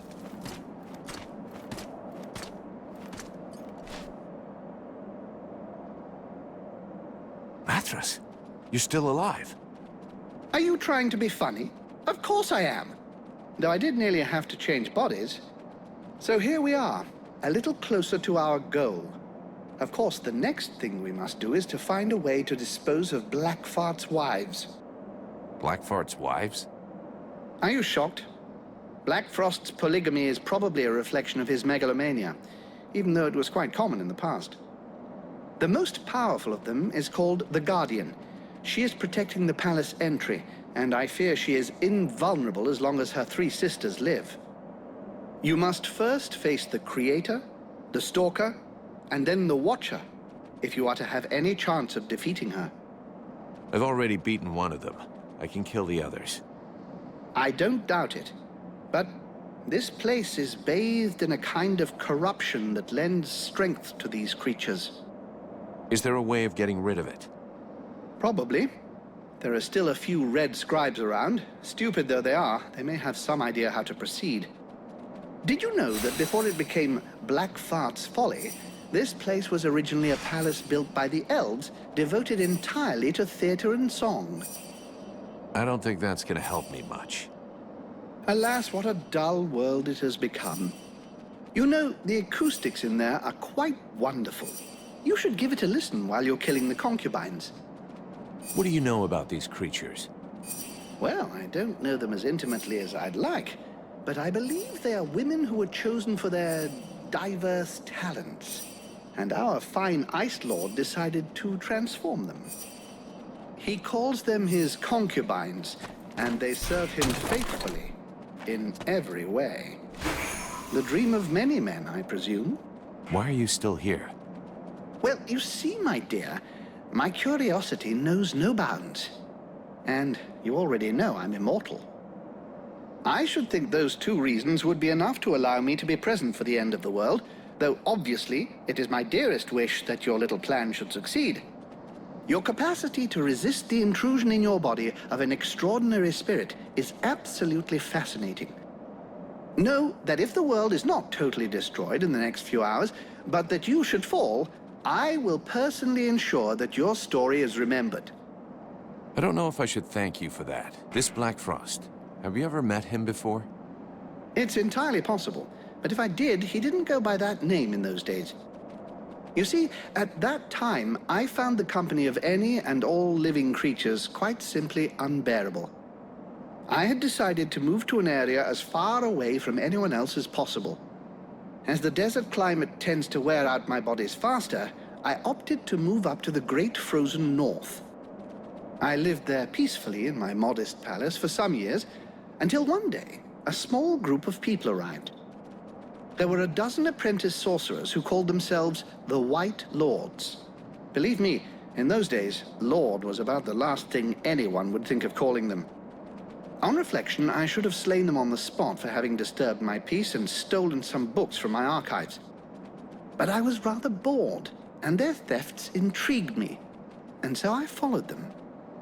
I picked up their trail in a city a few towns along.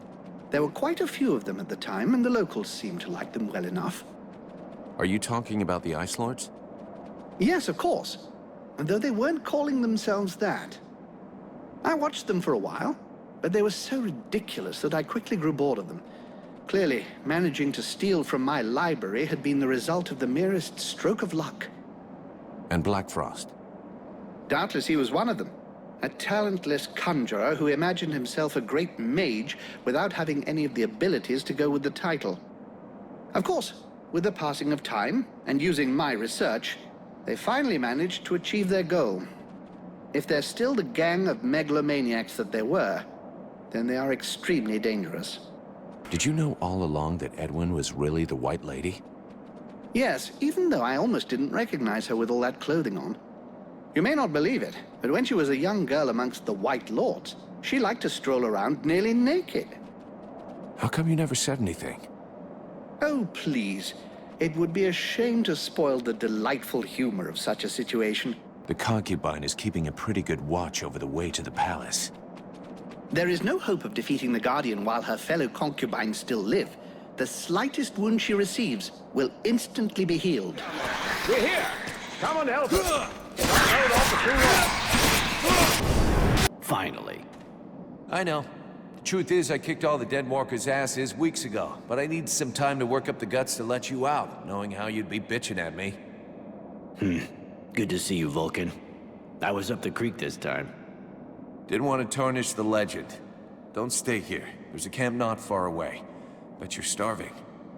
I heard voices across the way there. Elves, I think. Also prisoners. I'll go have a look. Did you see any of our guys around? Yeah. There's one of those ugly women on 4 legs around. She got several of our guys. I was able to observe her a bit. Looks like she's avoiding those pillars that are around here. That may be something you can use if you feel like fighting her. And knowing you... A concubine, huh? Yeah, I won't let her get away from me. Good. More power. Smoker. I owe you my life, human. And more, actually. Don't worry about it. It's been happening to everyone lately. There's a camp a bit of the way up. You should go there while the coast is clear. Thank you.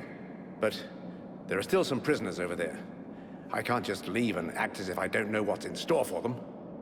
I took care of it. Everybody's free. You'll meet up with them back at the camp. Fantastic. Thanks again, soldier. Hope to see you at your camp.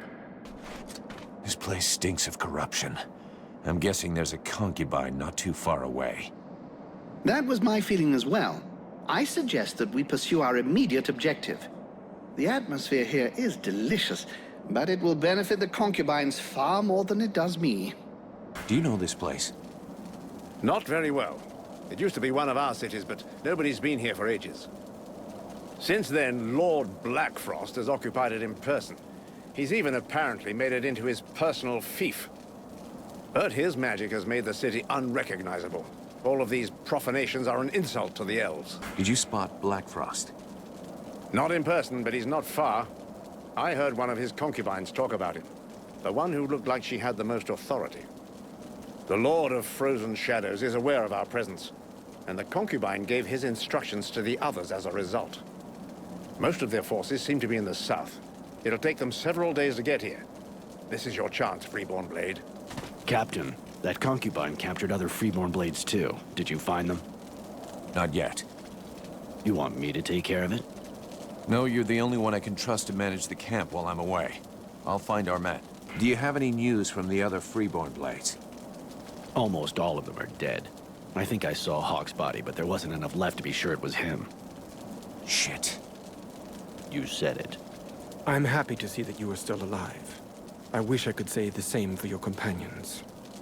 Sybil? Ranville?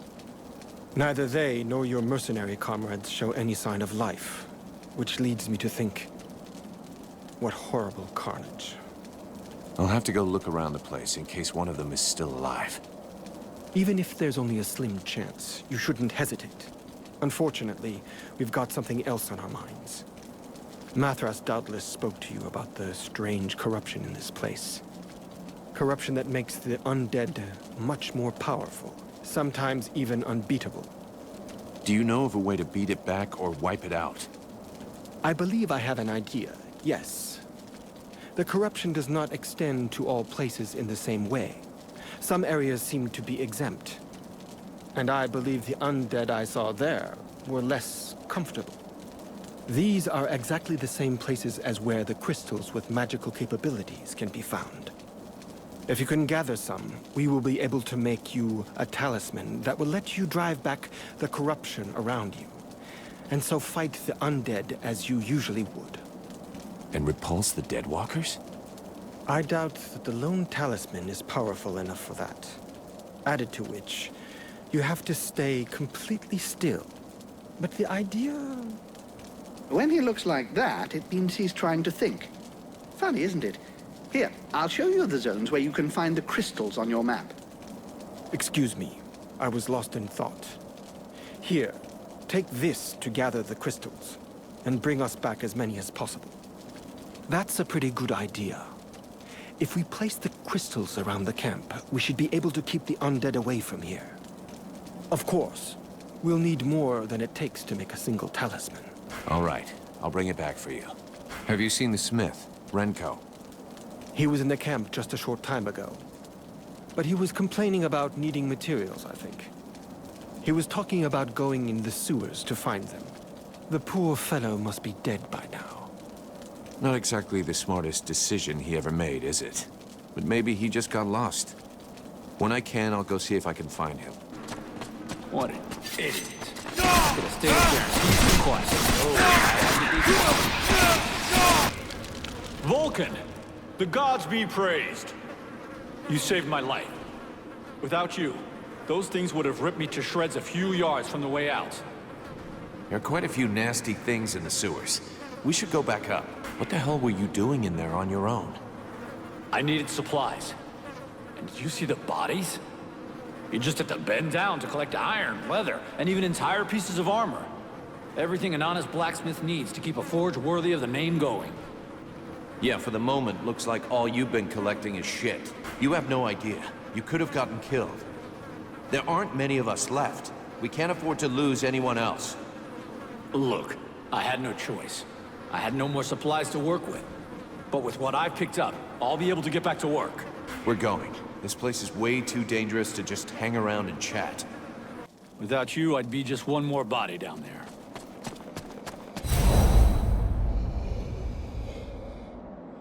Help me! Someone help me! That's Sybil. I have to go home. You came. Thank you. But I think that... I'm sorry. My time is near. You're not dying here. Tell me what I can do. I need medicine, a potion, a bandage, something. My strength is almost gone. I can't do it myself. Here, I got what you need. That's gonna help.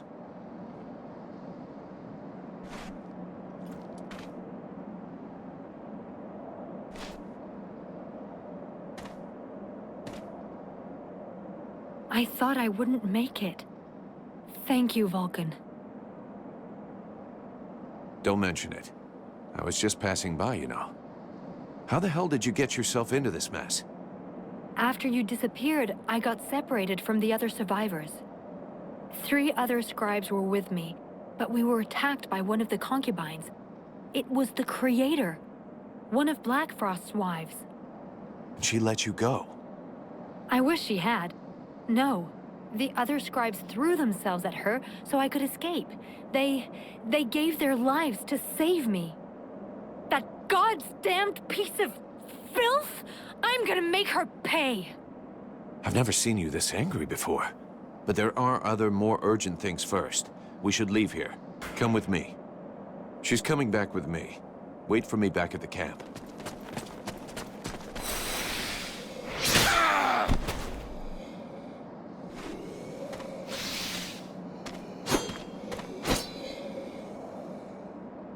This is a good day for a glorious death. I will breathe his last in his blade. It's Radical's voice. It sounds like he's in bad shape. The knight thanks his friend for coming to his aid. He is surprised to find that he is happy to still be alive. There was no way I was gonna leave you like that. Come on, let's get you out of here. Sybil, it would be best if you waited for me back at the camp. You will go no further. Edwin. Or should I say, White Lady. It's nice of you to come and see me. You left in such a rush.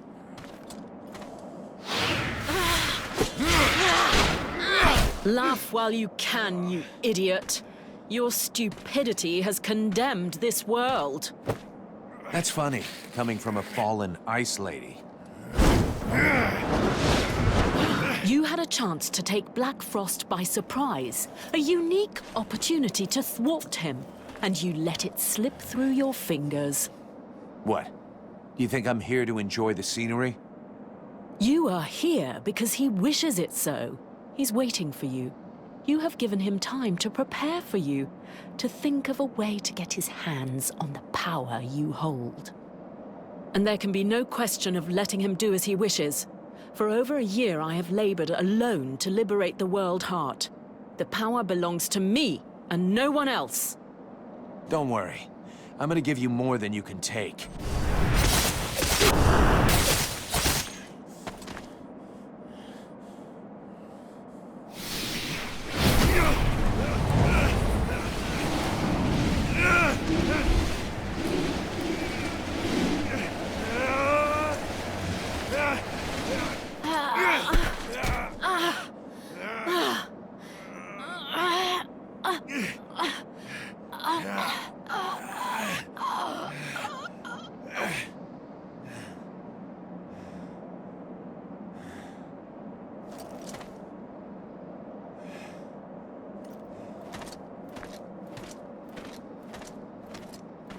Short, but sweet. I found your crystals. Good. Very good. But I'm afraid that it's too late.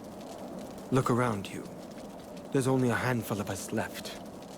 As soon as Black Frost turns his attention to the camp, we are finished. What's the point of wearing myself out to make this talisman for you? We may as well just surrender. You were able to resist the demon while keeping some of its powers. But we are in a dead end. Do you think we're finished? Very well. Just sit down there and wait till they kill you, if that's what you want. It won't be long. I'm going to keep going, and I don't need you. I'll just find somebody else to help me. Mathras, for example. And in the end, I'll take on Black Frost, with or without you. Don't count on me to give up or wait for death while twiddling my thumbs. We have lost so many of our people. If I do nothing, they will all have died in vain. You're right. I'll make the talisman for you. But you should speak to Mathras. He seems to know things we don't about the creatures blocking the road. I need your help. I have the crystals for the camp. Thank you. I didn't dare believe. Let's just hope it'll be enough to protect us against the hordes of creatures. I'll set them up. Okay, the news is not great. According to what I've been able to find out with Mathras, the Palace of Black Frost is guarded by another one of his concubines, and it looks like she's too powerful for me to take. Well, there was never much doubt about that, my boy, if you'll pardon my honesty. All is not lost, however. As I told you before, if you manage to eliminate the 3 other concubines, the power of the Guardian will be considerably reduced. And while our own power is increased.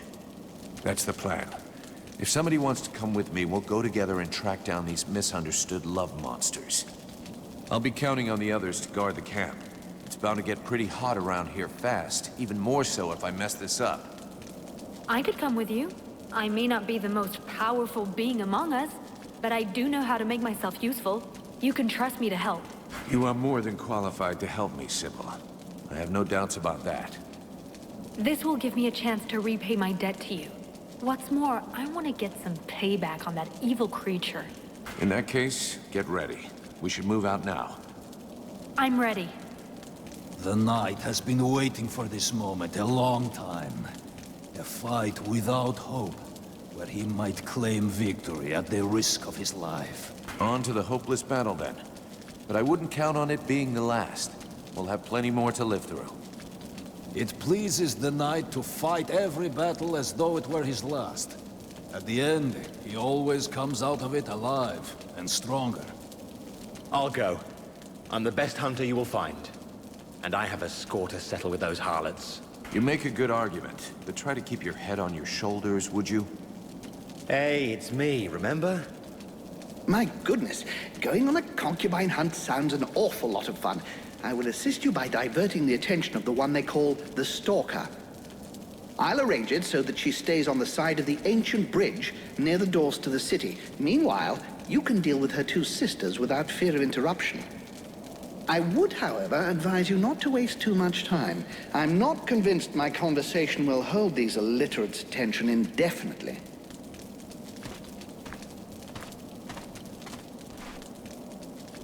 Here, this object should prove useful to you. I don't know whether it will function perfectly, or even less for how long, but I sort of had to improvise. Well, thanks, I guess. What does it do? If it works, the same thing as the pillars, except that you can carry this with you. It minimizes the corrupting magic around you. The concubines and the undead that you will meet will find themselves weakened. Sounds great. Thanks, Liestus. It's time for me to go do it. Good luck to you here. Good luck to you.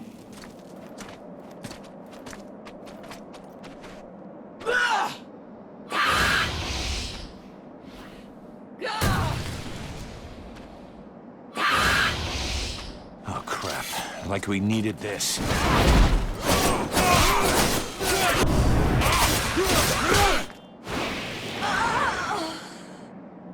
She was a tough one. Now I can see what Blackfrost saw in her. Spunky. Are you guys ready for a fight? There's an Ice Lord to kill, and it might get pretty rough. Yeah, still here, Vulcan, thanks to you. But those creatures got Buffalo. Two of them went for him, and we were here like puppets, helping these bitches. Hey, over here, help us! Buffalo is free. Today isn't the day the Ice Lords get rid of him. The camp is on the North Road. Sylvan is still with us if you need help. We'll meet up again later.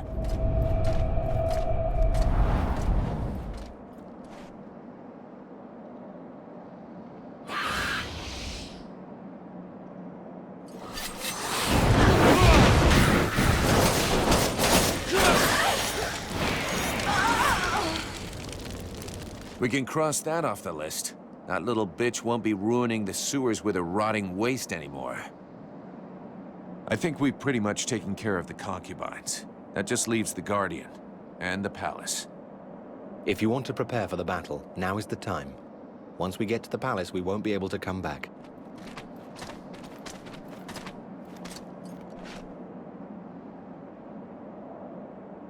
Okay, this is the moment where I politely suggest you tuck your tail between all those legs. Run away and let us pass without looking back.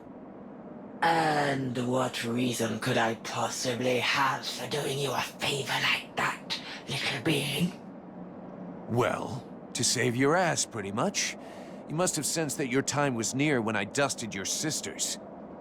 They were never my sisters, insolent one, and you have accomplished nothing. My daughters are inferior to me in every way, as are you. Ah, motherly love. I never got any. Basically, I'm making this offer to you out of principle, but I'm really hoping you're going to make me rip you a third one in battle. Those other two are for pooping, right? So be it. It will be my pleasure to grant you your last request.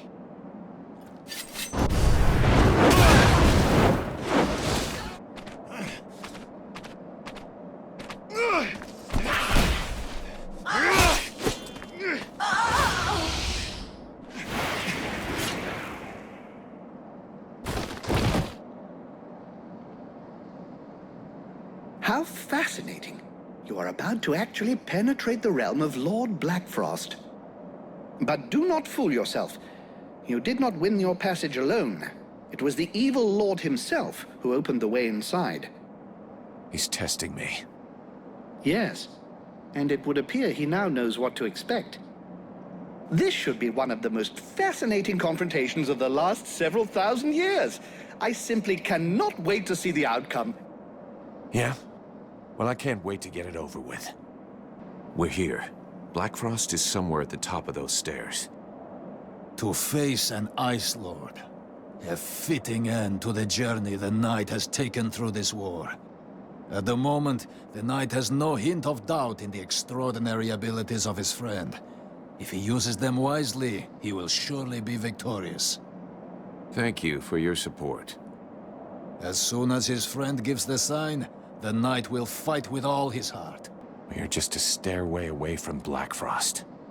We'll finally make him pay for his crimes.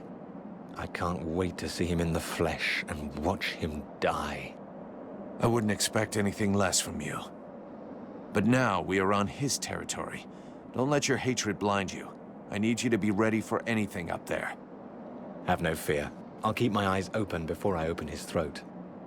Tell me when you're ready to leave. Vulcan, don't go without me. I want to be there when you face the Creator. And you know what? I already killed her. But I was to go with you, Oathbreaker. Do you know what's at the top of those steps? But of course. My great age has not left me blind. It is the palace of Lord Blackfrost. At least that's what they call it now. Until quite recently, by my standards, it was named after its architect. A certain Kubla? Bakul? I can't remember for the moment, but in any case. This architect created the palace for the elves a couple of thousand years ago. I suspect he'd be most upset to see what they've done with the place. This Blackfrost fellow tore down one end of the building to build his home, and the rest of it is hanging over into the astral plane. Bulkarel! That was his name. This was Bulkarel Palace. Is it dangerous? Dangerous? Well, for mortals, obviously. But since it's been a few hundred years since I set foot in the astral plane, I suppose it could be an interesting distraction. I'm gonna need your experience, Mathras. Come with me.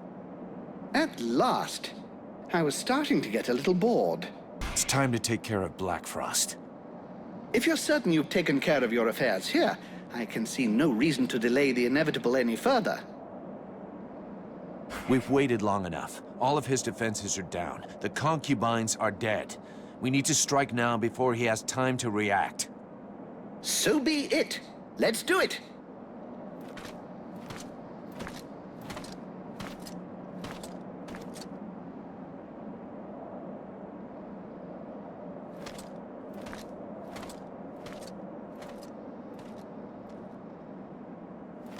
Ah, my new protege.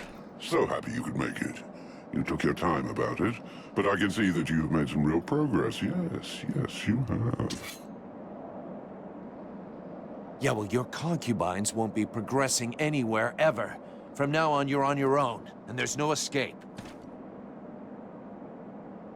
Well, that was never my intention.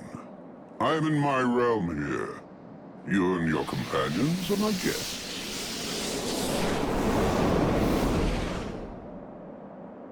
Oh, it seems that you too have lost some friends along the way. How very sad.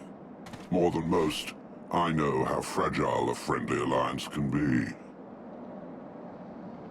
The Knight will tear out your tongue just before he watches you die. Let's see how well you do without all your slaves.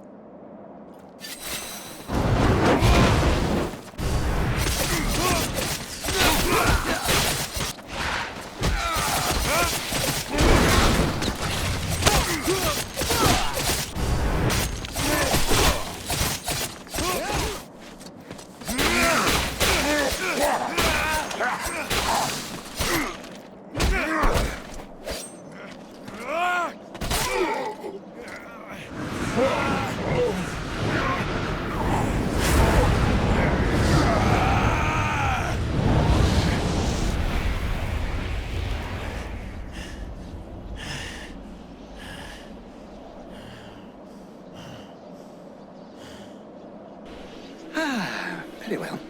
In 6,000 years of existence, I don't think I've ever had a day quite as interesting as this one. Vulcan, my dear, this was a fight that deserves to be included in the history books, and I will make certain that it is. You may count on me to tell future generations about your exploits, if there is a future, that is. But that, of course, will depend on you. I guess that's what we're all fighting for. But I'm not finished yet. Clearly. And that is precisely why we are here. Each Ice Lord possesses the means to gain access to the World Heart from his or her own palace. It would doubtless be prudent to borrow this one before the other Ice Lords have time to react. I would have loved to accompany you, but I fear your destiny is to continue alone. The World Heart obeys neither the same rules nor the same magic as does the rest of Vertial. What you find there will be exactly what you bring. You mean I'm going to end up confronted by myself? I hope for your sake it does not turn out to be a confrontation, but it is highly probable that what you find there will be familiar to you. We'll see.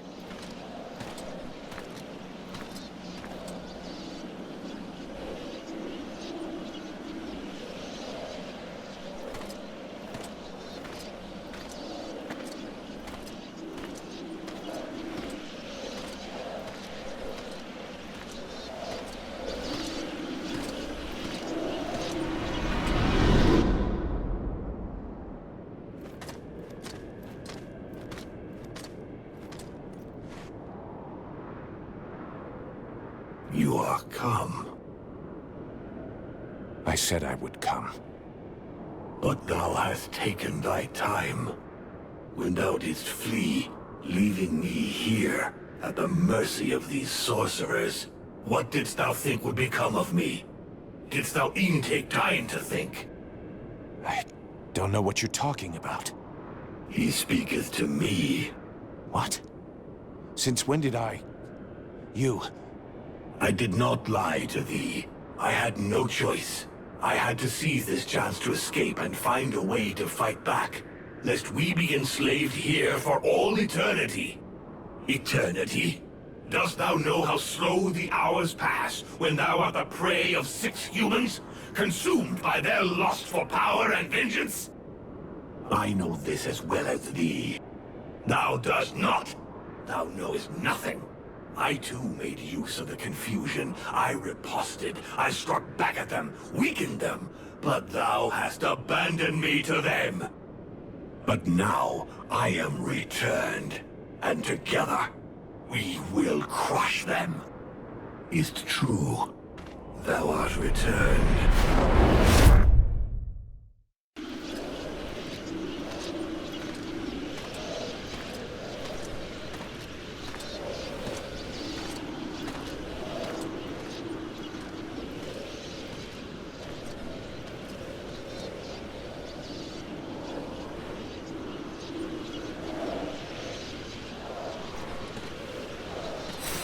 Let that sorceress get away just as soon as you were no longer of any use to her. You had no control, no authority, no charisma. You're just about as disagreeable as you were when you were alive. You weren't even able to keep safe those few who begged you for help. How can you possibly believe you have what it takes to save all of Vertiel from the Ice Lords? You should have saved the Red Scribes! Traitor! You were supposed to protect us! That was your contract! The company could have been yours, but you preferred to take it by force and condemn the freeborn blades through your pride and incompetence. Captain. You want to be the captain? You didn't even have the brains to make good decisions where you alone were concerned. That's right. Run away, cowardly beast. You'll never think of any but yourself. I must thank you. Without your weakness and crass stupidity, I would never have had such a good opportunity to finish with that whining elf.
I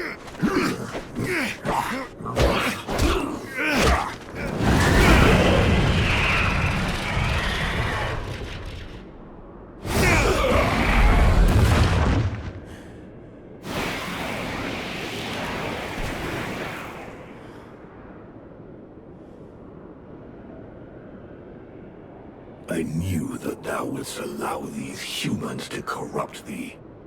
A dragon? You summoned a dragon? Ha! One of the few they were able to corrupt, and I turned it against them. Blackstorm defeated it and imprisoned it here. It was trapped. Like me. So now you turned it against me? It is thee who has turned against me, abandoning me here, left to pay the price for each and all of thy errors in thy stead, whilst I did all I could to help thee to return. And so it is, I am come to the end of my strength. An empty shell or taken with rot.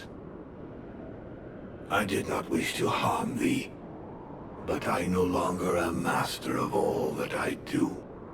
Is that why you killed my companions? The visions? Blame rather thy human half, for that is who hath invoked them, with its fear and its regrets. Thy companions never traveled through the breach. So it comes to this. You and me. It's time we ended this. Ha! It is all I have awaited.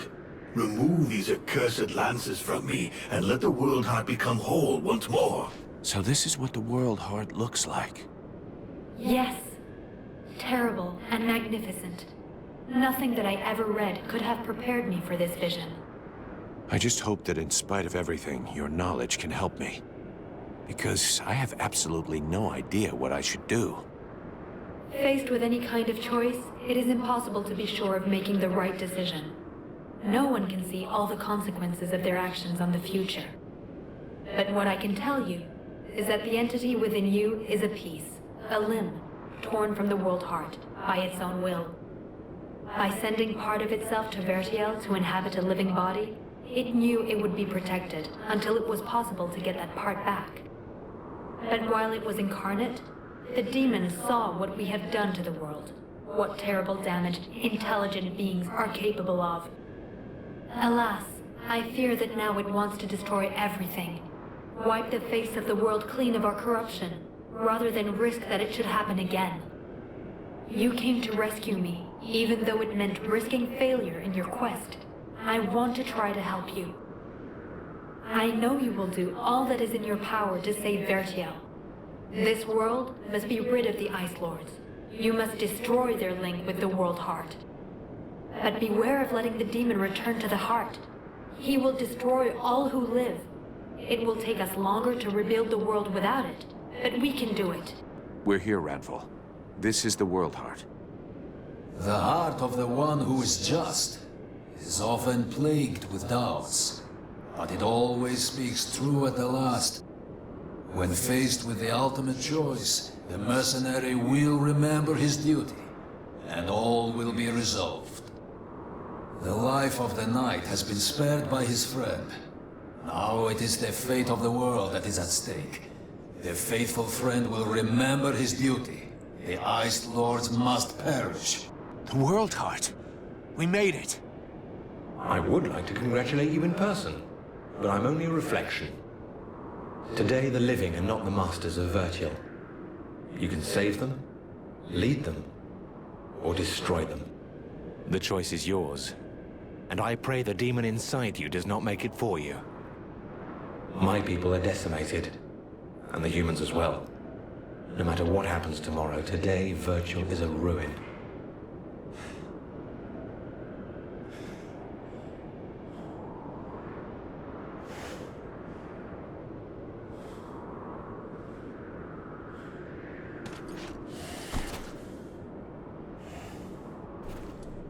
If I remove these spears, the Ice Lords will lose their power. But what will happen to Vertiel? Thy world is weary, all but extinguished. Nothing remains to be saved. It must be cleansed. But inside me is all the power I need to regenerate my world.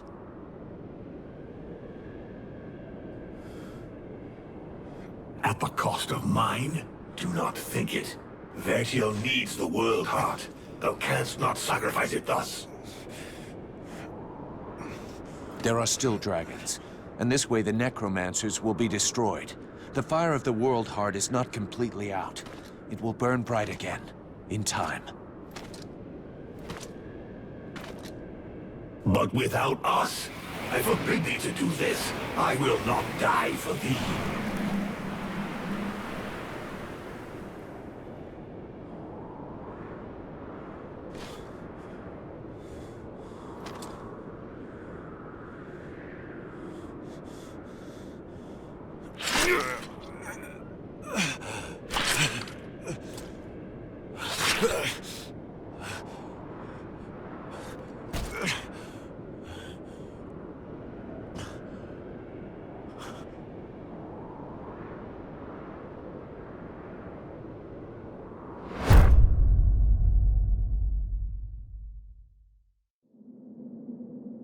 And so ends the tragic, though nonetheless heroic tale of Vulcan Half-Demon.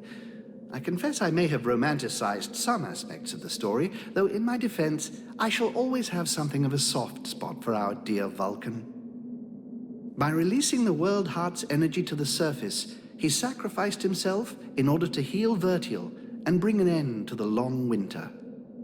Ill-prepared for such a powerful energy surge, the Ice Lords were instantly reduced to cinders. I can tell you, no tears were shed at that funeral. Of course, it was only a few centuries before other would-be mages attempted to follow in their footsteps, though what wonderful centuries they were.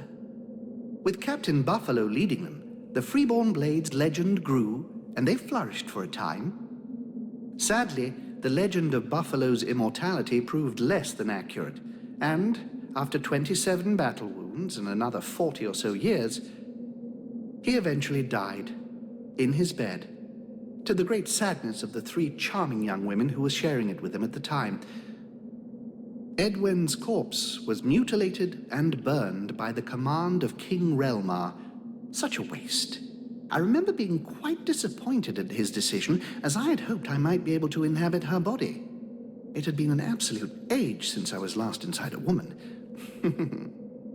To no one's great surprise, Relmar proved to be a formidable monarch.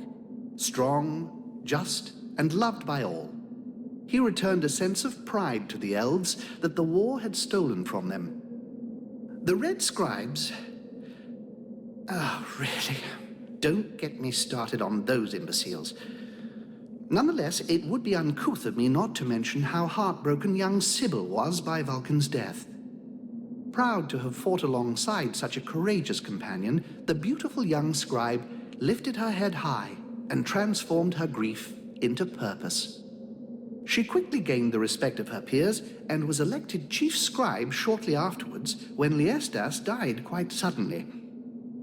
Apparently, the fool succumbed after having imbibed a large quantity of a somewhat questionable nectar that he and his doctor had invented.